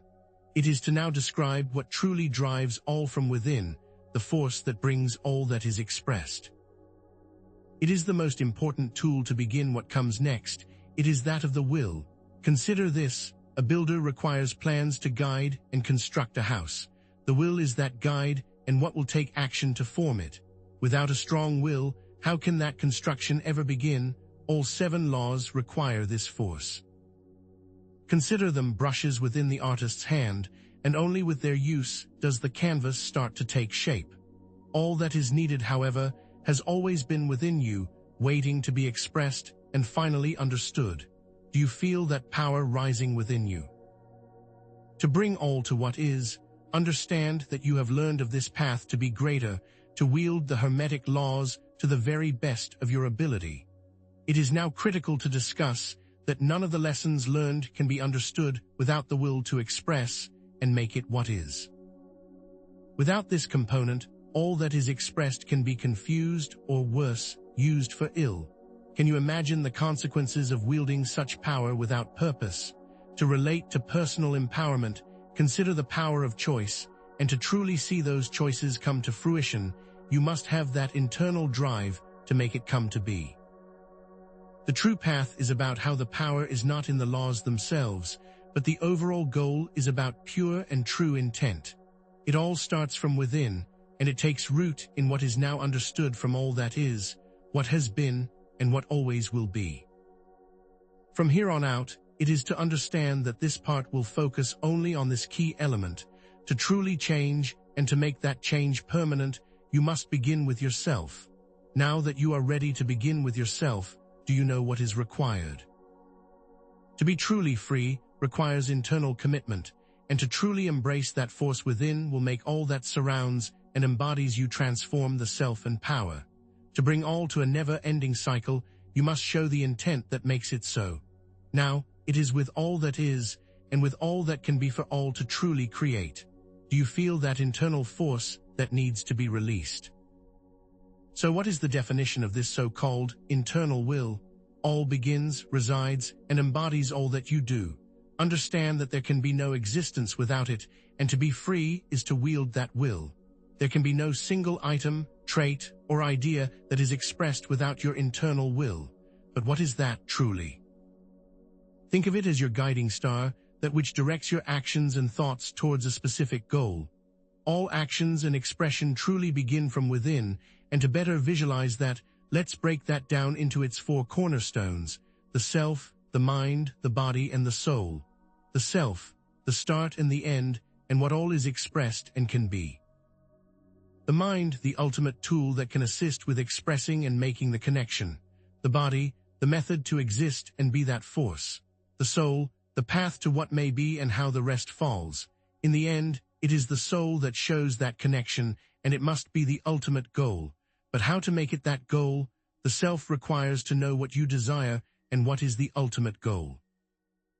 The mind is what expresses that desire, that vision, and shows the path to achieve the rest. The body is the ultimate expression of will, and the soul drives that force. Can you see now how these elements, working in harmony, create the power of internal will? Consider how mentalism comes from this, as this is what is expressed from within. Vibration guides that force, the energetic signature of your intention. Polarity expresses that balance, the yin and yang of your will. Rhythm guides action and balance, the ebb and flow of your commitment. Cause and effect needs the will to direct the forces. Gender is the creation and the expression of your internal self. Now to express this internal and external, there is none without you to express all and be you. So, are you ready to wield that force? From the mundane to what can be, now is the time to use that to be all that is and could be. From every minute to every hour of every day, it is what makes it all possible. From the simplest task of cooking a meal to the grandest ambition of changing the world, it all begins with your internal will. Do you know what that will expresses and drives? But what about how that applies to reality? What is the path? What is the force? And what becomes to guide all the rest to express this? What must be to the self and to use? The path is about understanding yourself and all that comes to be from all of that. The force is that of your will to drive all. What can come of this? How can you affect that? The answer lies in embracing the power within, the potential to shape your reality through focused intention. And how does that internal drive affect and touch to show all to express their light? Your transformation becomes a beacon, an example that inspires others to find their own inner strength and express their unique potential. It is about sharing your light, not casting a shadow. But is this starting to be understood? In all from darkness and what will come, all is with you. From this moment on, nothing will ever express without your own will. it's now time to take that. So take this moment and let it all express. Do you feel that surge of power? There is to never be anything that is now not from you, or that what is not from what is you. This cannot be touched, and always show that all that is can never be touched. But is that not amazing? It is about to be told that you have that internal force that will always be with you. Now it is time to hold on, for the road may not be easy. Challenges may come, but remember these steps can take a path, as all power and force will guide to that and beyond. There are always more beyond, and what is in tow, always the future with new expression. So in summary to all steps, what will it all come to be? You must now hold the self and make all one to not be tested, for that will show a darkness that is never expressed from the good. So always be the good. The force of one with you can be done. As you step forward, remember that the path is yours, but the journey is shared. Will you share it with those who seek the light? Understand that this is all thanks from what is to be. This is all you.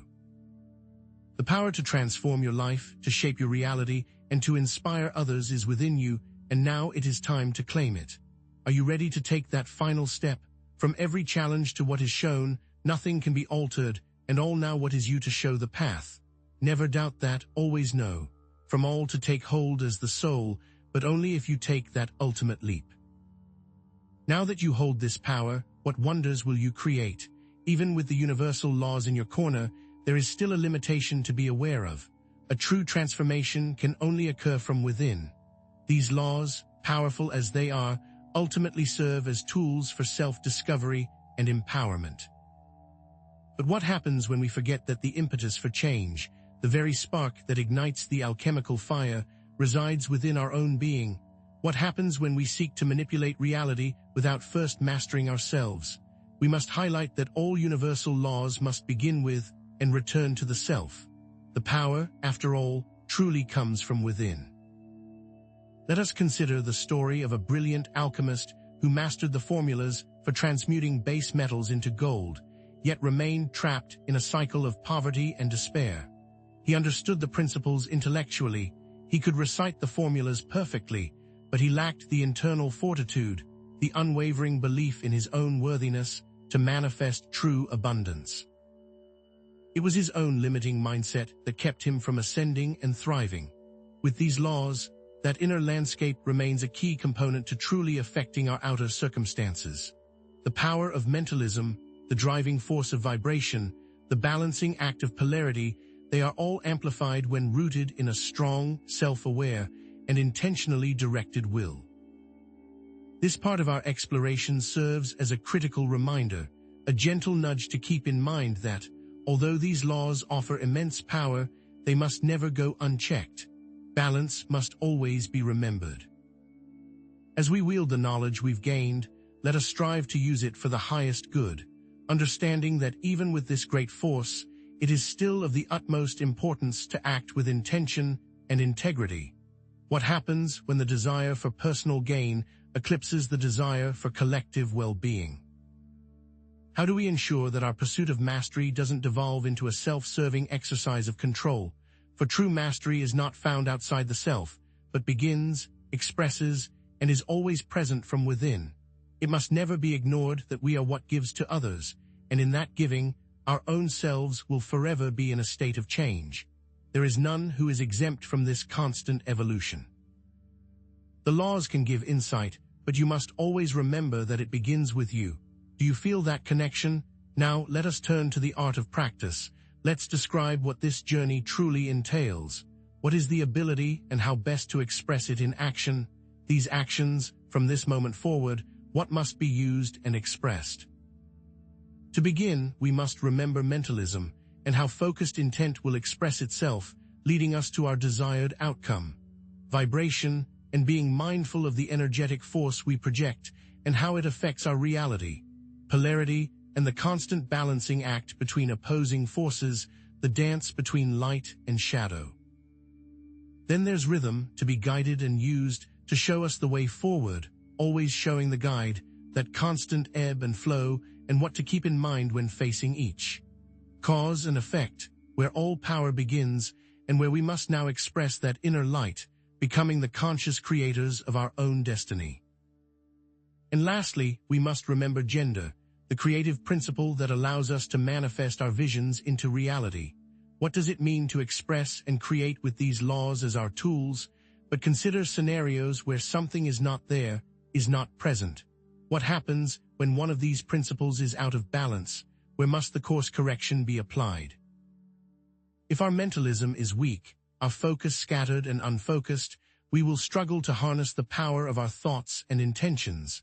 If our vibration is low, filled with negativity and doubt, we will attract experiences that mirror that negativity. If we ignore polarity, we will become trapped in extremes, unable to find harmony and equilibrium. These areas must be truly understood and deeply expressed to emphasize that power is never a fixed entity. We must always remain aware, always vigilant, always present. The most profound power comes from what is expressed, but it can only begin when there is a foundation to build upon, the foundation of the self. This may or may not always be what is best, and it must never appear otherwise. The ultimate expression, then, is one of constant awareness, constant refinement, constant striving for balance and harmony that will allow you to reach the ultimate expression for always. But is that something you will grasp? Let's use and create. The end may change, but always it is how you express. The ultimate guide is you, your authentic self. Expressing it starts from within, and the journey is of constant change. From that force comes with what expresses what is. The path is now to come. Now that we have discussed actions, let's understand forces. The power and the path. Transformation all begins from within, but what forces have shown you the way? What challenges have you overcome? What lessons have you learned? Every trial, every tribulation, every moment of doubt has shaped you, has molded you, has prepared you for the power you now wield. But is that all truly understood? The challenge is what all brings you to this world and beyond, to what you hold high and what makes you truly you. What are your values? What are your passions? What are your dreams? These are the forces that will guide your actions, that will shape your reality, that will define your legacy. Analyze all to be with you and what is to come. What always guides will always help. Your intuition, your inner wisdom, your connection to the divine, these are the forces that will always guide you, that will always support you, that will always help you navigate the complexities of life. This from all helps, and these forces are your way. These forces, your values, your passions, your dreams, your intuition are your way. Now is all of it to truly see. To see the path, to see the power, to see the potential that lies within you. Remember always these tools to help, all what and always will create a force to show your way. A force that is uniquely your own, a force that is unstoppable, a force that is capable of anything. In the end, that is to help with what can create, what may. Now consider persistence. All are one. You, this power, the expression, this trinity, these things, guide you to where is to all to become. You, this power, and the expression of that power are all intertwined. These three elements, working in harmony, will guide you to where you are meant to be, to the fullest expression of your potential. It has been you. It has always been you. The potential has always resided within you, waiting to be unlocked, waiting to be expressed. But are you ready to unlock and express it? As I ask you to be, know that it is and has never been to be you, to what lies for always to and beyond. You were born this to express. You are the force now, and you can never die. You are not merely a vessel, a passive recipient of fate. You are an active creator, a co-creator with the universe. You are a force that is forever and always is you. This is the ultimate key. From always you express. You are constantly expressing, whether you realize it or not. Your thoughts, your words, your actions, your emotions, all of these are expressions of your inner self, shaping your reality in profound ways. Now live and create a future that is only from and has been you. So live intentionally, consciously, and deliberately, creating a future that is aligned with your highest values, your deepest passions, and your most audacious dreams. A future that is only from and has been you. Now understand these details. There will now and more will come for light. Opportunities for growth, for expansion, for enlightenment will continue to arise. Details will be. The path will become clearer, the purpose will become more defined, the potential will become more realized. Know that all will see. your light, your power, your potential will shine brightly, illuminating the path for others to follow. Details to power all, and what you come to see is how it will be. The more you embrace your power, the more you will come to see how it will be. In summary, you are all this all along, the one to help, the force to create. You have always been this, the one to help, the force to create. The potential has always been within you, waiting to be awakened, waiting to be expressed. You have now learned, and you have been gifted to now make what was. You, all that you have learned, all that you have experienced, all that you have overcome has prepared you for this moment. You have been gifted with the knowledge, the tools, and the power to now create what was always meant to be. You, to be and all for always to exist, this was the way to come. To fully embrace your potential, to fully express your power, to fully realize your destiny, this was the way to come. This was the path you were meant to follow. These details use this gift, that what and more to see that you what comes will always will guide the way. All that you need is always within you, and that you now hold the gift too. Are you ready to create? As we draw together the threads of our exploration into the 7 Hermetic principles, let us consolidate the wisdom we have unveiled. Throughout this journey, we have discovered that these principles are not merely abstract philosophical concepts, confined to dusty tomes and esoteric circles, but rather actionable tools for personal transformation, available to each and every one of us. We've explored the interconnectedness of all things, the dance between the microcosm and the macrocosm, and the profound power of the human mind to shape reality, all of which is governed by underlying laws that are knowable and malleable. We've also emphasized the importance of balance, of harmonizing the masculine and feminine energies within ourselves, and of wielding these principles with intention and integrity, ensuring that our pursuit of mastery serves the greater good. Returning to our initial analogy of the iceberg, where the visible tip represents the surface of reality and the submerged mass symbolizes the hidden depths, we can now appreciate the vastness of what lies beneath. We have navigated those depths, explored the currents and contours of the unseen forces that shape our world, and emerged with a greater understanding of how to navigate our own lives with greater purpose and direction.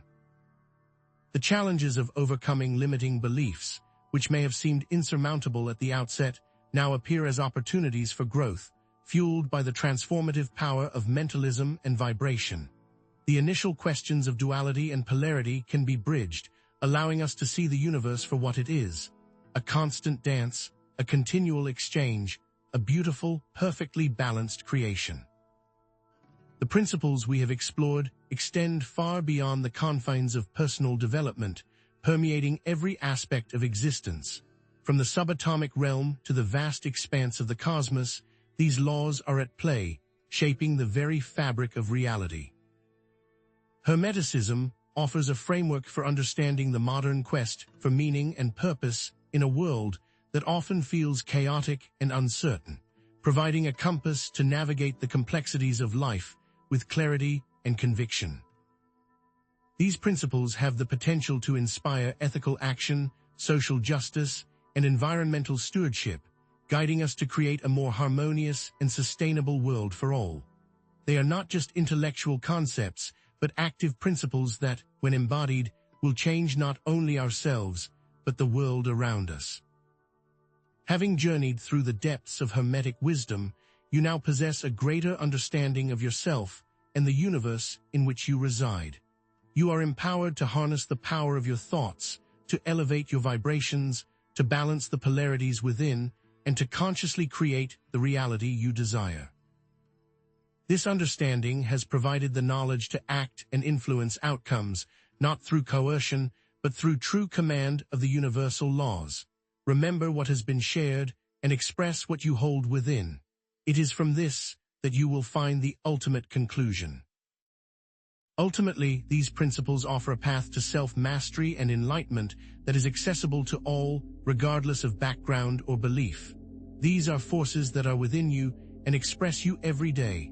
Live it and become this ultimate form. As you step forward, consider the transformative power that lies within your grasp, to create what you most desire.